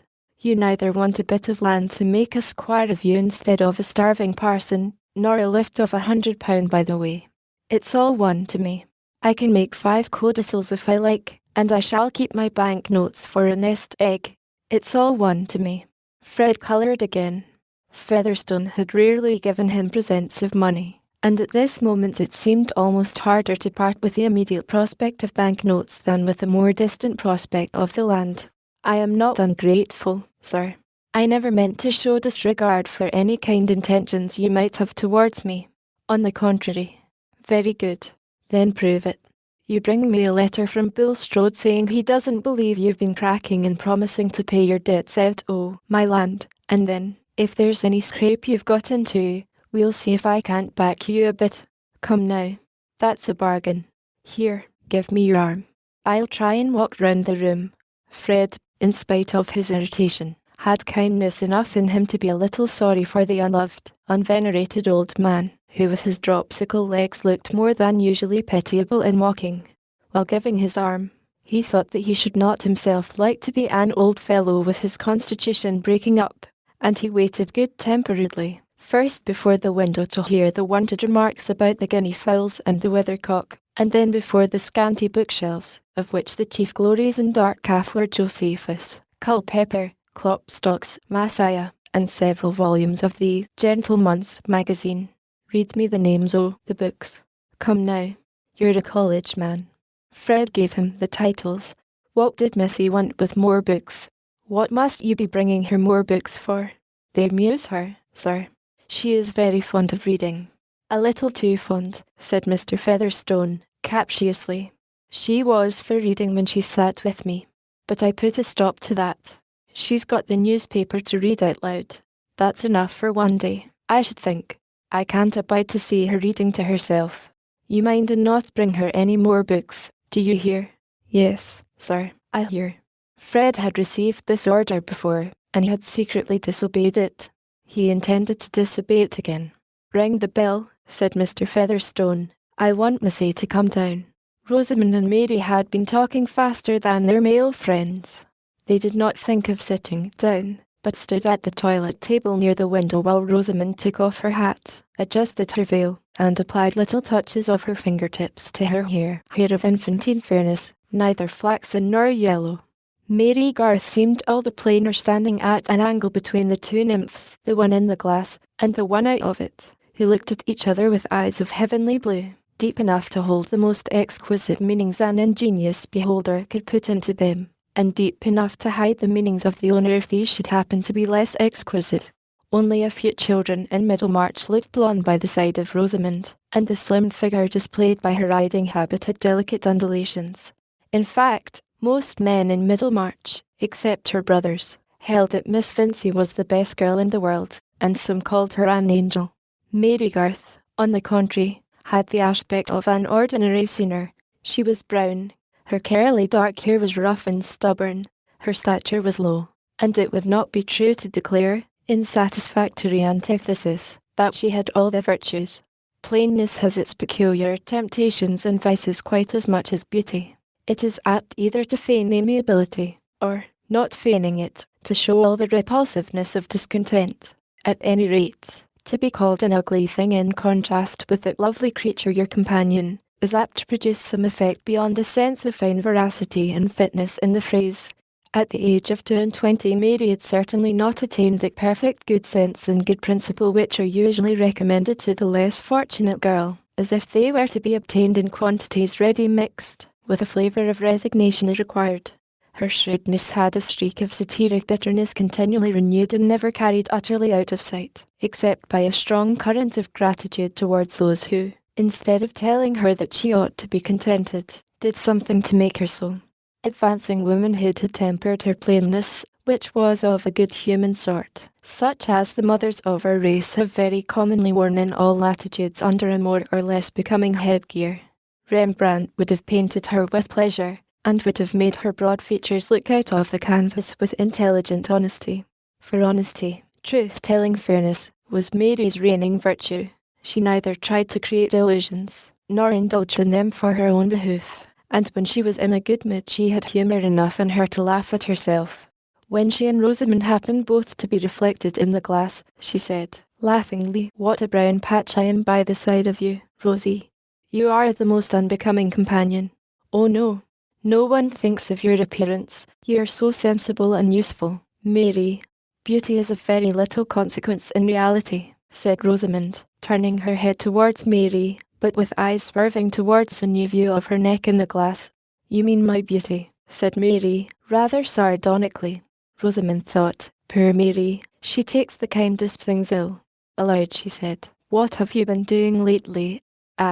"Oh, minding the house, pouring out syrup, pretending to be amiable and contented, learning to have a bad opinion of everybody. It is a wretched life for you." "No," said Mary, curtly, with a little toss of her head. "I think my life is pleasanter than your Miss Morgan's." "Yes, but Miss Morgan is so uninteresting, and not young." "She is interesting to herself, I suppose, and I am not at all sure that everything gets easier as one gets older." "No," said Rosamond, reflectively. "One wonders what such people do, without any prospect. To be sure, there is religion as a support. But," she added, dimpling, "it is very different with you, Mary. You may have an offer. Has anyone told you he means to make me one?" "Of course not. I mean, there is a gentleman who may fall in love with you, seeing you almost every day." A certain change in Mary's face was chiefly determined by the resolve not to show any change. Does that always make people fall in love? She answered, carelessly. It seems to me quite as often a reason for detesting each other. Not when they are interesting and agreeable.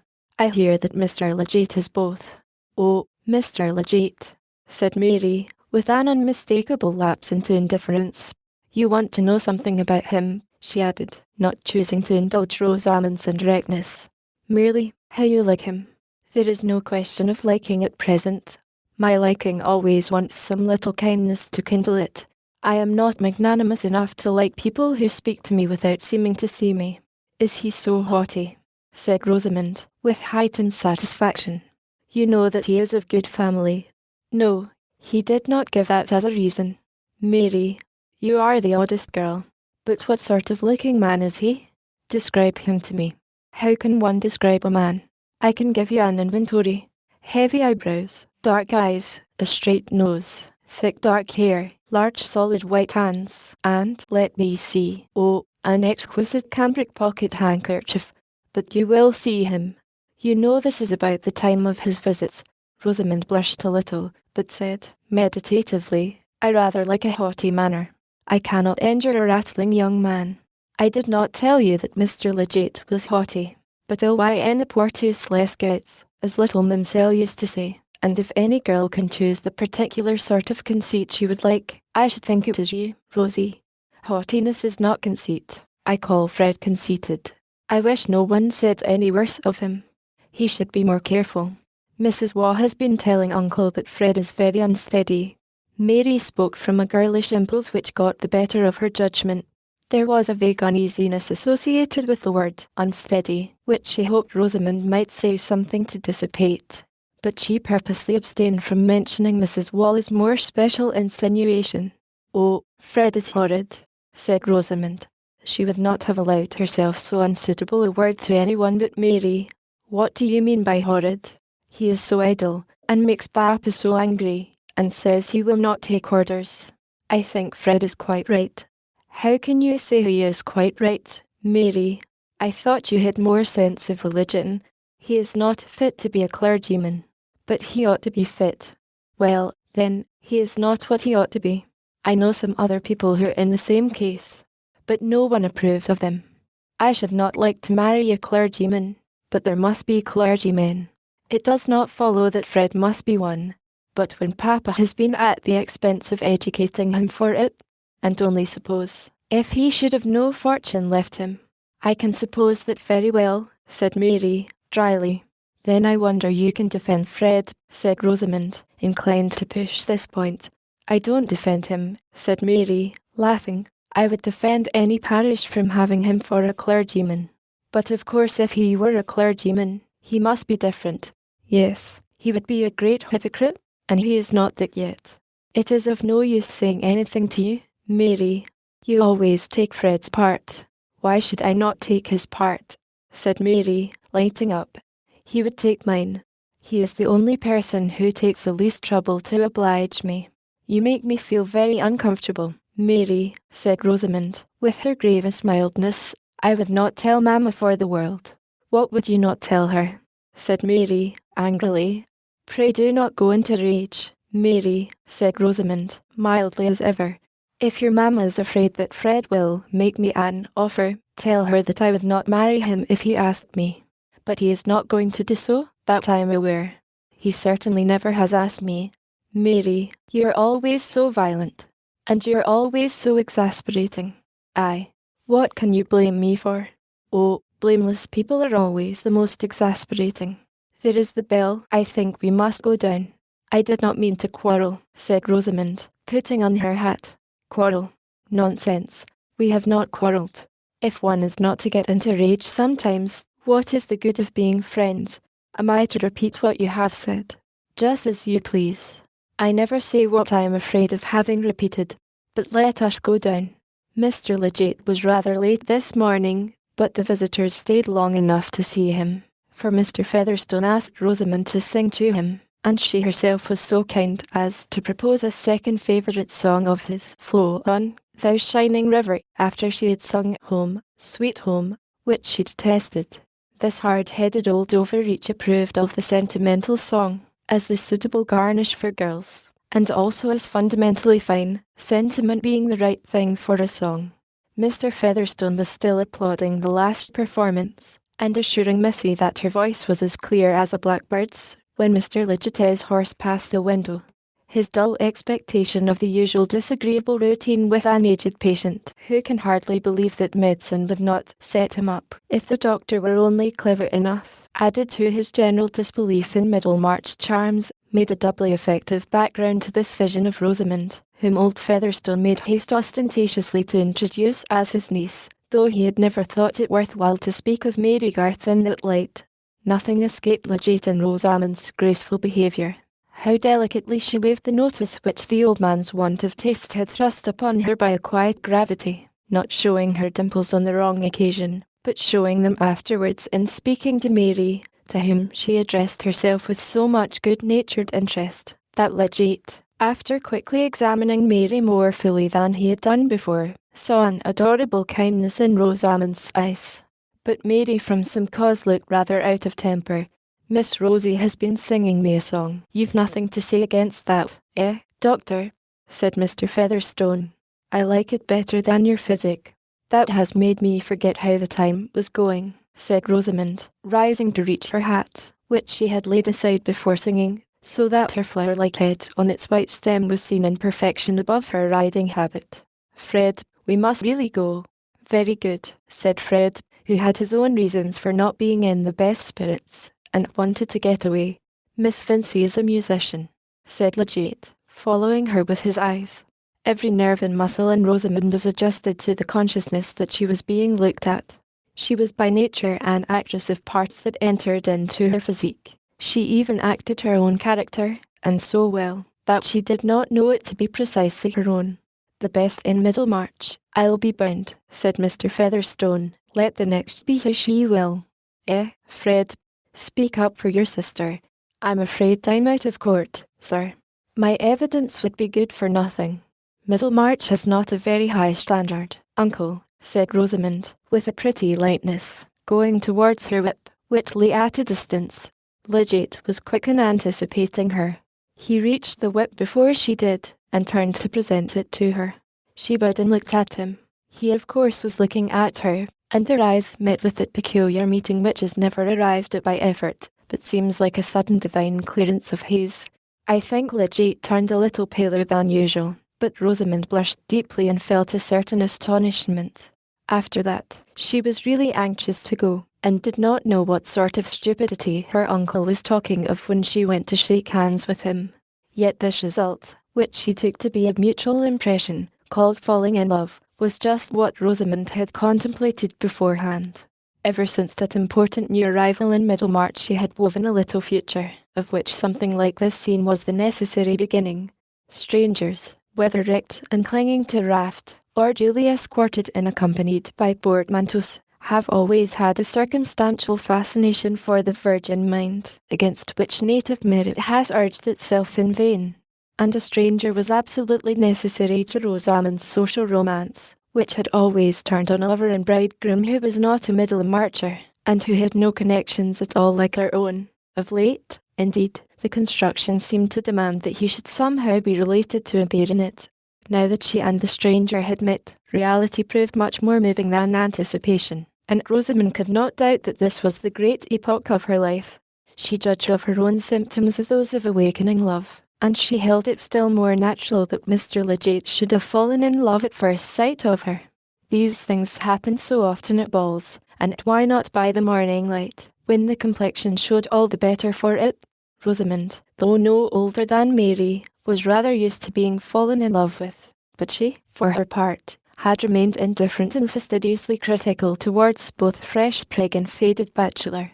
And here was Mr. Legate suddenly corresponding to her ideal, being altogether foreign to Middlemarch, carrying a certain air of distinction congruous with good family, and possessing connections which offered vistas of that middle-class heaven, rank, a man of talent, also, whom it would be especially delightful to enslave.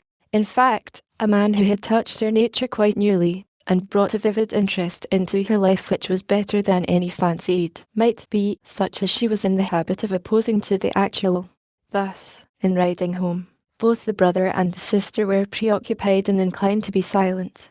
Rosamond, whose basis for her structure had the usual airy slightness, was of remarkably detailed and realistic imagination when the foundation had been once presupposed, and before they had ridden a mile she was far on in the costume and introductions of her wedded life, having determined on her house in Middlemarch, and foreseen the visits she would pay to her husband's high-bred relatives at a distance, whose finished manners she could appropriate as thoroughly as she had done her school accomplishments, preparing herself thus for vaguer elevations which might ultimately come. There was nothing financial, still less sordid, in her previsions. She cared about what were considered refinements, and not about the money that was to pay for them. Fred's mind, on the other hand, was busy with an anxiety which even his ready hopefulness could not immediately quell. He saw no way of eluding Featherstone's stupid demand without incurring consequences which he liked less even than the task of fulfilling it. His father was already out of humour with him, and would be still more so if he were the occasion of any additional coolness between his own family and the Bulstrodes. Then, he himself hated having to go and speak to his uncle Bulstrode, and perhaps after drinking wine he had said many foolish things about Featherstone's property, and these had been magnified by report. Fred felt that he made a wretched figure as a fellow who bragged about expectations from a queer old miser like Featherstone, and went to beg for certificates at his bidding. But those expectations, he really had them, and he saw no agreeable alternative if he gave them up. Besides, he had lately made a debt which galled him extremely, and old Featherstone had almost bargained to pay it off. The whole affair was miserably small. His debts were small, even his expectations were not anything so very magnificent. Fred had known men to whom he would have been ashamed of confessing the smallness of his scrapes. Such ruminations naturally produced a streak of misanthropic bitterness. To be born the son of a Middlemarch manufacturer, and inevitable heir to nothing in particular, while such men as Mainwaring and Vian, certainly life was a poor business, when a spirited young fellow, with a good appetite for the best of everything, had so poor an outlook. It had not occurred to Fred that the introduction of Bulstrode's name in the matter was a fiction of old Featherstone's, nor could this have made any difference to his position. He saw plainly enough that the old man wanted to exercise his power by tormenting him a little, and also probably to get some satisfaction out of seeing him on unpleasant terms with Bulstrode. Fred fancied that he saw to the bottom of his uncle Featherstone's soul, though in reality half what he saw there was no more than the reflex of his own inclinations. The difficult task of knowing another's soul is not for young gentlemen whose consciousness is chiefly made up of their own wishes. Fred's main point of debate with himself was, whether he should tell his father, or try to get through the affair without his father's knowledge. It was probably Mrs. Waugh who had been talking about him, and if Mary Garth had repeated Mrs. Waugh's report to Rosamond, it would be sure to reach his father, who would assuredly question him about it. He said to Rosamond, as they slackened their pace, "Rosie, did Mary tell you that Mrs. Waugh had said anything about me?" "Yes, indeed, she did." "What? That you were very unsteady? Was that all?" "I should think that was enough, Fred." "You're sure she said no more?" "Mary mentioned nothing else. But really, Fred, I think you ought to be ashamed." "Oh, fudge. Don't lecture me. What did Mary say about it?" "I am not obliged to tell you. You care so very much what Mary says, and you're too rude to allow me to speak." "Of course I care what Mary says. She is the best girl I know. I should never have thought she was a girl to fall in love with." "How do you know what men would fall in love with?" "Girls never know. At least, Fred, let me advise I not to fall in love with her, for she says she would not marry you if you asked her. She might have waited till I did ask her." "I knew it would nettle you, Fred." "Not at all. She would not have said so if you had not provoked her." Before reaching home, Fred concluded that he would tell the whole affair as simply as possible to his father, who might perhaps take on himself the unpleasant business of speaking to Bulstrode. BOK2. Old and Young. Chapter 13. First Gent. How class your man, as better than the most, or, seeming better, worse beneath that cloak, as saint or knave, pilgrim or hypocrite? 2D Gent. Nay, tell me how you class your wealth of books, the drifted relics of all time. As well sort them at once by size and livery. film, all copies, and the common calf will hardly cover more diversity than all your labels cunningly devised to class your unread authors. In consequence of what he had heard from Fred, Mr. Vincey determined to speak with Mr. Bulstrode in his private room at the bank at 1:30, when he was usually free from other callers. But a visitor had come in at 1 o'clock, and Mr. Bulstrode had so much to say to him, that there was little chance of the interview being over in half an hour. The banker's speech was fluent, but it was also copious, and he used up an appreciable amount of time in brief meditative pauses.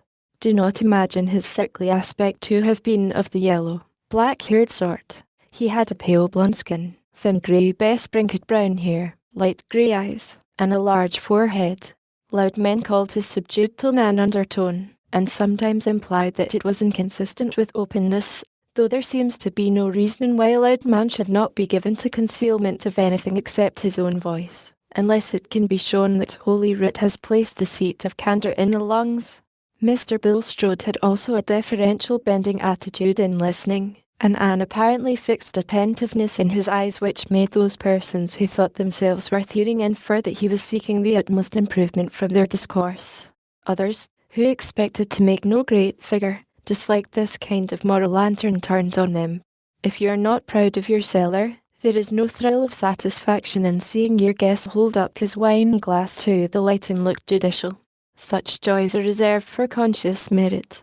Hence Mr. Bulstrode's close attention was not agreeable to the publicans and sinners in Middlemarch. It was attributed by some to his being a Pharisee, and by others to his being evangelical.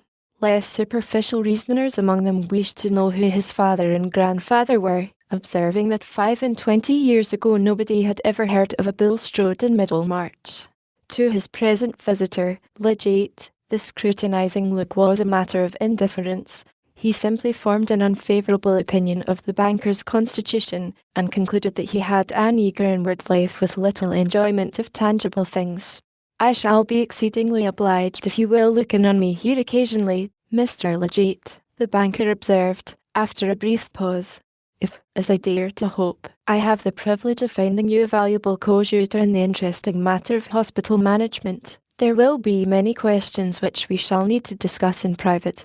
As to the new hospital, which is nearly finished, I shall consider what you have said about the advantages of the special destination for fevers.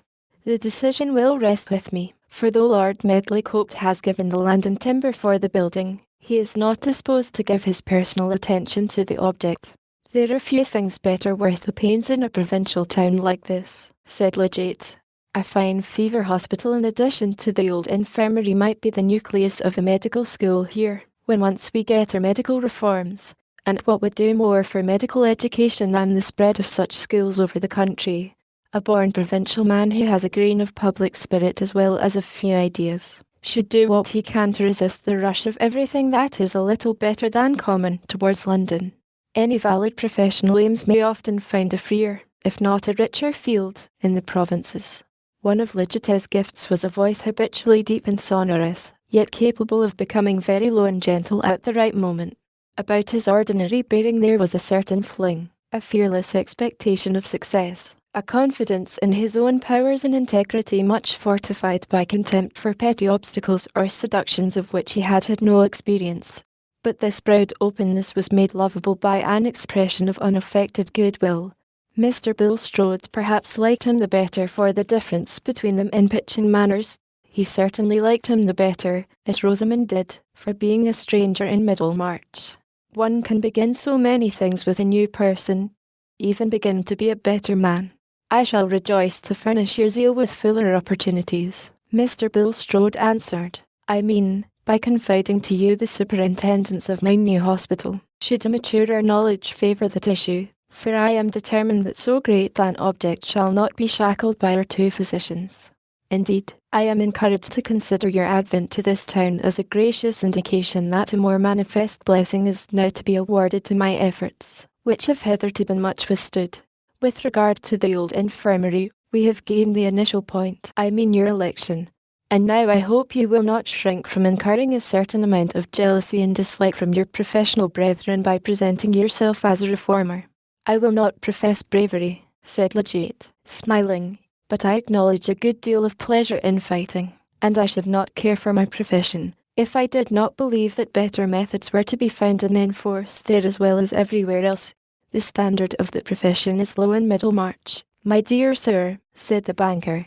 I mean in knowledge and skill, not in social status, for our medical men are most of them connected with respectable townspeople here.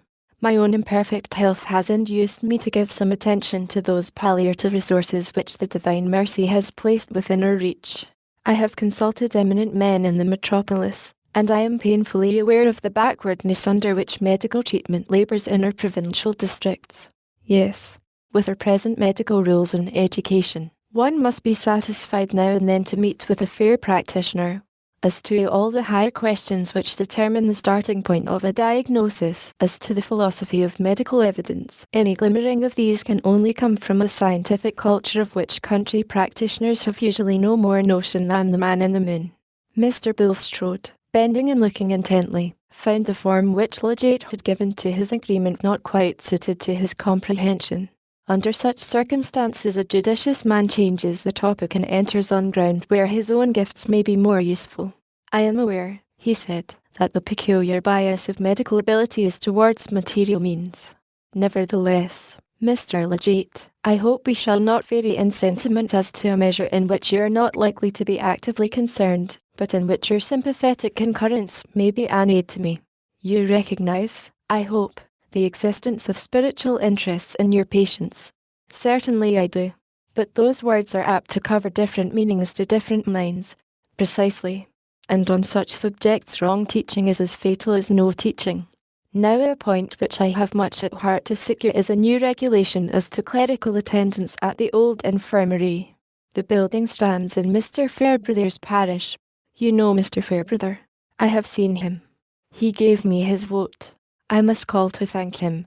He seems a very bright, pleasant little fellow. And I understand he is a naturalist. Mr. Fairbrother, my dear sir, is a man deeply painful to contemplate. I suppose there is not a clergyman in this country who has greater talents. Mr. Bulstrode paused and looked meditative. I have not yet been pained by finding any excessive talent in Middlemarch, said Eliot, bluntly. What I desire, Mr. Bulstrode continued, looking still more serious, is that Mr. Fairbrother's attendance at the hospital should be superseded by the appointment of a chaplain of Mr. Tyke, in fact, and that no other spiritual aid should be called in. As a medical man I could have no opinion on such a point unless I knew Mr. Tyke, and even then I should require to know the cases in which he was applied. Eliot smiled, but he was bent on being circumspect. Of course you cannot enter fully into the merits of this measure at present. But, here Mr. Bulstrode began to speak with a more chiselled emphasis, the subject is likely to be referred to the medical board of the infirmary, and what I trust I may ask of you is, that in virtue of the co-operation between us which I now look forward to, you will not, so far as you are concerned, be influenced by my opponents in this matter. I hope I shall have nothing to do with clerical disputes, said Eliot. The path I have chosen is to work well in my own profession. My responsibility, Mr. Eliot, is of a broader kind. With me, indeed, this question is one of sacred accountableness, whereas with my opponents, I have good reason to say that it is an occasion for gratifying a spirit of worldly opposition. But I shall not therefore drop one iota of my convictions, or cease to identify myself with the truth which an evil generation hates. I have devoted myself to this object of hospital improvement, but I will boldly confess to you, Mr. Eliot, that I should have no interest in hospitals if I believed that nothing more was concerned therein than the cure of mortal diseases. I have another ground of action, and in the face of persecution I will not conceal it. Mr. Bulstrode's voice had become a loud and agitated whisper as he said the last words.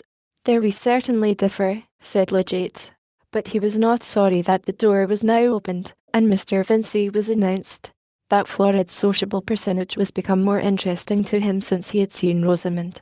Not that, like her, he had been weaving any future in which their lots were united, but a man naturally remembers a charming girl with pleasure, and is willing to dine where he may see her again. Before he took leave, Mr. Vincey had given that invitation which he had been in no hurry about. for Rosamond at breakfast had mentioned that she thought her Uncle Featherstone had taken the new doctor into great favour. Mr. Bulstrode, alone with his brother-in-law, poured himself out a glass of water, and opened a sandwich box. "I cannot persuade you to adopt my regimen, Vincey. No, I've no opinion of its system. Life wants padding," said Mr. Vincey, unable to omit his portable theory. "However," he went on, accenting the word, as if to dismiss all irrelevance, "what I came here to talk about was a little affair of my young scapegrace, Fred's. That is a subject on which you and I are likely to take quite as different views as on diet, Vincey." "I hope not this time." Mr. Vincey was resolved to be good-humoured. "The fact is, it's about a whim of old Featherstone's. Somebody has been cooking up a story out of spite, and telling it to the old man, to try to set him against Fred. He's very fond of Fred, and is likely to do something handsome for him. Indeed, he has as good as told Fred that he means to leave him his land, and that makes other people jealous. Vincey, I must repeat that you will not get any concurrence from me as to the course you have pursued with your eldest son. It was entirely from worldly vanity that you destined him for the church. With a family of 3 sons and 4 daughters, you are not warranted in devoting money to an expensive education which has succeeded in nothing but in giving him extravagant idle habits. You are now reaping the consequences. To point out other people's errors was a duty that Mr. Bulstrode rarely shrank from, but Mr. Vincey was not equally prepared to be patient. When a man has the immediate prospect of being mayor, and is ready, in the interests of commerce, to take up a firm attitude on politics generally, he has naturally a sense of his importance to the framework of things which seems to throw questions of private conduct into the background. And this particular reproof irritated him more than any other. It was eminently superfluous to him to be told that he was reaping the consequences, but he felt his neck under Bulstrode's yoke, and though he usually enjoyed kicking, he was anxious to refrain from the relief. "As to that, Bulstrode, it's no use going back. I'm not one of your pattern men, and I don't pretend to be. I couldn't foresee everything in the trade. There wasn't a finer business in Middlemarch than ours, and the lad was clever. My poor brother was in the church, and would have done well, had got preferment already, but the stomach fever took him off, else he might have been a dean by this time. I think I was justified in what I tried to do for Fred. If you come to religion, it seems to me a man shouldn't want to carve out his meat to an ounce beforehand. One must trust a little to Providence and be generous. It's a good British feeling to try and raise your family a little. In my opinion, it's a father's duty to give his sons a fine chance. I don't wish to act otherwise than as your best friend, Vincey, when I say that what you have been uttering just now is one mass of worldliness and inconsistent folly." "Very well," said Mr. Vincey, kicking in spite of resolutions. "I never professed to be anything but worldly. And, what's more, I don't see anybody else who is not worldly. I suppose you don't conduct business on what you call unworldly principles. The only difference I see is that one worldliness is a little bit honester than another." "This kind of discussion is unfruitful, Vincey," said Mr. Bulstrode, finishing his sandwich, had thrown himself back in his chair, and shaded his eyes as if weary. "You had some more particular business." Yes. The long and short of it is, somebody has told old Featherstone, giving you as the authority, that Fred has been borrowing or trying to borrow money on the prospect of his land. Of course she never said any such nonsense, but the old fellow will insist on it that Fred should bring him a denial in your handwriting. That is, just a bit of a note saying you don't believe a word of such stuff, either of his having borrowed or tried to borrow in such a fool's way. I suppose you can have no objection to do that." "Pardon me. I have an objection. I am by no means sure that your son, in his recklessness and ignorance, I will use no severer word, has not tried to raise money by holding out his future prospects, or even that someone may not have been foolish enough to supply him on so vague a presumption. There is plenty of such lax money lending as of other folly in the world. But Fred gives me his honour that he has never borrowed money on the pretence of any understanding about his uncle's land. He is not a liar. I don't want to make him better than he is. I have blown him up well. Nobody can say I wink at what he does. But he is not a liar. And I should have thought, but I may be wrong, that there was no religion to hinder a man from believing the best of a young fellow, when you don't know worse.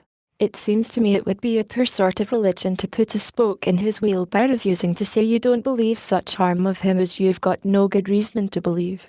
I am not at all sure that I should be befriending your son by smoothing his way to the future possession of Featherstone as property. I cannot regard wealth as a blessing to those who use it simply as a harvest for this world. You do not like to hear these things, Vincey, but on this occasion I feel called upon to tell you that I have no motive for furthering such a disposition of property as that which you refer to. I do not shrink from saying that it will not tend to your son's eternal welfare or to the glory of God. Why then should you expect me to pen this kind of affidavit, which has no object but to keep up a foolish partiality and secure a foolish bequest? If you mean to hinder everybody from having money but saints and evangelists, you must give up some profitable partnerships. That's all I can say, Mr. Vincey burst out very bluntly. It may be for the glory of God, but it is not for the glory of the Middlemarch trade. That Plymdale's house uses those blue and green dyes it gets from the brassing manufactory. They rot the silk, that's all I know about it. Perhaps if other people knew so much of the profit went to the glory of God, they might like it better. But I don't mind so much about that. I could get up a pretty row, if I chose. Mr. Bulstrode paused a little before he answered. You pain me very much by speaking in this way, Vincey. I do not expect you to understand my grounds of action. It is not an easy thing even to thread a path for principles in the intricacies of the world, still less to make the thread clear for the careless and the scoffing. You must remember, if you please, that I stretch my tolerance towards you as my wife's brother, and that it little becomes you to complain of me as withholding material help towards the worldly position of your family. I must remind you that it is not your own prudence or judgment that has enabled you to keep your place in the trade. Very likely not, but you have been no loser by my trade yet, said Mr. Vincey, thoroughly nettled, a result which was seldom much retarded by previous resolutions. And when you married Harriet, I don't see how you could expect that your family should not hang by the same nail. If you've changed your mind, and want my family to come down in the world, you'd better say so. I've never changed. I'm a plain churchman now, just as I used to be before doctrines came up. I take the world as I find it, in trade and everything else. I'm contented to be no worse than my neighbours, but if you want us to come down in the world, say so. I shall know better what to do then. You talk unreasonably. Shall you come down in the world for want of this letter about your son? Well, whether or not, I consider it very unhandsome of you to refuse it. Such doings may be lined with religion, but outside they have a nasty, dog-in-the-manger look. You might as well slander Fred. It comes pretty near to it when you refuse to say you didn't set a slander going. It's this sort of thing, this tyrannical spirit, wanting to play bishop and banker everywhere. It's this sort of thing makes a man's name stink. Vincey, if you insist on quarrelling with me, it will be exceedingly painful to Harriet as well as myself, said Mr. Bulstrode, with a trifle more eagerness and paleness than usual. I don't want to quarrel. It's for my interest, and perhaps for yours too, that we should be friends. I bear you no grudge. I think no worse of you than I do of other people. A man who starves himself, and goes the length in family prayers, and so on, that you do, believes in his religion whatever it may be. You could turn over your capital just as fast with cursing and swearing. Plenty of fellows do. You like to be master, there's no denying that. You must be first chop in heaven, else you won't like it much. But you're my sister's husband, and we ought to stick together. And if I know Harriet, she'll consider it your fault if we quarrel because you strain at a gnat in this way, and refuse to do Fred a good turn. And I don't mean to say I shall bear it well. I consider it unhandsome. Mr. Vincey rose, began to button his greatcoat, and looked steadily at his brother-in-law, meaning to imply a demand for a decisive answer. This was not the first time that Mr. Bulstrode had begun by admonishing Mr. Vincey, and had ended by seeing a very unsatisfactory reflection of himself in the coarse unflattering mirror which that manufacturer's mind presented to the subtler lights and shadows of his fellow men, and perhaps his experience ought to have warned him how the scene would end. But a full-fed fountain will be generous with its waters even in the rain, when they are worse than useless, and a fine fount of admonition is apt to be equally irrepressible. It was not in Mr. Bulstrode's nature to comply directly in consequence of uncomfortable suggestions. Before changing his course, he always needed to shape his motives and bring them into accordance with his habitual standard. He said, "At last, I will reflect a little, Vincey. I will mention the subject to Harriet. I shall probably send you a letter." "Very well. As soon as you can, please. I hope it will all be settled before I see you tomorrow." Chapter 14 follows here the strict receipt for that sauce to dainty meat, named idleness, which many eat by preference, and call it sweet. First watch for morsels, like a hound mix well with buffets, stir them round with good thick oil of flatteries, and froth with mean self-lauding lies. Serve warm. The vessels you must choose to keep it in are dead men's shoes. Mr. Bulstrode's consultation of Harriet seemed to have had the effect desired by Mr. Vincey, for early the next morning a letter came which Fred could carry to Mr. Featherstone as the required testimony. The old gentleman was staying in bed on account of the cold weather, and as Mary Garth was not to be seen in the sitting-room, Fred went upstairs immediately and presented the letter to his uncle. Propped up comfortably on a bed rest, was not less able than usual to enjoy his consciousness of wisdom in distrusting and frustrating mankind. He put on his spectacles to read the letter, pursing up his lips and drawing down their corners. "Under the circumstances I will not decline to state my conviction. Chka. What fine words the fellow puts. He's as fine as an auctioneer. That your son Frederick has not obtained any advance of money on bequests promised by Mr. Featherstone. Promised? Who said I had ever promised? I promise nothing. I shall make codicils as long as I like, and that considering the nature of such a proceeding, it is unreasonable to presume that a young man of sense and character would attempt it." "Ah, but the gentleman doesn't say you are a young man of sense and character. Mark you that, sir. As to my own concern with any reports of such a nature, I distinctly affirm that I never made any statement to the effect that your son had borrowed money on any property that might accrue to him on Mr. Featherstone's demise. Bless my heart. Property, accrue, demise. Lawyer Standish is nothing to him. He couldn't speak finer if he wanted to borrow." Well, Mr. Featherstone here looked over his spectacles at Fred, while he handed back the letter to him with a contemptuous gesture. "You don't suppose I believe a thing because Bulstrode writes it out fine, eh?" Fred coloured. "You wish to have the letter, sir? I should think it very likely that Mr. Bulstrode's denial is as good as the authority which told you what he denies." "Every bit. I never said I believed either one or the other. And now what do you expect?" said Mr. Featherstone, curtly, keeping on his spectacles, but withdrawing his hands under his wraps. "I expect nothing, sir." Fred with difficulty restrained himself from venting his irritation. "I came to bring you the letter. If you like I will bid you good morning." "Not yet, not yet. Ring the bell. I want Missy to come."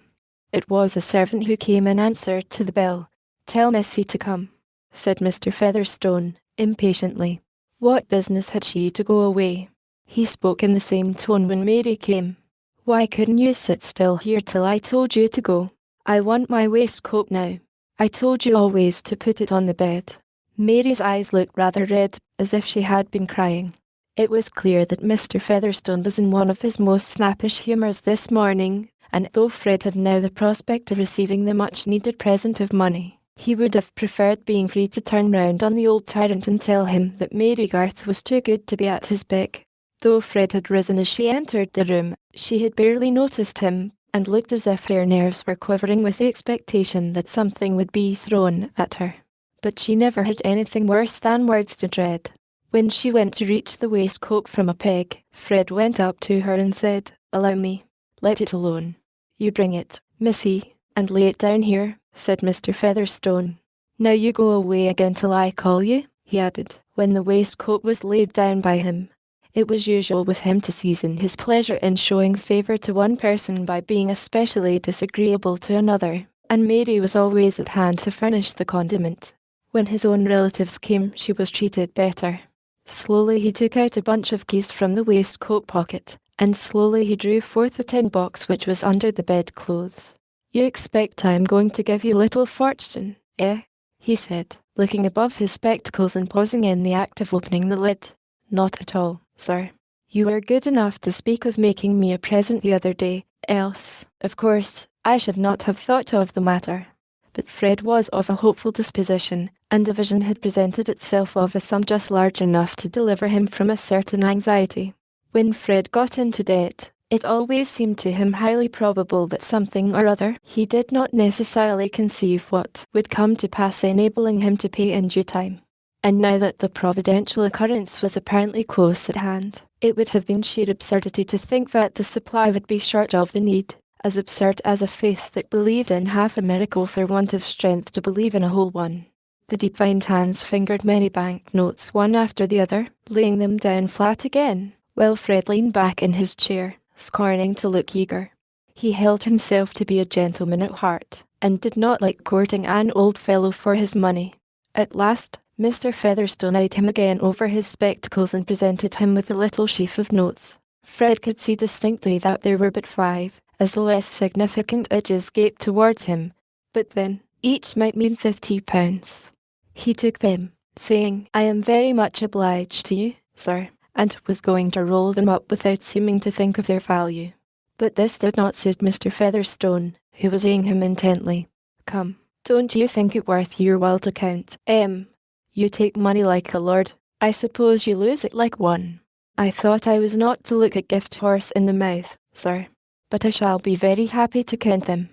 Fred was not so happy, however, after he had counted them. For they actually presented the absurdity of being less than his hopefulness had decided that they must be. What can the fitness of things mean, if not their fitness to a man's expectations?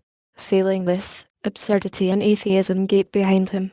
The collapse for Fred was severe when he found that he held no more than 5 20s, and his share in the higher education of this country did not seem to help him.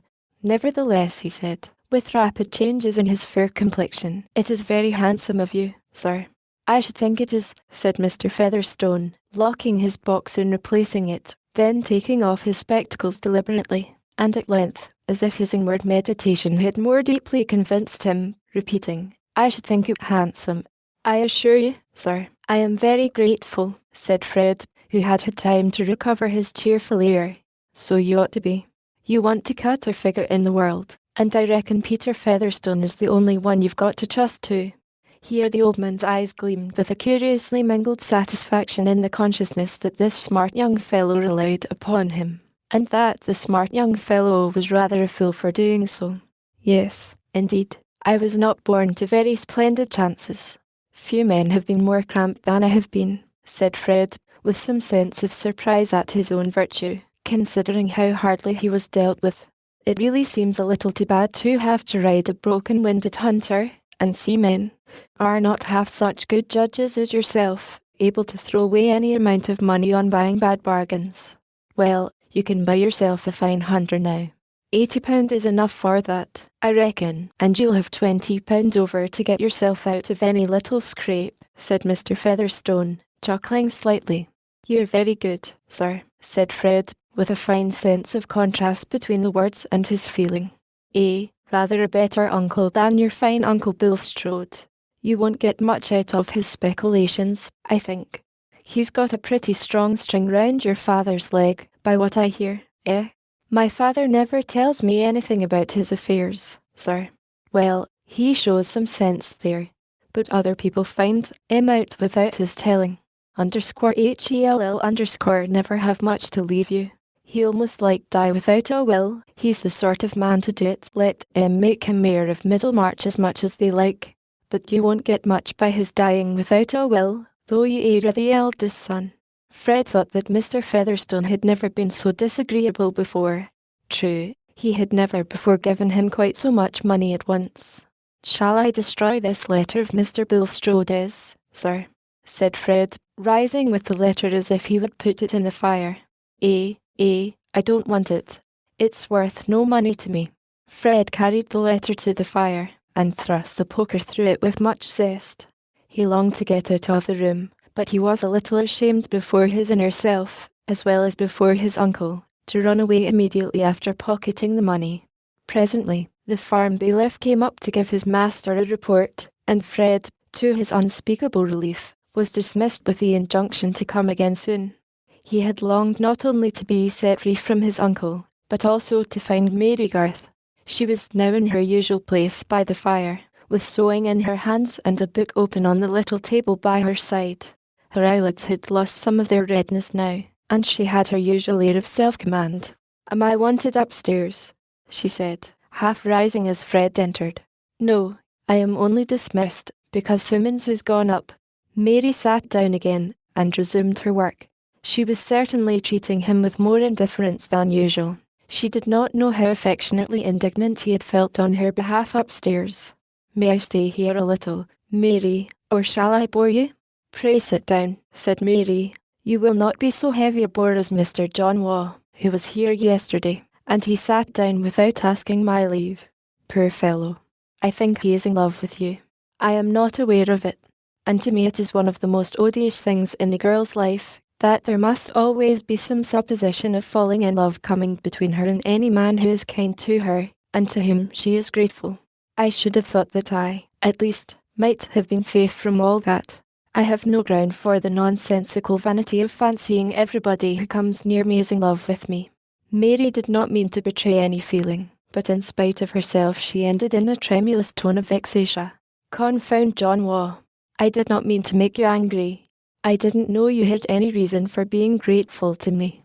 I forgot what a great service you think it if anyone snuffs a candle for you." Fred also had his pride, and was not going to show that he knew what had called forth this outburst of Mary's. "Oh, I am not angry, except with the ways of the world. I do like to be spoken to as if I had common sense. I really often feel as if I could understand a little more than I ever hear even from young gentlemen who have been to college." Mary had recovered, and she spoke with a suppressed rippling undercurrent of laughter pleasant to hear. "I don't care how merry you are at my expense this morning," said Fred. "I thought you looked so sad when you came upstairs. It is a shame you should stay here to be bullied in that way. Oh, I have an easy life by comparison. I have tried being a teacher, and I am not fit for that. My mind is too fond of wandering on its own way. I think any hardship is better than pretending to do what one has paid for, and never really doing it. Everything here I can do as well as anyone else could, perhaps better than some. Rosie, for example, though she is just the sort of beautiful creature that is imprisoned with ogres in fairy tales." _OSY, cried Fred, in a tone of profound brotherly skepticism. "Come, Fred," said Mary, emphatically. "You have no right to be so critical. Do you mean anything particular just now?" "No, I mean something general, always." "Oh, that I am idle and extravagant. Well, I am not fit to be a poor man. I should not have made a bad fellow if I had been rich. You would have done your duty in that state of life to which it has not pleased God to call you," said Mary, laughing. "Well, I couldn't do my duty as a clergyman, any more than you could do yours as a governess. You ought to have a little fellow feeling there, Mary. I never said you ought to be a clergyman. There are other sorts of work. It seems to me very miserable